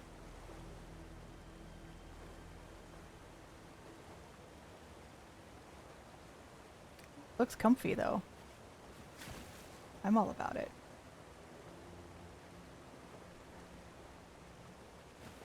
Yeah, how did they get so many splinter weeds out here? Okay, this way. Yeah, tons of amazing houses. We have seen some doozies. Problem is I want to give them all so much time and I can't. Stewie was tripping. Family Guy Stewie or Mad TV Stewie?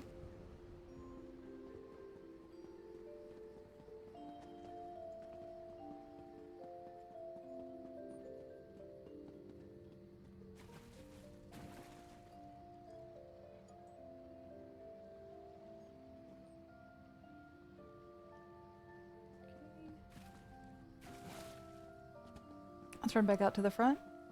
Family Guy? Okay. Is it actually from Family Guy or it just sounds like Family Guy?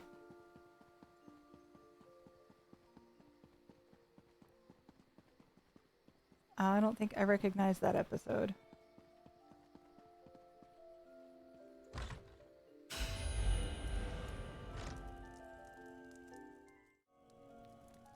Okay. Lots of antiquities. Trial dummy, or trial bus.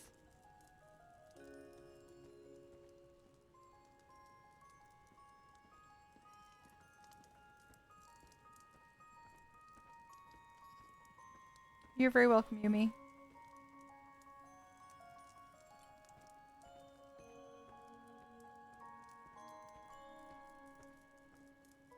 Another Song of Pelennor.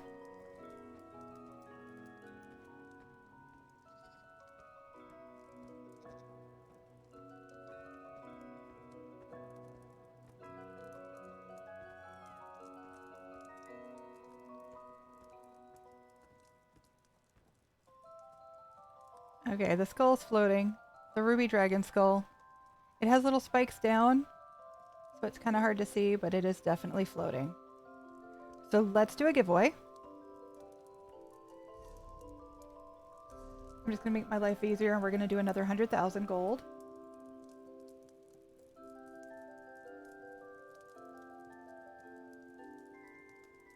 $100,000 gold giveaway, PC, NA, or EU. It is a hard one to place, but you can see it's floating. You can absolutely see it's floating. Okay. But that is the rule. When I find a floater, we do a giveaway.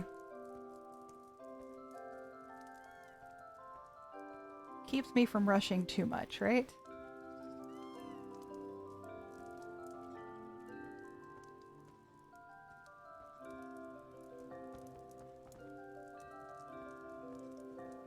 pub.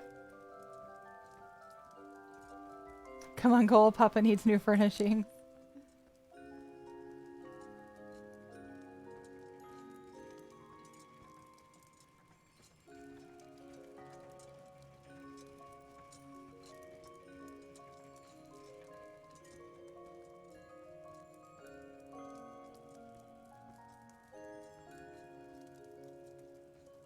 Okay, that little bird walks so weird.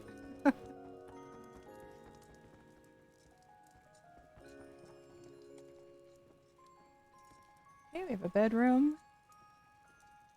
The trellis is providing privacy for the bathroom. Ooh, I like the glowy flowers in the Eleanor urn.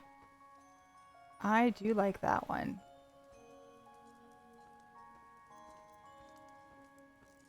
We have the Vardenfell map. More music boxes in the collection.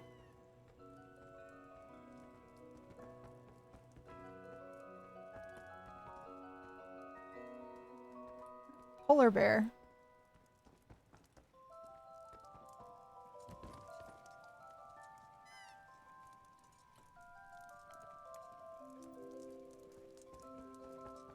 Okay, I think that's everything.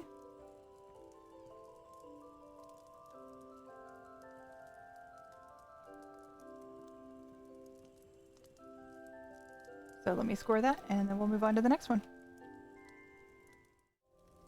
This is Xantia the Great's Hall of the Lunar Champion, Museum of Rimmen. Main hall displays for the Altmer, Argonian, Bosmer, Breton, Dunmer, Imperial, Nord, Orsimer, and Redguard, arranged by placement across Tamriel.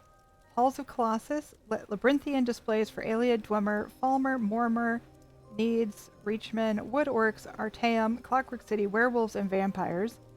Moongrave Fane, Khajiit display, the Lion's Cradle, Museum Curator's Home. You thought the house would be tripping because of the quote? Some roots coming in. Definitely makes it feel more like a ruin.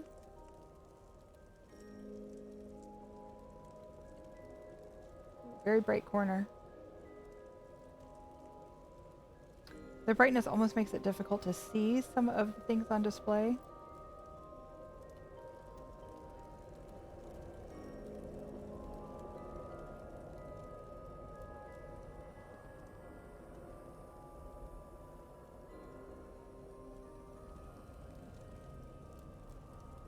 Hi, Nor. How's it going?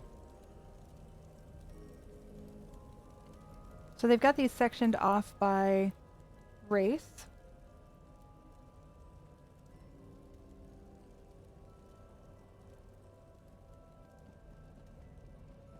So it's supposed to be a museum of all the different races, and then, like, this is your Argonian section.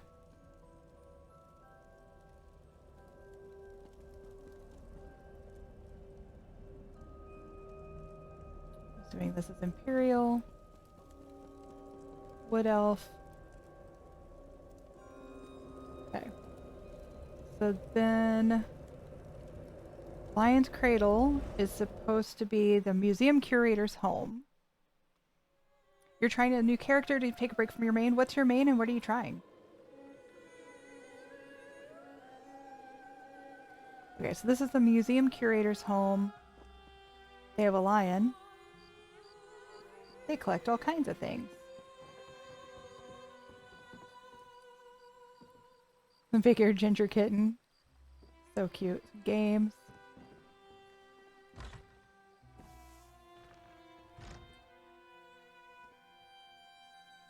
So the museum curator is native to Rimmen.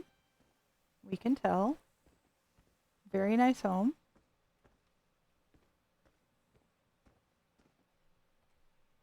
Crow and Raven, 3 short fables. Very nice. Main is an Altmer Magsork because Altmer is my favorite race. I'm trying a Breton Mag Crow. Okay.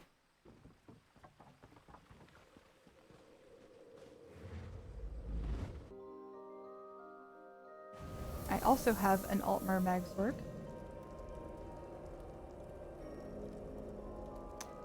Don't remember what my Mag Crow is. I don't play her very often. This is Moongrave Fane, which is the Khajiit display.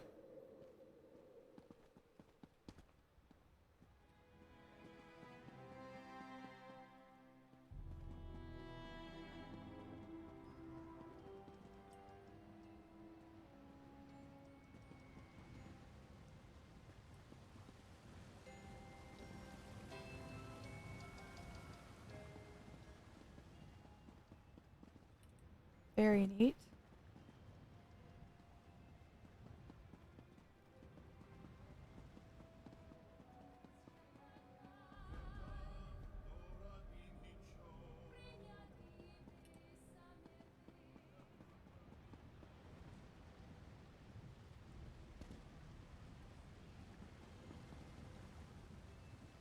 You can't get up there, can you? I don't think. No, I don't think you can get up there. Neat use of the gates. I don't know if that's native to the home or not, honestly. Okay. Moving on to the next portal. I think my Magcrow is High Elf, but I'm not sure either. That tells you how much we play them. I'm pretty sure mine is a Breton. I made her a healer. So I'm pretty sure she's Breton. But I couldn't promise you that. I'm sure that's one we've already been to. Yep, Lion's Cradle. And now this one. Halls of Colossus. This is where the Labyrinthian display is for Ayleid, Dwemer, Falmer, Mormer, etc.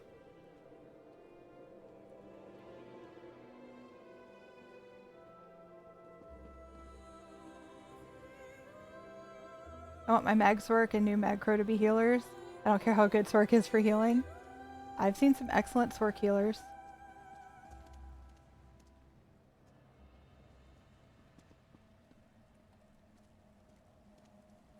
Especially in like Cloud Rest.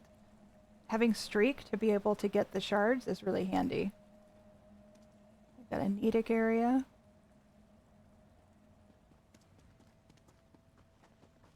The Reach.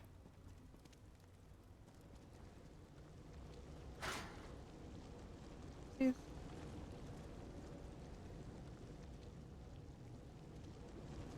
What book is this? Blood Fiends of Rivenspire. Mine all start as either healers or tanks. Usually it's the other way around because it takes DPS to level.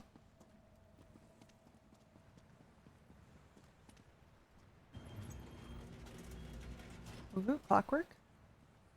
I like how the door even matches. So basically what they've done is they've collected things in the game and they've categorized them by race and then put them in a museum.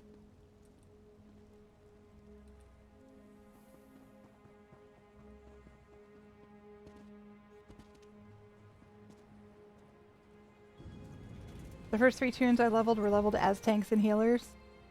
Yeah, I tried to level this one as a healer and I got super frustrated and I don't think I've done that since. Oh, I like the stones on the wall. That's kind of neat.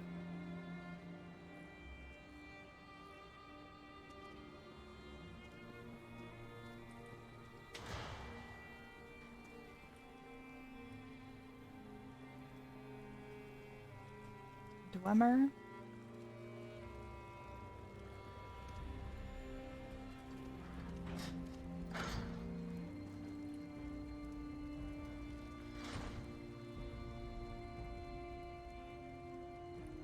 Ayleid.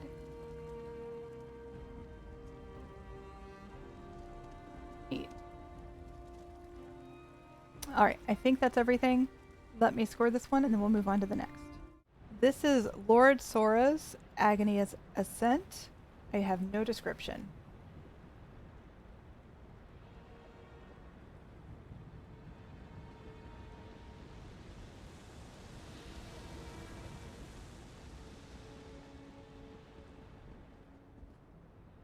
Let's see, we have our crafting area over here.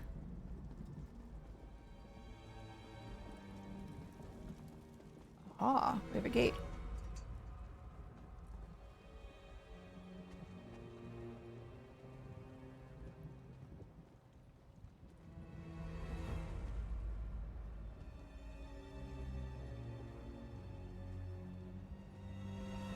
Definitely a graveyard of sorts.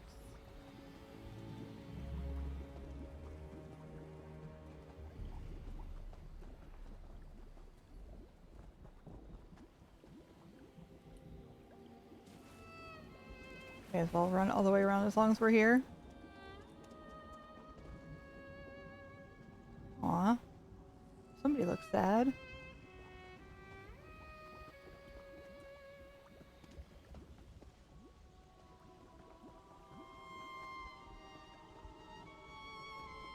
We have a gate on either side. Remind me to go back and close the other gate.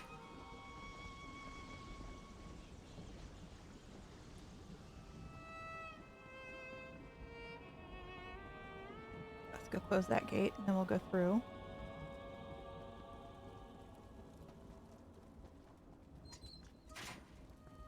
Trying to be respectful house guests. I'm sure I've forgotten several doors today, but I'm trying. Yeah, the music is actually the game music for this property.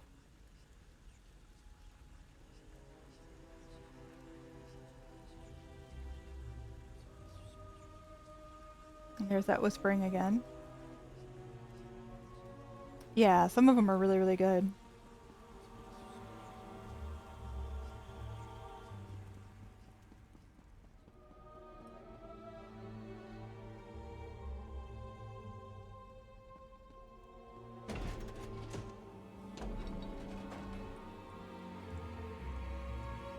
This is another one of those sprawling houses that I get lost in. I'm taking a different leveling approach to my new characters since I didn't do these things on my main, but only because I don't feel like spending a long time on two characters upgrading the same thing, because I didn't upgrade things at the same time. You love this house, but you have no idea what to do with it. Well, we're here for ideas too, right? That is a lot of hanging skeletons.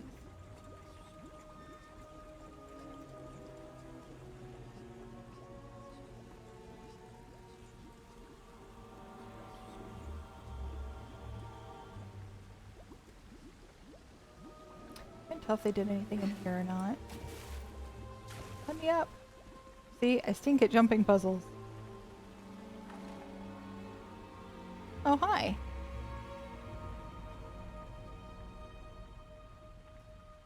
Just a little something something.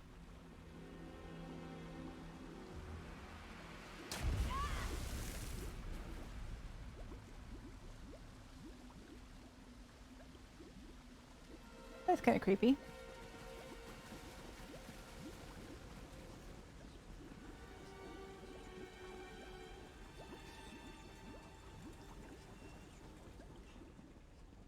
This is one of those places where I'm afraid I'm going to miss something.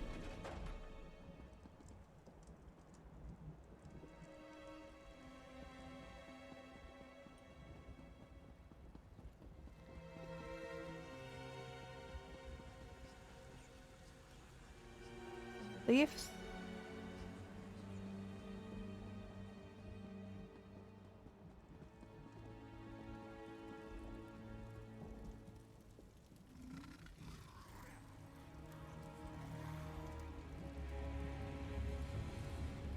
Finally, somebody locks up the Ogrim.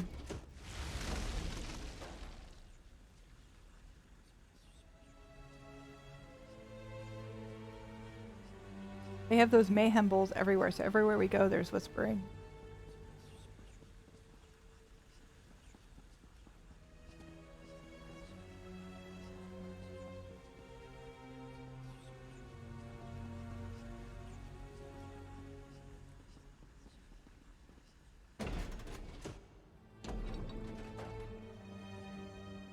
I'm already lost. Okay, let's go left.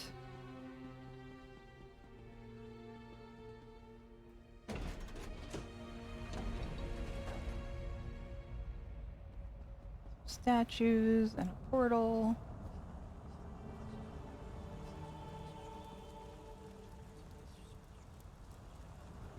Dungeon flex.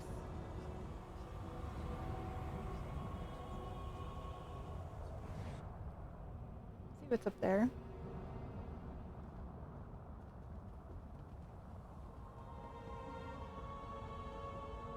Nope, nothing here.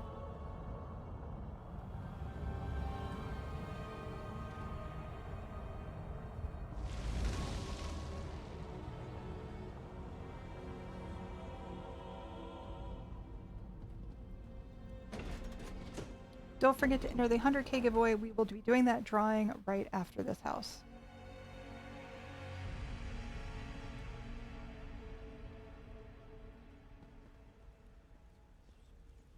This definitely has some wow factor.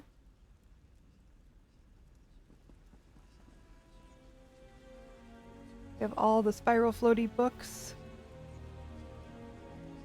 fiery orbs, all the Daedric stuff around, the whispering, lots of books on the floor too.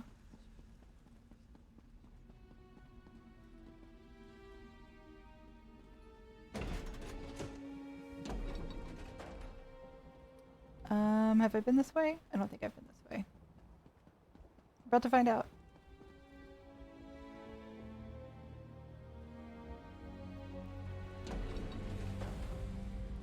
Yes? Yeah, that's the same room, I think.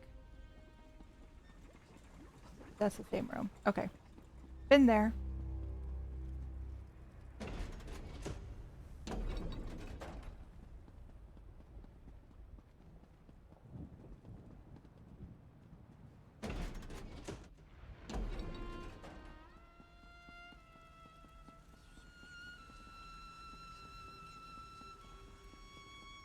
But this way.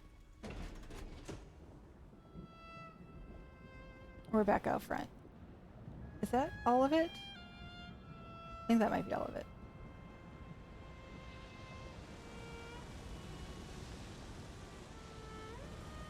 Everybody always makes the 2 dragons or 3 dragons fight each other. Every time. Okay. Let me score this and I'll be right back. This is Adelaide's Hunter's Glade. Dungeons and Dragons. Search ye far or search ye near, avoid ye not the fall. Dragons rise through rites unclear, so heed adventure's call. Stone and bone guard warded door, the trap becomes the way. Bravely trod accursed floor, where Vrock with death doth play. Left is right to find the stair, and face the dreadlord's ire. Flee ye from the dragon's lair, or step into the fire. Is this another trap house? Oh, hey, lacking imagination. Only 245,000 more points till you reach VIP. This is one of your guildies? Nice. Okay, so we have paintings on either side. You would not know this is Hunter's Glade. Totally reskinned. Oh, look, they put the chest on the bookshelf and turned it sideways. That works. I don't know what VIP does, but I finally have we'll finally have status. It allows you to post links and avoid other moderation things, and puts your name separately and tells people that you're special. Basically. Oh, it is a trap house.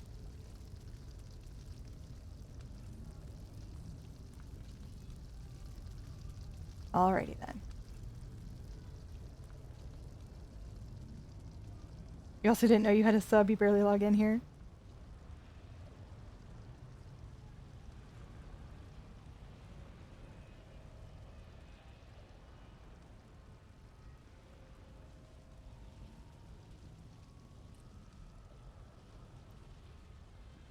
The D&D gaming room is so nice to start with, and then being drawn into the adventure is genius. Oh, this is cool. They took the stone husk and added Clockwork City thingy. Okay, that looks... Barely, are you seeing this? It looks like 3 slashes, like somebody Came in with a big claw and slashed that door, doesn't it? Yeah, the scratch marks. Oh, hello. There's a rope.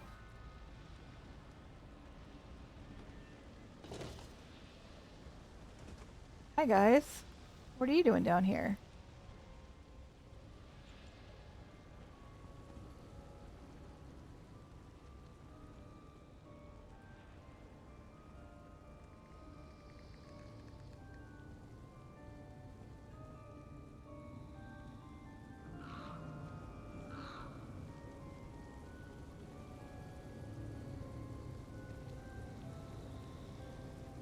I think this might be the end of the road here.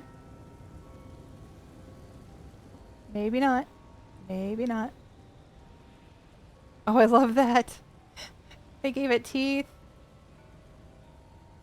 It's great.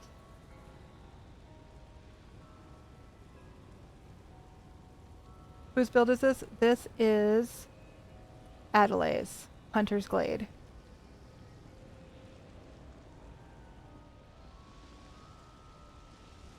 It is a Dungeons and Dragons themed house with traps.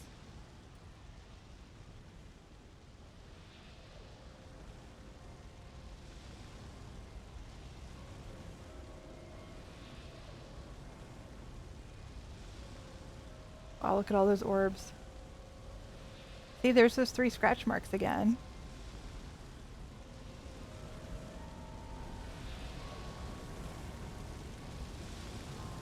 So we can go into the glade.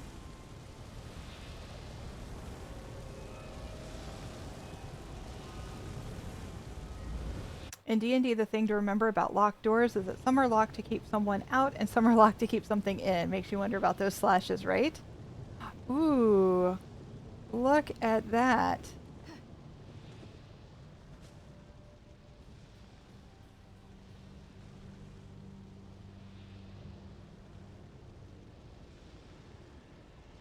Look at that, you guys. So the chest here is made of Alinor limestone stairs. Brilliant. There's the hoard underneath.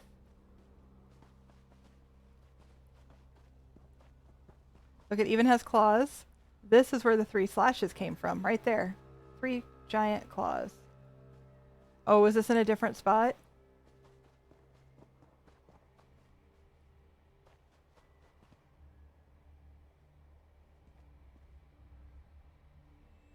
That's awesome.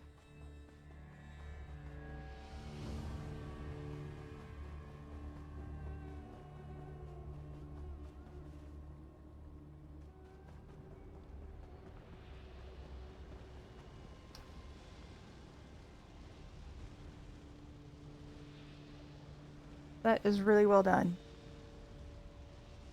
I love the coral whiskers. Okay, I'm going to go back to the beginning and see the introductory area again, and try not to fall through the carpet this time.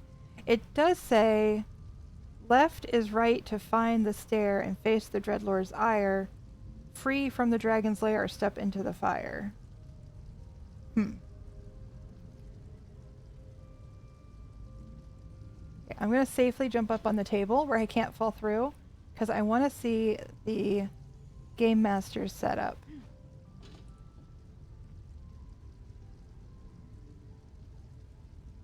Very neat.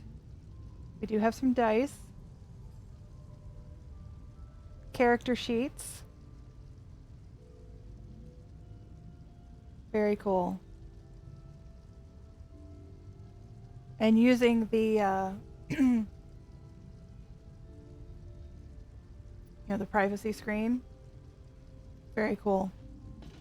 Very well done. I can't jump again. Let me see. There we go. Yep, we fall this way now. Is this in the same spot?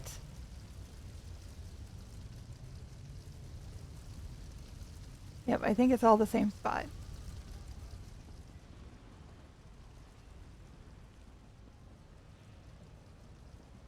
Yep. Very cool. Okay, let me score this, and then we'll move on to the next one.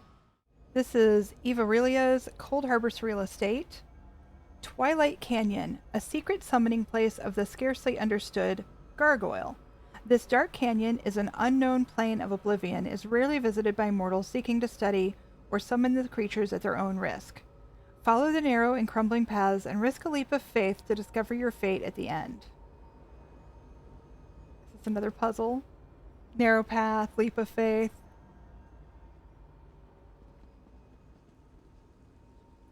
But right away, the lighting is beautiful. Colors are beautiful. We have the vampiric stained glass right away. Purple and red. We have this over here.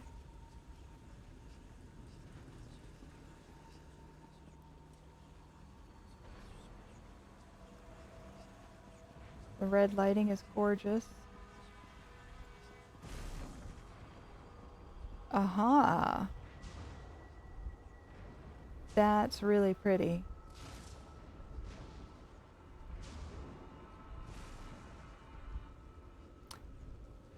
Look at all the Zen idols by the heart.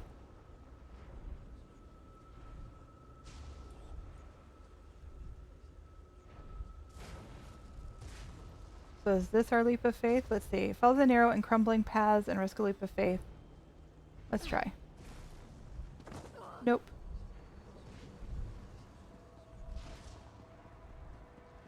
Anything out here?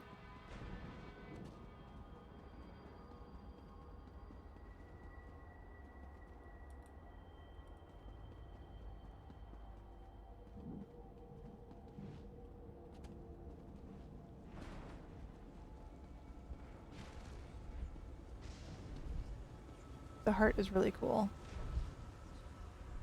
Very well done. Definitely some wow factor there. Well, I don't seem to be able to get out of this pit. Maybe. Oh, so close. Okay, so I don't think this was supposed to be my leap of faith. Let's go back to the beginning. Okay, so we went that way. Now we're going to go up.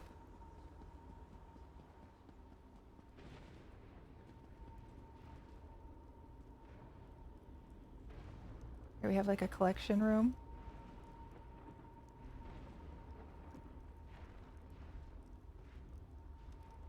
Beautiful.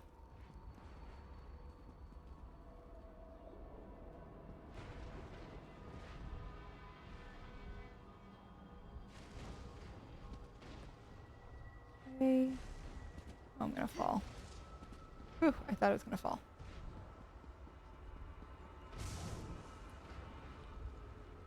So that's the same down there. Oh, here we go. Hi. Hello.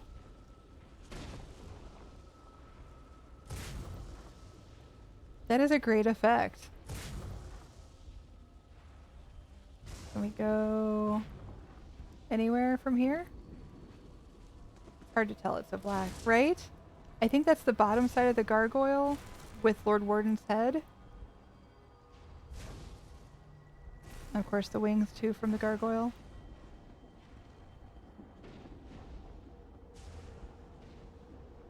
Okay, but I'm not sure what this means. Follow the narrow and crumbling paths and risk a leap of faith to discover your fate at the end.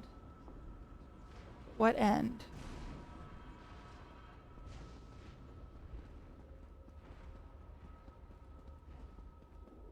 Can't go any further there. We've already jumped down there, where the heart is.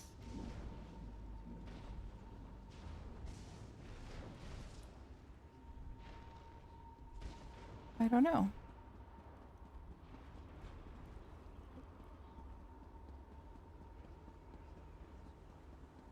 Barrel's gonna look.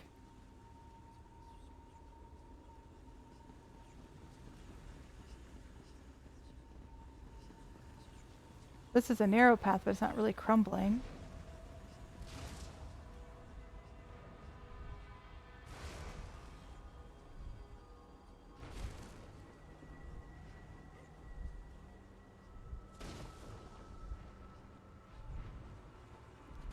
Yeah, there was nowhere to run to, and no...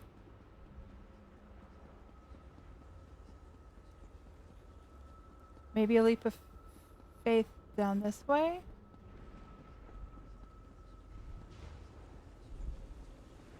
I bet down off this cliff, maybe?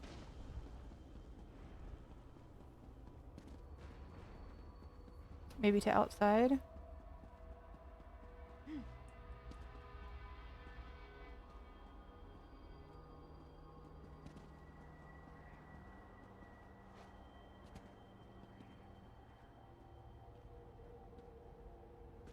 There's nothing down on this level.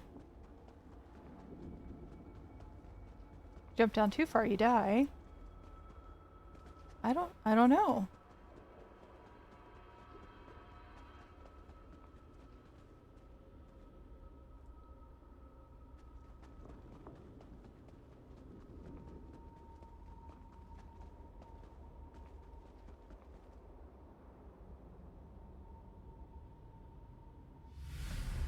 See, you just die.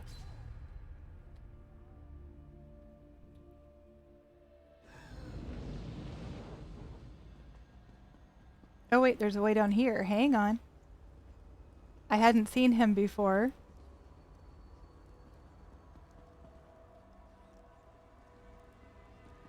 Is there another path?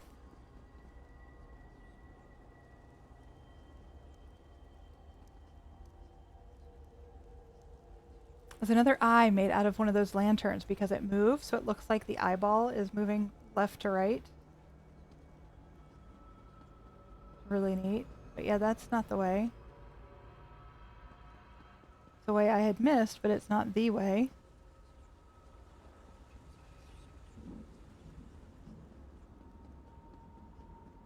Beryl hasn't found it either, so I feel a little bit better.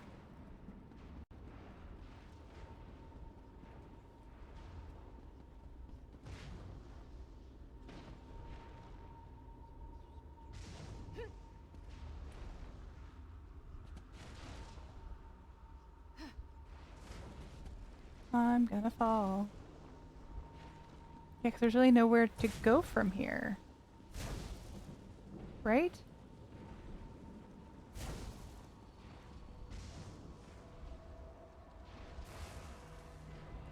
Maybe. Maybe the leap of faith is just jumping to the heart.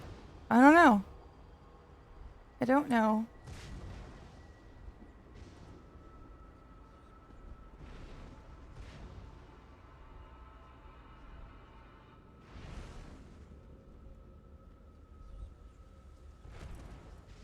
I was hoping you could jump up on that thing and maybe go somewhere.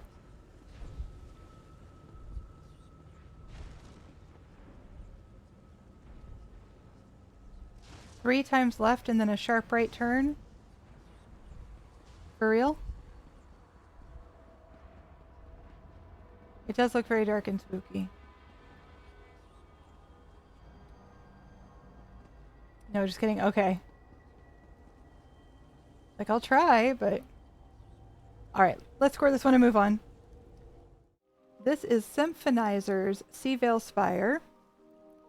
The Abyssian Sea is filled with danger and horrors. No matter how great the ship may be, they will slowly succumb to the deep, dark depths of the sea.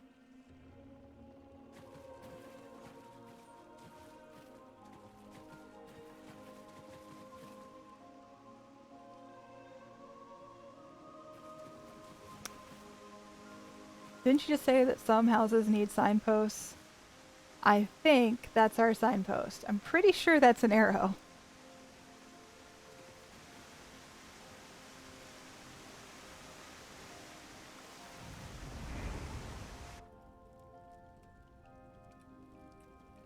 Okay, so nothing extra in the entryway.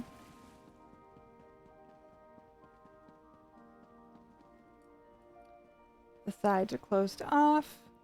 The only place to go is into the deep. You like that Bethesda lets you make the Breton's ears look more elven or human. You made your Breton's ears to the pointless setting. Or the pointiest setting.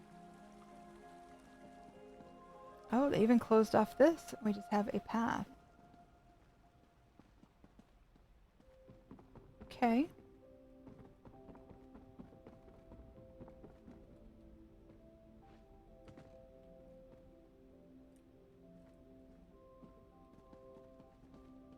I think I'm stuck. Okay.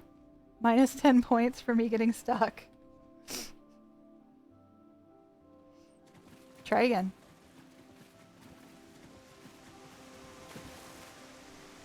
Nothing wrong with pointy ears. No judgment.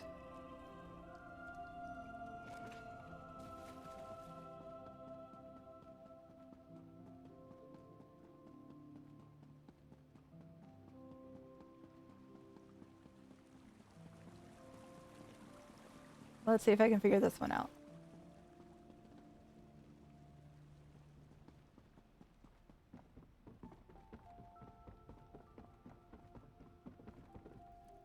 So, where am I supposed to go? Here? Then do I drop down, maybe? Or is it only supposed to be viewed from afar? It is a great ship, and it was something I was thinking about doing in mine, is a shipwreck.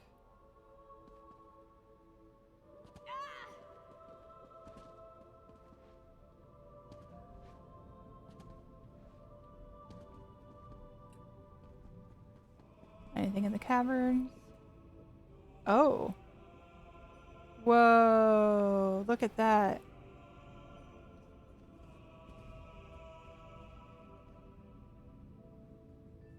That's very creepy.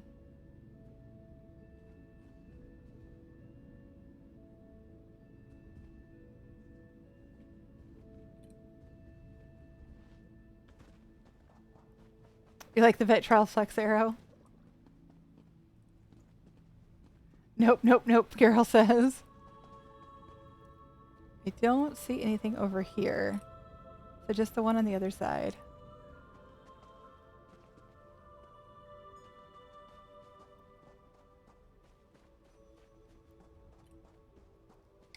Okay, I like that the fabric is floating up. Hang on. We've got the fabric floating up. We have a curtain floating up. We have a chandelier on a chain floating up. I think it's just creepy because it's in the depths. It's like hidden. They did a great job. Oh, look, the chair. There's fish underneath. There's a chair and a table up on the ceiling. Other stuff up on the ceiling. That has been one of my complaints about some of the shipwrecks we've seen, is that stuff is kind of not realistic.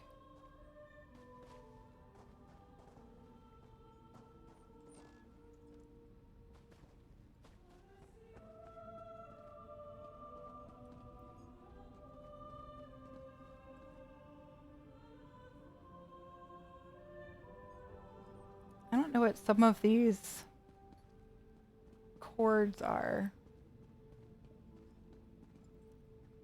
Oh, I see. It's just the rope from like the, see how it's got that? Yeah, it's got the bucket. It's the bucket rope. That's what it is. The dutiful guar. Yeah, some of this I don't really know how they cobbled. Okay, so that's a vampiric curtain. And another bucket. And then the pole from Northern Elsewhere. I think it's Northern.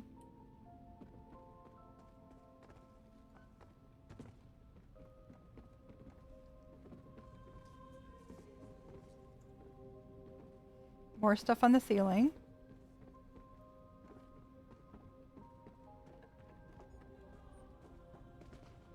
Oh, we've got the birthing area that I can't quite get over to. Aw, the poor tribute. I guess proof that Tales of Tribute has been around for a while.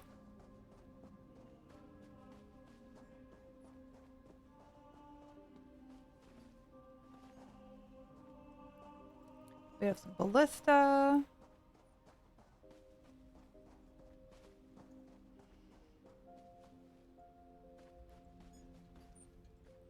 We wanted the boat that's capsized.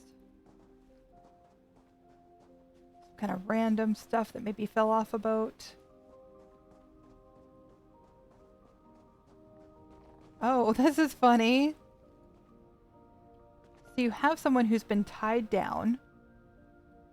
And they're being held to the bottom of the ocean by what they've been tied with. But it looks like this crab is trying to cut it. Kind of funny. Grail doesn't do creepy deep water. First thing I did in my Seaveil was cover that bit.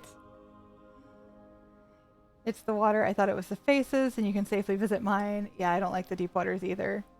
Crabbo has a balloon.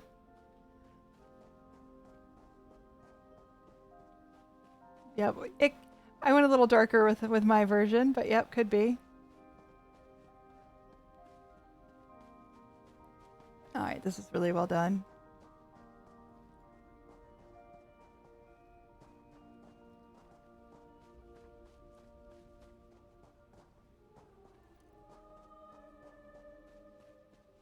Oh, somebody got caught on the anchor.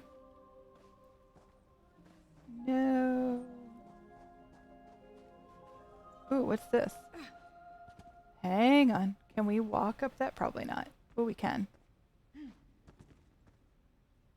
lantern.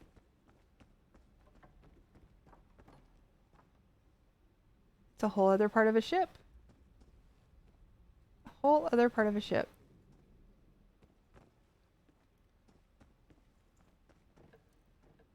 Okay, and it looks like you can get up to that ship. There's something leaning up against it. Well, I got my hope stash last time, so...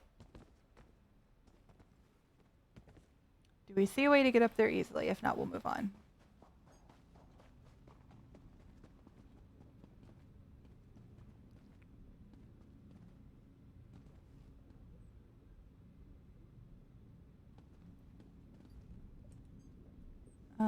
We might be able to get up there from where we were. Let's try. I think having a corpse for a balloon is also pretty dark. True, I suppose.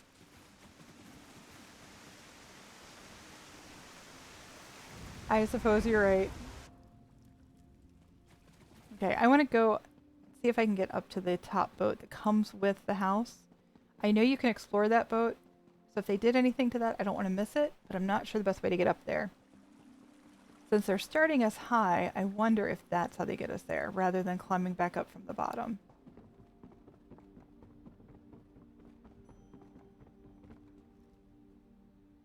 Oof, maybe not. I don't know.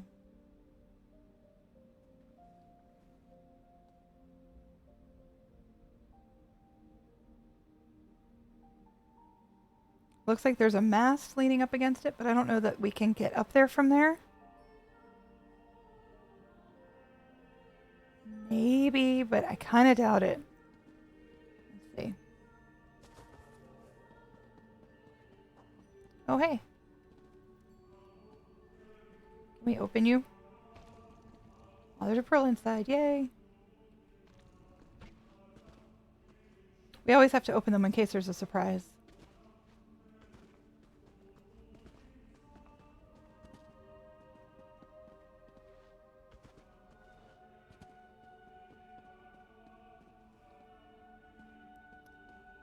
I don't think I can get up there. Nope. Okay, I don't think I'm supposed to get up there.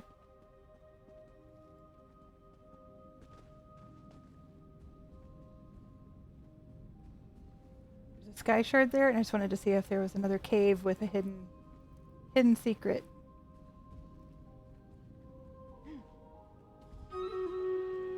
They did add a lot for landscaping. Kind of hard to tell if you can get up or not. Alright, give me a minute to score this one. This is Darth Cuddle Fluff's Coldharbour Surreal Estate. I tried to give the feel of an endless graveyard. It's actually just a place for my head.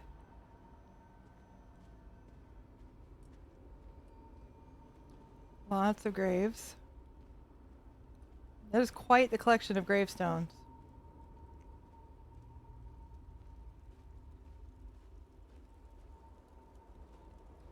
Is this one a Crown Store only one? Or is it a one that we can get from the Witches Festival? I think that's Crown Store only. They're all the same.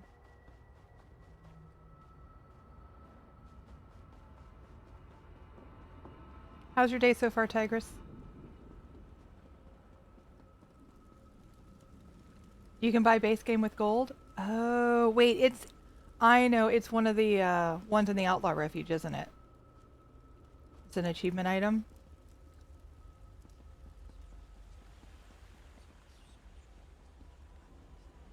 You have a washer, nice.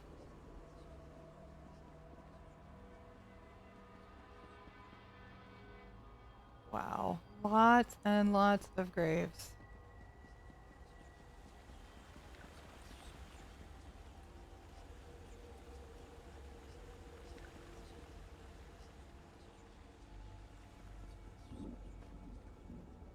Getting to be an adult, aren't I with being excited about that? Kinda.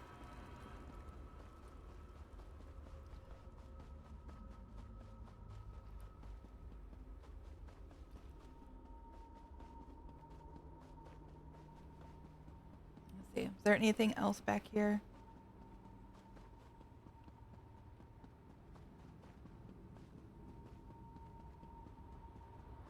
That is a lot of headstones.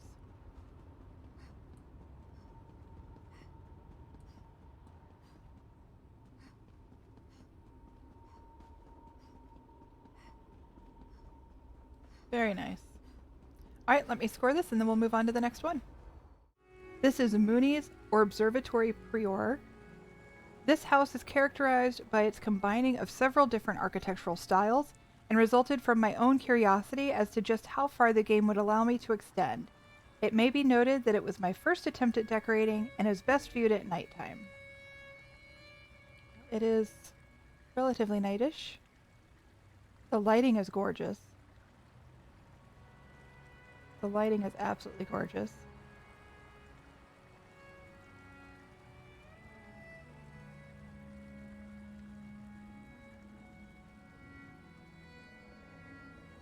Okay.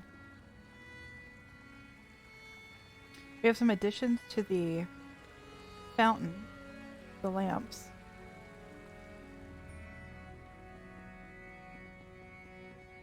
They did say that this is their first attempt at decorating.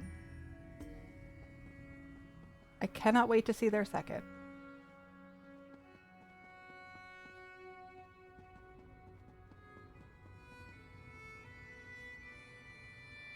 Yeah, this is pretty good for a first timer, especially.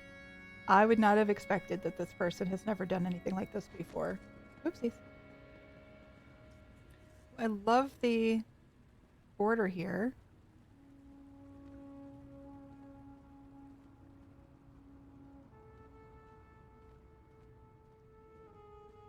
We also don't know what they do in their personal lives, if they are like an interior designer or if they're a landscaper. I think all that makes a difference as to how they handle in-game decorating as well. But yes, this is beautiful without even taking into account that this is their first build. When you add in that this is their first build, it's kind of ridiculous. I wish my first go had been this good.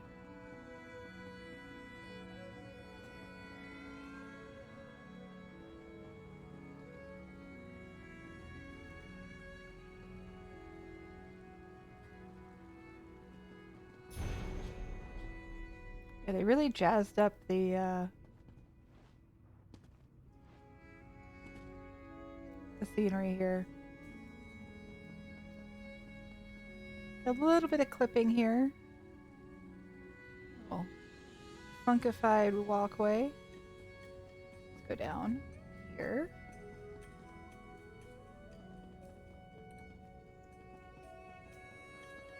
An alien well over this way. This is not Psijic Villa. This is Orbservatory Prior. This is the Clockwork City house.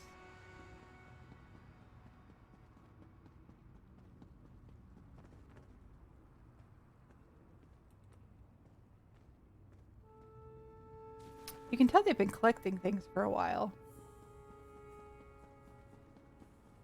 while they might be new to decorating, they don't seem to be new to the game.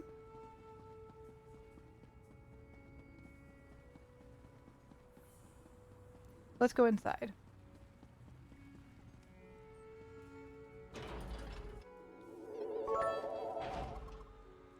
Random bits incoming. Thank you, Zilbor. Thank you so much for the biddies. How are you? I like how the stairs go in two different directions and they're symmetrical. We'll go up there in a little bit. Got a bedroom. Some dungeon bus.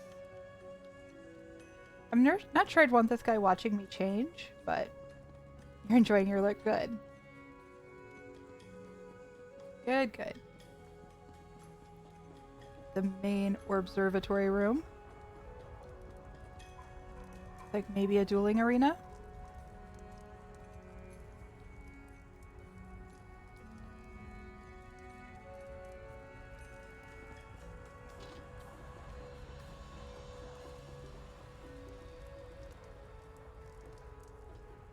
Very cool.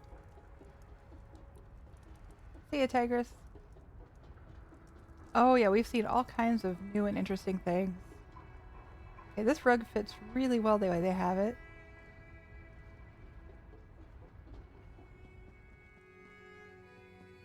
Okay, let's go upstairs before we go downstairs. So they made their own loft with 2 staircases.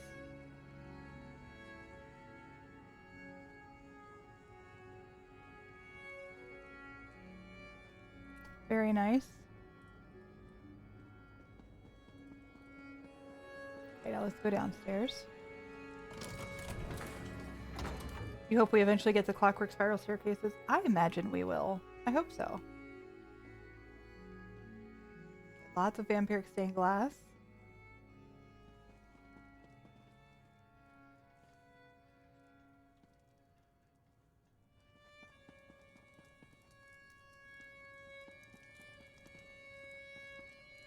Nice and cozy fireplace.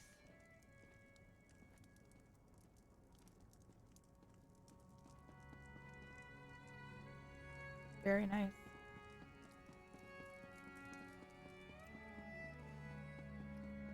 Very nice. I think that's it.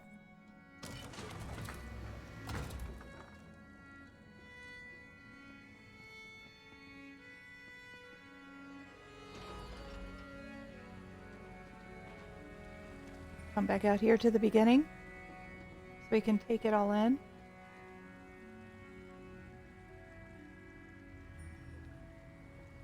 All right, let me score this one and then we'll move on. This is Law of the Pancakes Moon-Sugar Meadow. This is my first house build in ESO. New player for about 4 months or so now. What I've created is a quiet, beautiful space that is a reflection of my aesthetic and tastes. It was a labor of love and hard work, building furnishings and grinding materials in gold, and I am so proud to share it. We have another new builder. I love it. We're already off to a good start. It's a cobble. Wow. All these amazing newbies, right?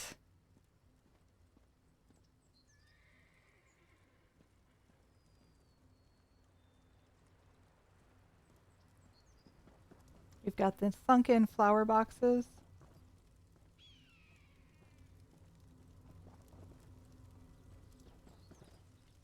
Let's see, we've got a stable.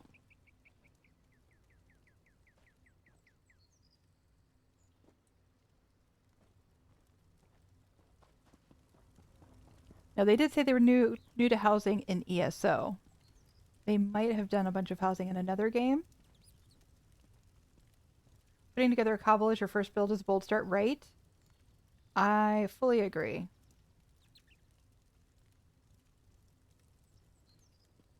Fully agree. Ooh, I love the fireplace. Love the fireplace. How does a new player get so good?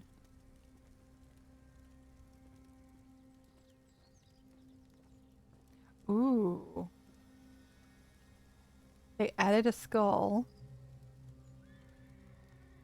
to the painting. They're new to housing in ESO. They were a building contractor in real life and could probably build this in their sleep. Never know. Look at this cobble. A lantern with an upside down hanging basket. Make it look like a lampshade.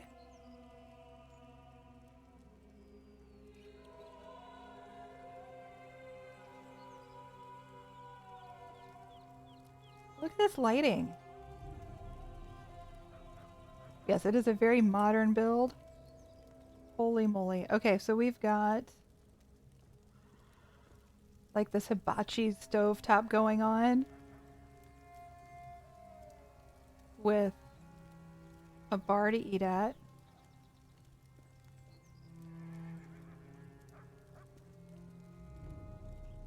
We've got the elsewhere spices sunk into bowls.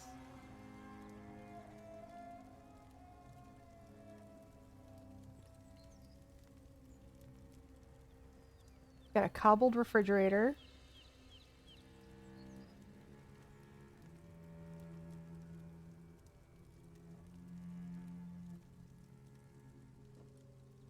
We have a stove here.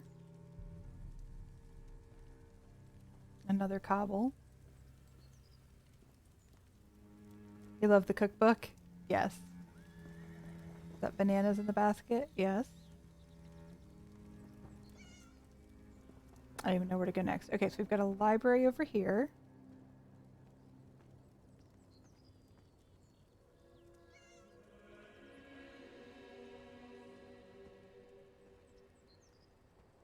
Well, and even just using these vampiric curtains coming out and into the room versus flush against the wall or in a doorway or something.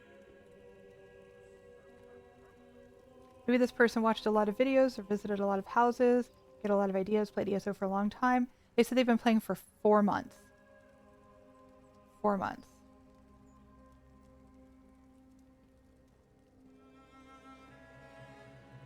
They have accumulated a lot of stuff for someone who's played for 4 months. But yes, they could have watched a lot of housing videos. They could have been spending all their time on Twitch watching streams, right?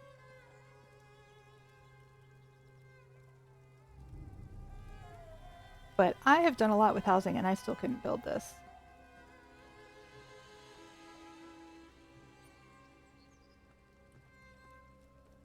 There is a lantern under the desk. I'm not sure why. If they just needed it for the light to be right. I don't know. They might have spent in real life money, but a lot of this stuff is antiquities. There's a couple achievement items. They could have used Crown Store stuff, but like those poles are only 100 gold each.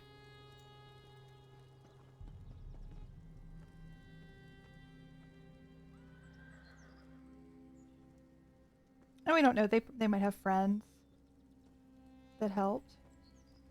I love the nightlight out of the glow stalk.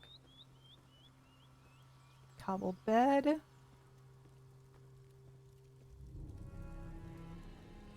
This cool modern fireplace using the Deadlands stuff. Heck, I think just getting my Orsinium anvil took me 4 months.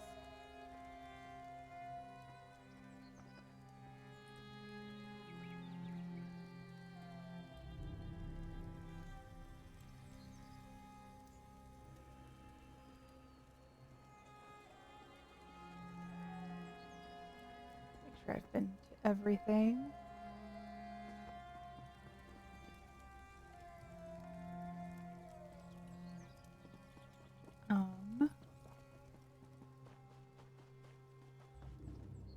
Is that everything? I think that's everything. Just don't want to skip anything, you know?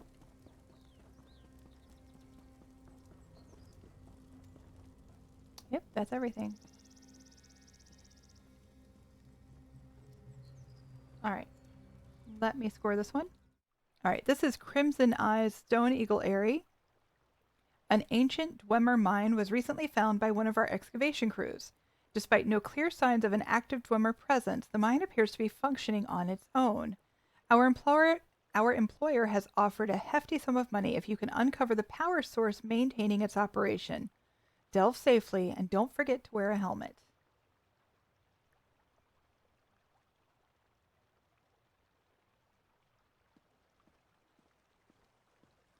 I love the backstory here.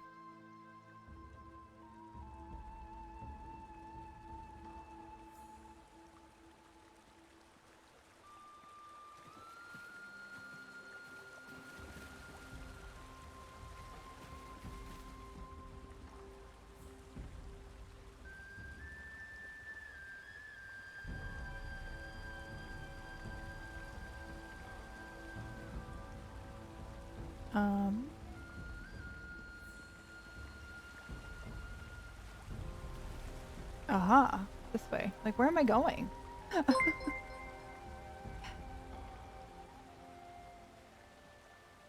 The Alasa Orbit, thank you so much for the follow. Welcome in. The Brazier of Frozen Flame is hard to get from Bleak Rock.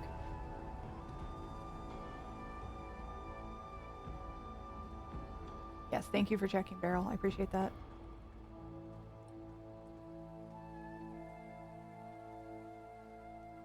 Let's see. Can I open any of these? Nope.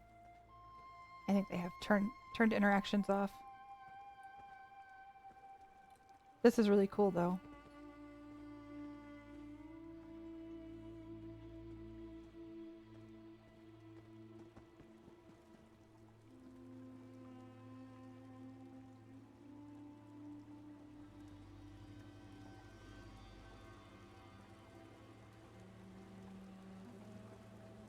This room's kind of bright.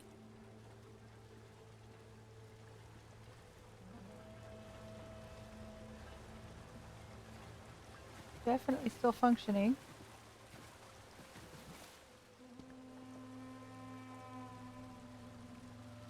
Can't go through there either. All right.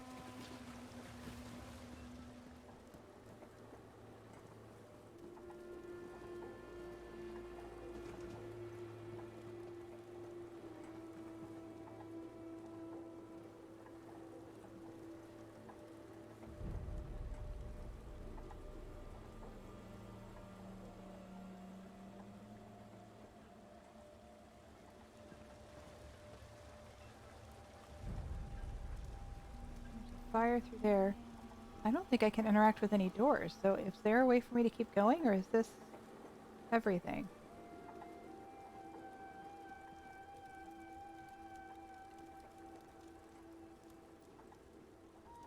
Make sure you're in your home area.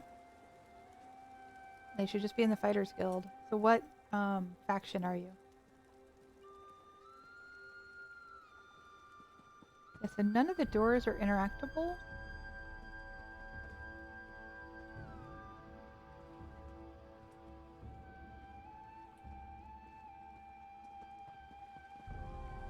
So I think that might be it. Does anybody know?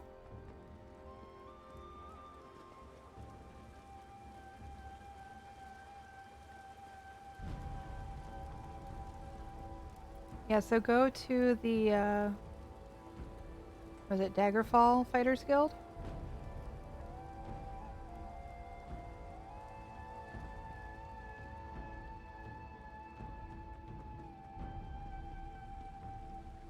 If I remember right, he's... Yeah, Volkogard is Aldmeri Dominion. I believe you need to be in your own faction.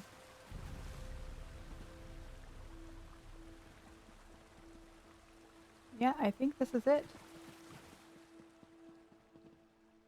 Barrel's gonna double check me. I believe so.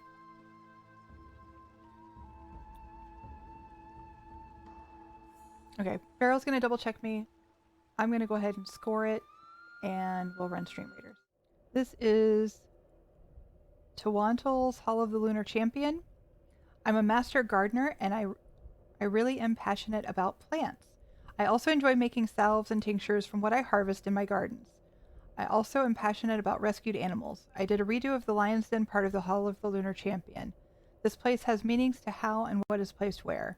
I turned grass off, but no other effects. Sounds are part of it. Controlled chaos is my style. Okay. So let's also turn off grass.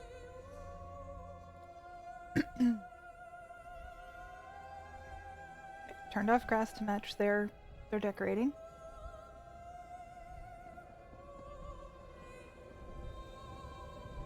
This leads us right to the only option. Lion's Cradle.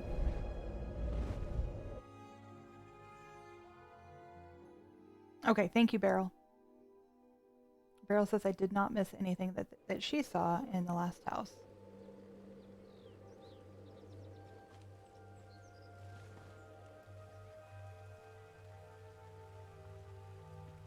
Hi, Ember. We have tranquil little music, or we have a tranquil little water area. I'm listening to the music. I'm thinking about what they said about music, and my words got twisted. We have a mule. I love that they built under here.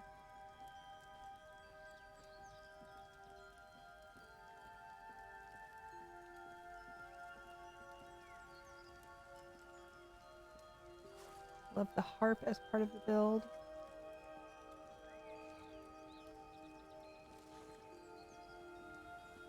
The birds and the music.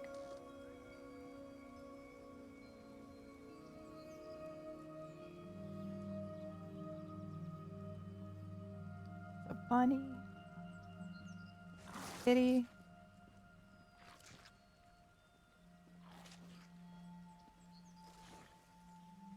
Love the addition of the sand. They made much nicer steps.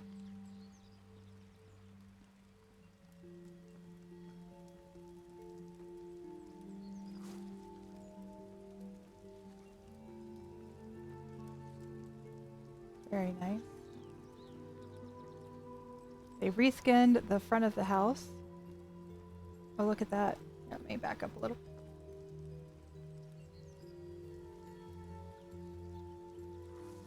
That's really nice. Of course, the glowy trees and the window boxes.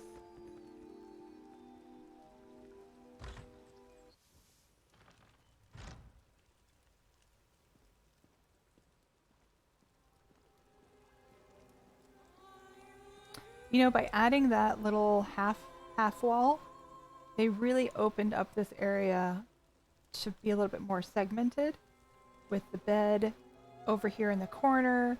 We have our little kitchen area. And then, of course, the salves and tinctures part of gardening that they mentioned in the description. And a place to sit by the fire or sit and enjoy their food. Very, very nice.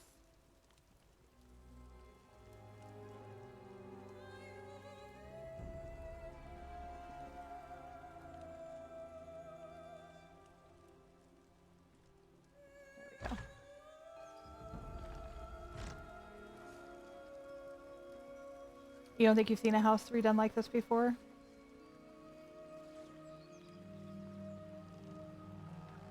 But look just how much they did.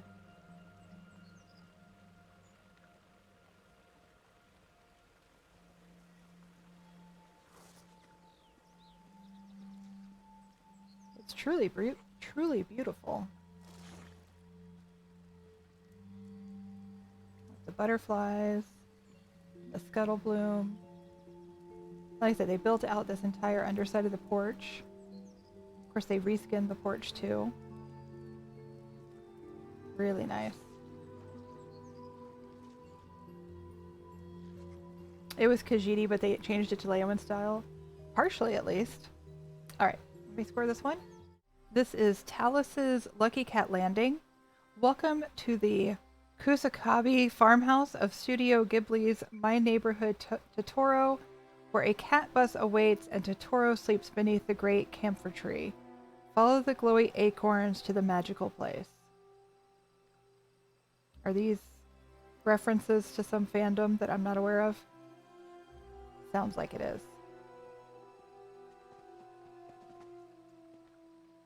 Oh, look at that. That's great.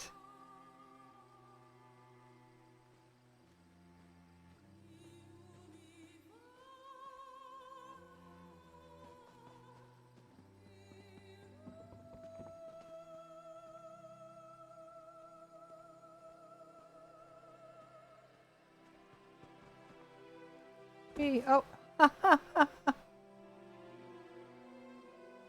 That's awesome. Look at that. I don't know how to get out of here, but look at that. There we go. Maybe. Okay.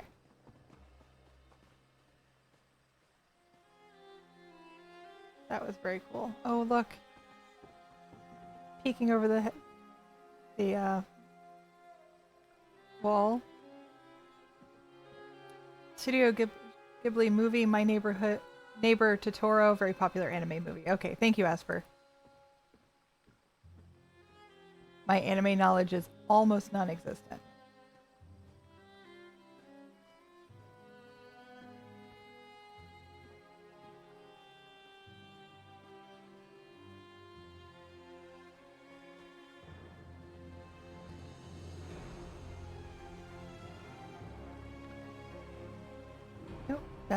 That is it.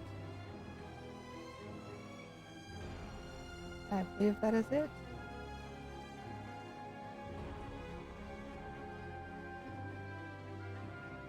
Still very, very cool. You've seen the movie and this looks really good? I recognize the bunny, or whatever it is. I've seen that somewhere before. I think you should do all crafting certifications. Daily writs make you a lot of money. Nibbles! Hey, how are you?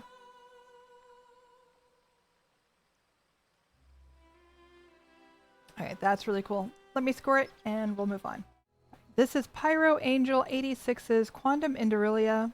This house is home to a mad, bipolar vampire mage. She loves culture, art, exploration, and archaeology. She also enjoys the darker secrets of the world and explores her vampirism through knowledge and discovery within the dark underbelly of her home. This house features most cultures and furnishings and holds magical and extremely colorful pieces to showcase the wonders of Tamriel and beyond. Which part, Tigress?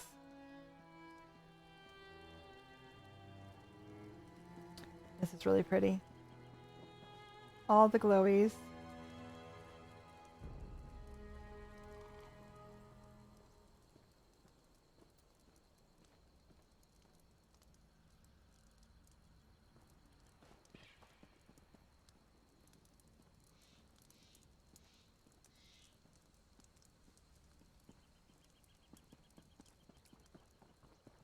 It was definitely a cat, but not the Cheshire Cat. I'm trying, HB. We're down to the last bit. We're at number 399 on the list. There are 412. Not all of them are assigned to me, so we're getting close. Trying to finish it so I can do it all in 3 YouTube videos.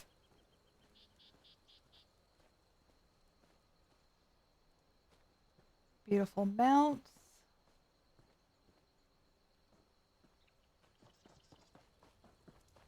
I do like the fenced-in area.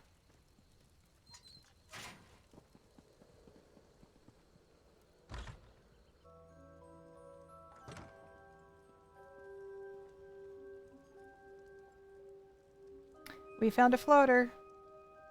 Right here. See it?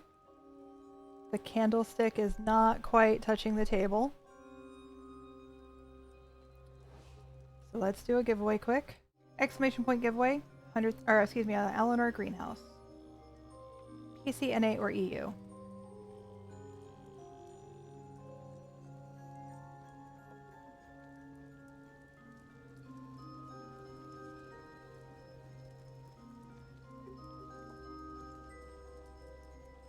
I like how they sectioned off this room. Not 100 Eleanor greenhouses, sorry.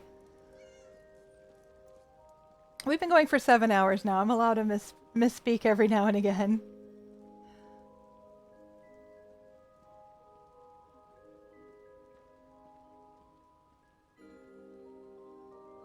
We've got another floater too. The trunk here is floating, and so are the books. Like I said, it's really, really hard to get bookshelves right.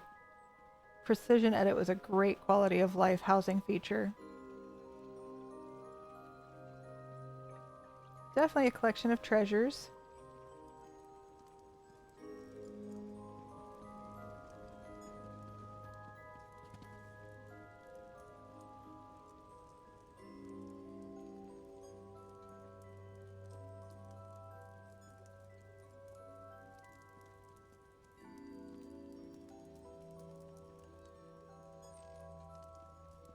Okay. They mentioned something about the basement. I want to see the upstairs first then, if the basement's special.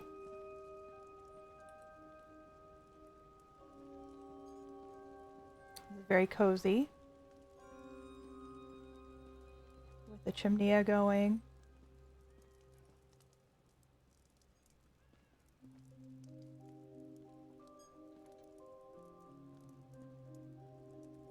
We've got another floater. With this unicorn sculpture.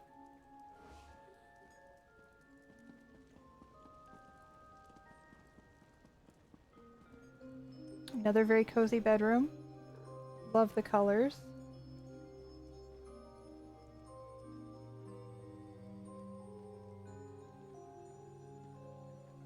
Nice bath with a glass of wine. Okay, now let's check out the basement. She explores her vampirism in the dark underbelly of her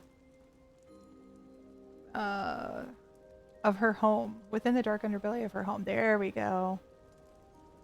What lamp is which? Upstairs, this floor.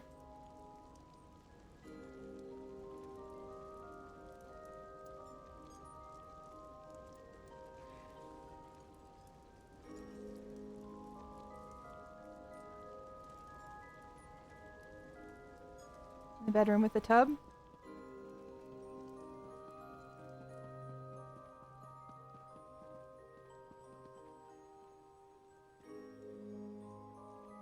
The salt lamp on this side of the bed. This one here. The Halalu salt lamp. It changes colors. You can have it be blue, green, or red.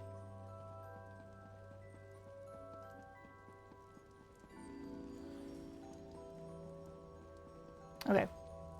Back to our vampiric dungeon.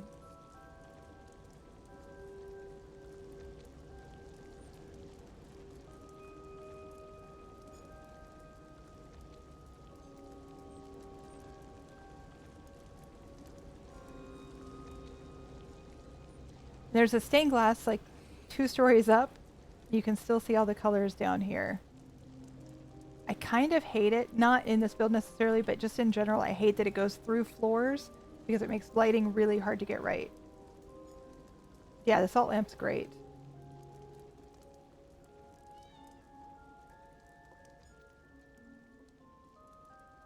Someone laid down here to wait for her and she never came back.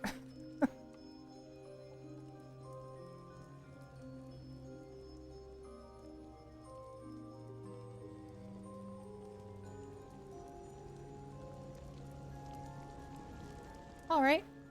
I think that's everything.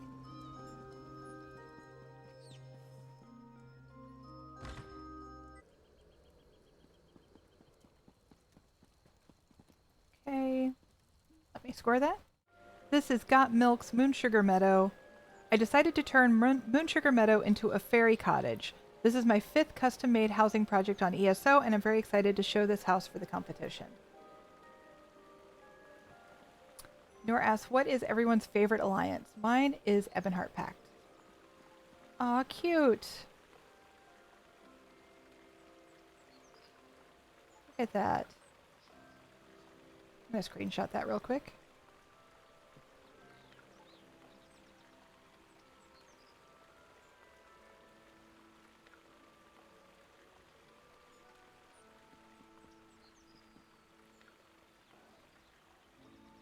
Again, the lighting is great. It is very pretty.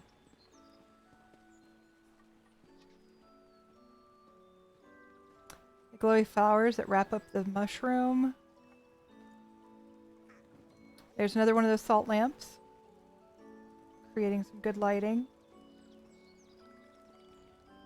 Aldmeri Dominion is still best Dominion. Oh yeah? Well, Ebonheart Pact is the best pact.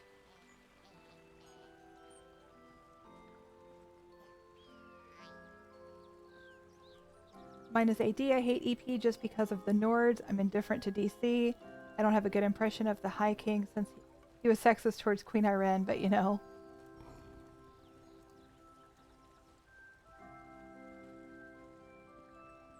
Hi, pretty boy.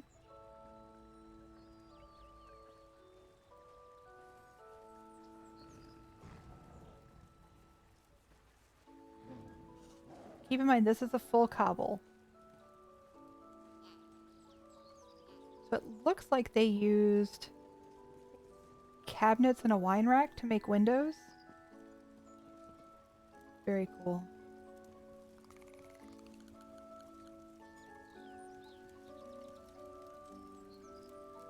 Cobbled couch.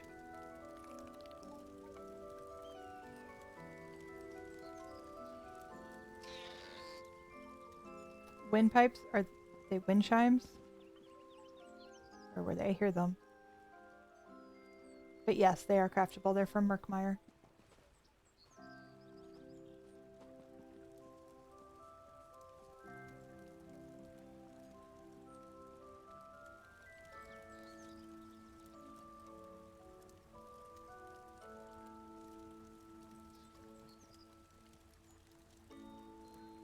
There's a fish tank up above.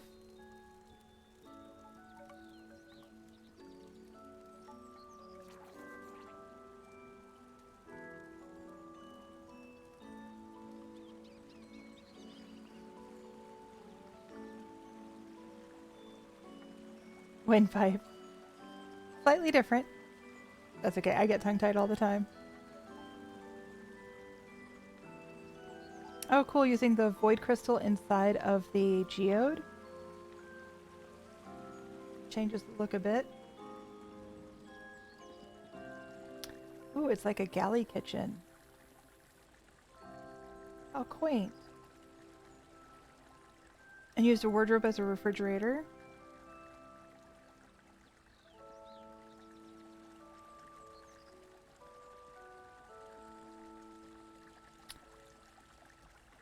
Not sure how I feel about the knife rack with the points facing down. Interesting idea. I don't know that I'd want it in real life though. But they hung everything up, which is nice.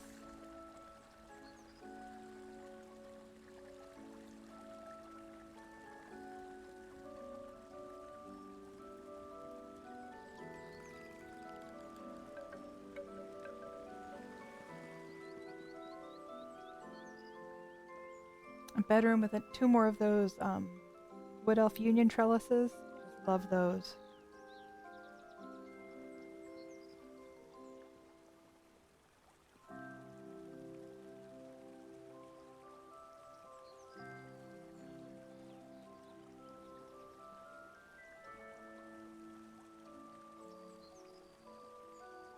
Interesting that they turned the dresser upside down. I don't remember if there's something on the top maybe they were trying to hide.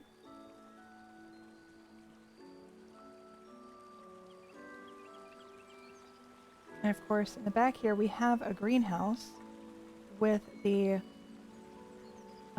Dark Brotherhood stained glass and some more florals. Now I keep hearing the wind chimes and I don't see them. Do not see them.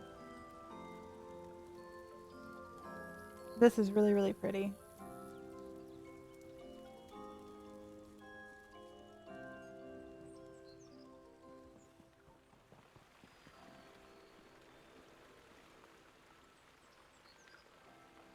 Oh, the green lady's there. I missed that.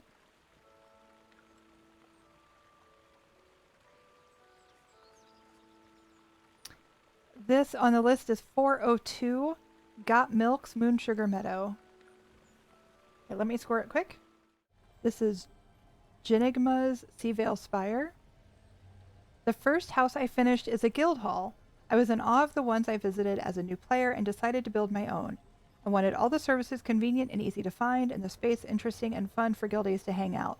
There are 2 hidden parkour courses, lots of parsing options, pretty places to explore, and Easter eggs. Enjoy. Okay, we will not be doing the parkour courses unless we have to see the build. So we have basic crafting stations, trial dummy. I think this is so that you stand in the right spot. Most people go behind, but flank works too. Looks like there's more crafting stations down below. Hi, Kiz. How are you?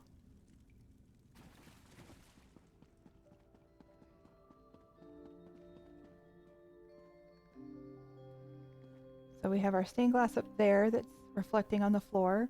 And of course our chapel stained glass. Another training dummy.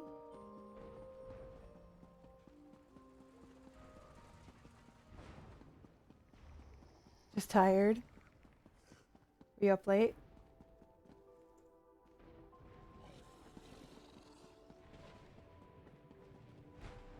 Lots more training dummies. This is colorful.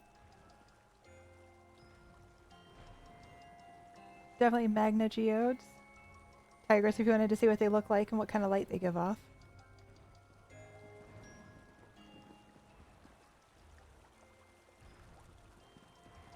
It is beautiful. We've been touring houses all week. We only have a few left on our list, so we're going a little bit late to make it happen. I'm always impressed by somebody who has a stone husk training dummy because it takes finding 50 of a certain item in one of the public dungeons, and they do not like to drop. So that is a labor of love right there. Or of gold, because you can buy them, but they're very expensive.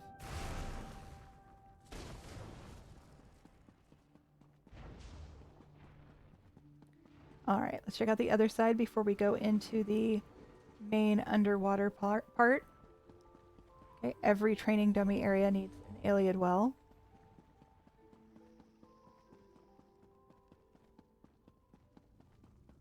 Here's another trial dummy. It's very bright in here. Oh, we have the Azure Plasm cage. I think we have something else under the floor. This is a little too bright for me. A couple little additions to the fish or the underwater area. Okay. I know, Kiz. I'm aware. I appreciate you being here, though.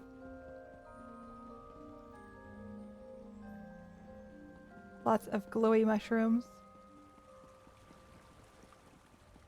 Another training dummy. And of course, here are all the crafting stations. I have some macerates in my inventory. That's why EHT is showing me which stations I need to use. But anybody who's been to a guild hall recognizes all the different sets.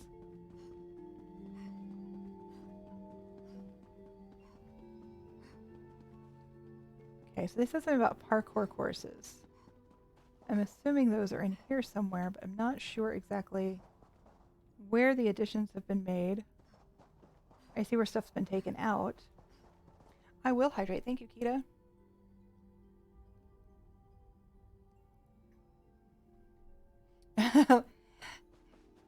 Working on that 250 for VIP, right?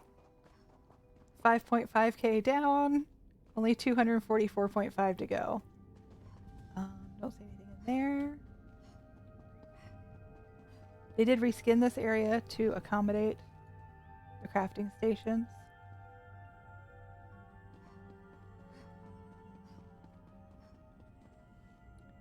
They added an anemone down there.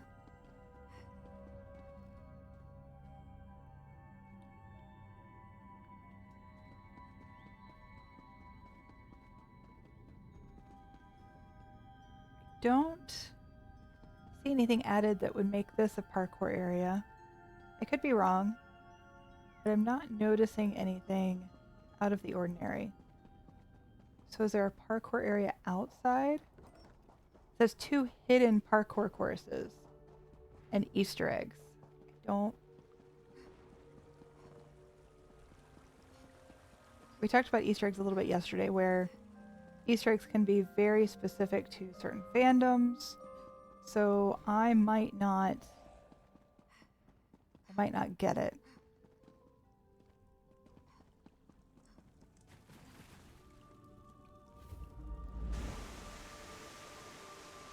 But out. Is there anything out here that's parkour? There's a rope bridge there. Aha! Ha ha ha ha! I found it. Rope bridge.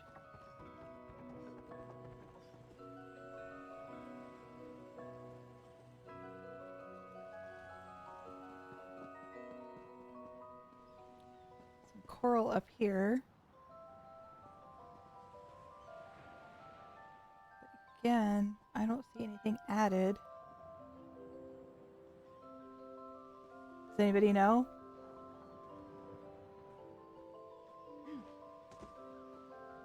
I mean, there's coral up here, but I don't see anything else really that would... Maybe? Oh, wait, this is new.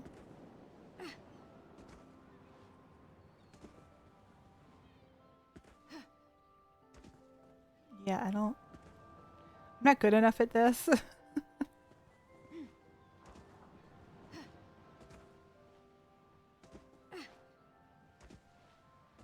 Okay, maybe there. Uh-huh.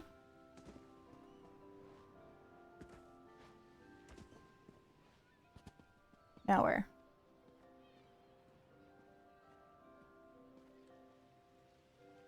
I don't know if that's the end of it or not. Anyway, we get a great view. The characters jump so funny, it's like they're almost curling into a ball in midair. Yep.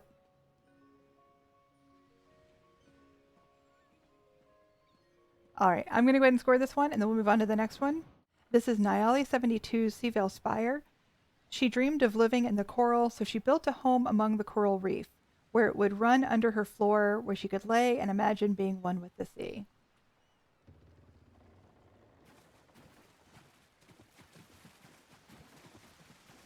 Aha. We built up this entrance.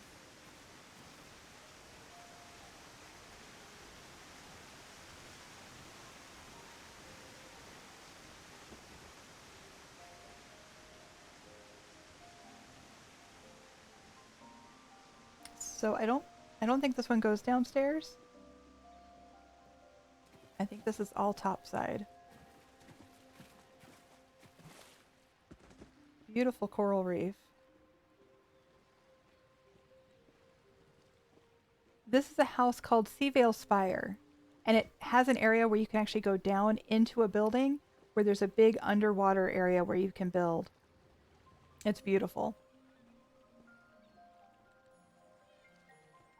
Yeah, the housing in this game is truly tremendous. And the talent in this game is truly tremendous. Look at that. So this structure is not part of this house at all. This entire area where we just walked is normally just water, and they built this area from scratch using furnishings in the game. So all of this is what we call cobbled, meaning they took items available in the game and they made it into something that they wanted it to be. Are there perhaps sea animals in this game? Kinda not really. The closest thing we've gotten have been regular animals that have like coral reef type skin. So you have like a horse, but it's made out of coral. Sea moose, no moose. No mooses in this game.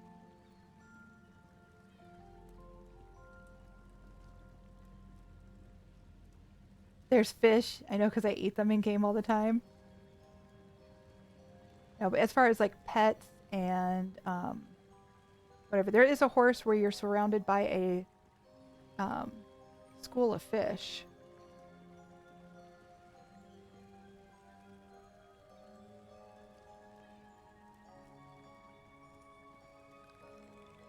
Pony lizards, true.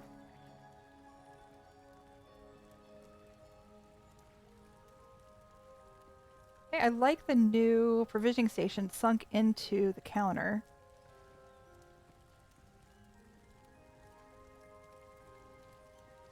Oh, that's a neat sink. The trunk with a couple pieces of ivory. I'm not quite sure what the faucet is, but that's really nice. They used a wardrobe as a clockwork wardrobe as a refrigerator.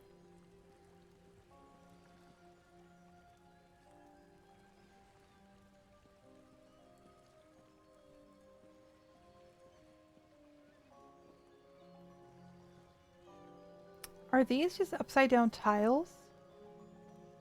Most people will use like a greenhouse for the floor, or they will use display cases. We've seen that quite a bit this competition. I think these are those tiles, the Aelia tiles that you turn upside down and they disappear and then make it look like glass. Also, slaughterfish like hurt like oblivion. Yes, if you go too far out in the water, you get eaten alive by fish.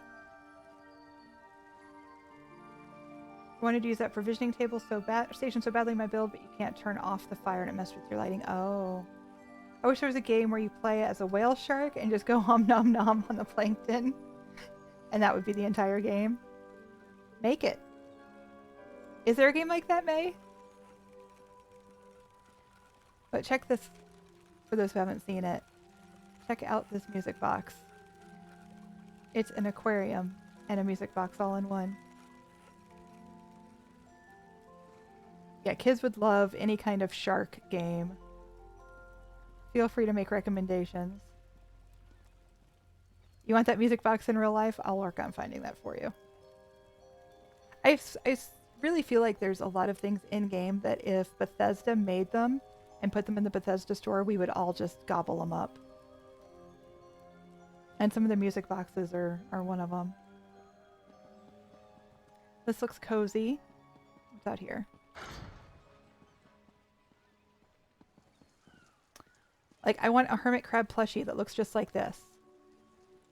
Kiz actually tried to help me find one the other day. I want a hermit crab plushie or toy or something that looks just like this purple one. Give any shark games, I will play them all. Okay, give like one or two, because I can't afford to buy Kiz all of them. I think so, but I'm not sure. I know there's one where you're a shark that eats people. Give all. Kiz needs a job.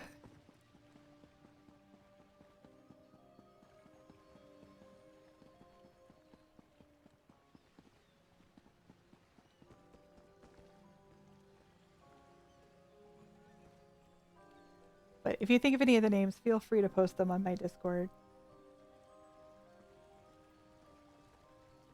Beautiful.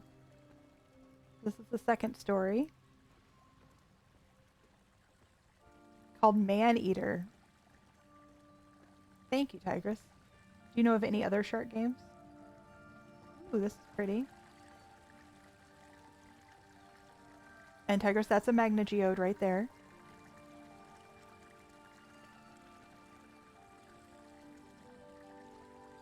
Oh, there's extra toilet paper and another new style toilet. Hungry Shark World. You'll open commissions just so you can buy Shark Game. We've seen so many different cobbled toilets in this game. It's beautiful.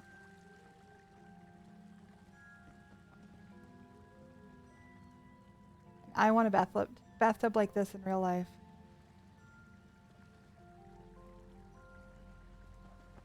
Okay.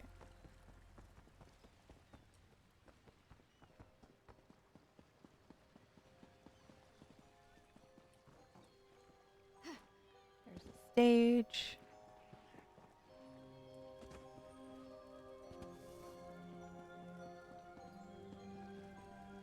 Wait, did I miss that? I did. I was looking so closely at the cobbled. That's the caravel ship as a wall decoration. That's really nice.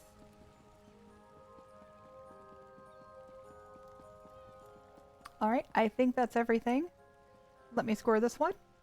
All right, this is the last house that we are judging. This is Happy Reforms, the Goronir Estate. Enchanted forest included with a hookah lounge, clockwork/gem station, and private living quarters. We definitely have some curb appeal here.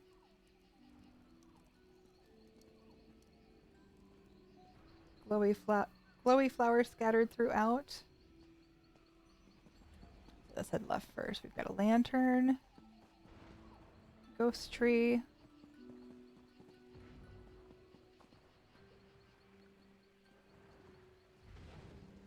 We have a fountain up there.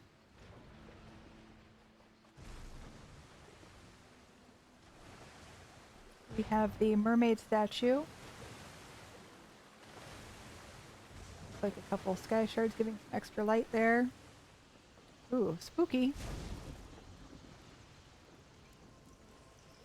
Spooky cauldron, bat, lightning, bad house.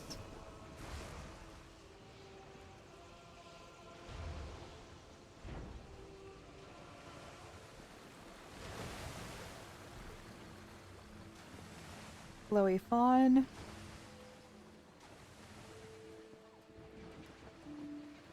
A fountain.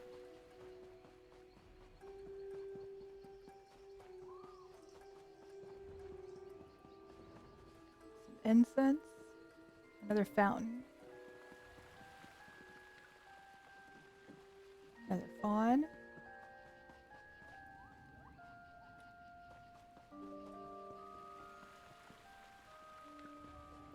All right, let's go inside.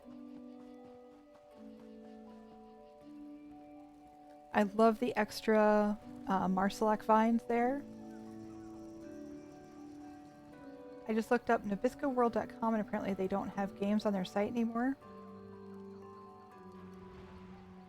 They used to a while ago. I forgot about it until I saw this shark conversation. Well, thank you for trying. Okay, I love... We've got the Marcelac tree in the middle with kind of this hookah bar. Comfy seating.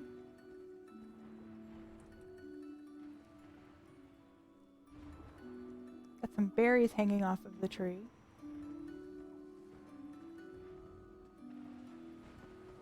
Okay, let's go left first.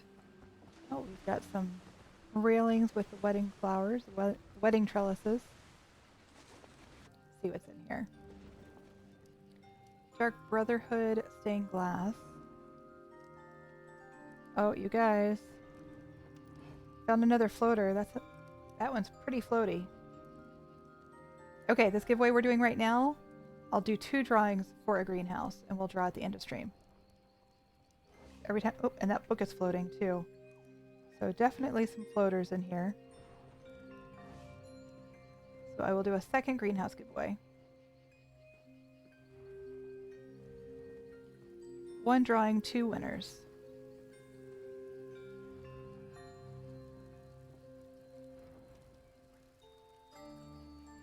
Yeah, the clothes are floating too. Again, bookshelves are hard.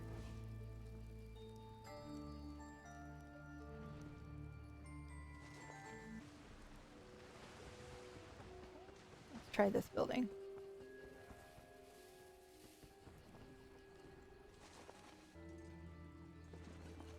Oh, this is the clockwork area. The clockwork/gem station is what they called it. So like this gem is in the table and this one's floating above the table.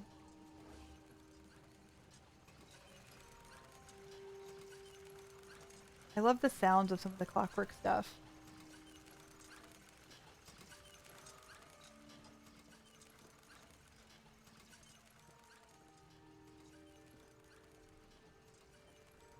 Those clockwork illuminator lights are fantastic for ambient lighting. Just kind of a general, natural, not overpowering light. Oh, on this side we've got a lantern up there in the tree. Oh, and we have some wedding lights under the path there. Interesting. I bet this place is gorgeous at night. Okay, well I think that is everything. So this concludes my homes to judge for the One More Housing contest. I will try to put all of these up on YouTube, hopefully by this weekend. Like I said, it's taking a while. We judged 99 entries. We had 100, but we did have one where we didn't have permission to enter. So I did mail them. I might look at that one on my own if it opens up in time for me to add it to my scorecard. So thank you guys for joining me on this journey.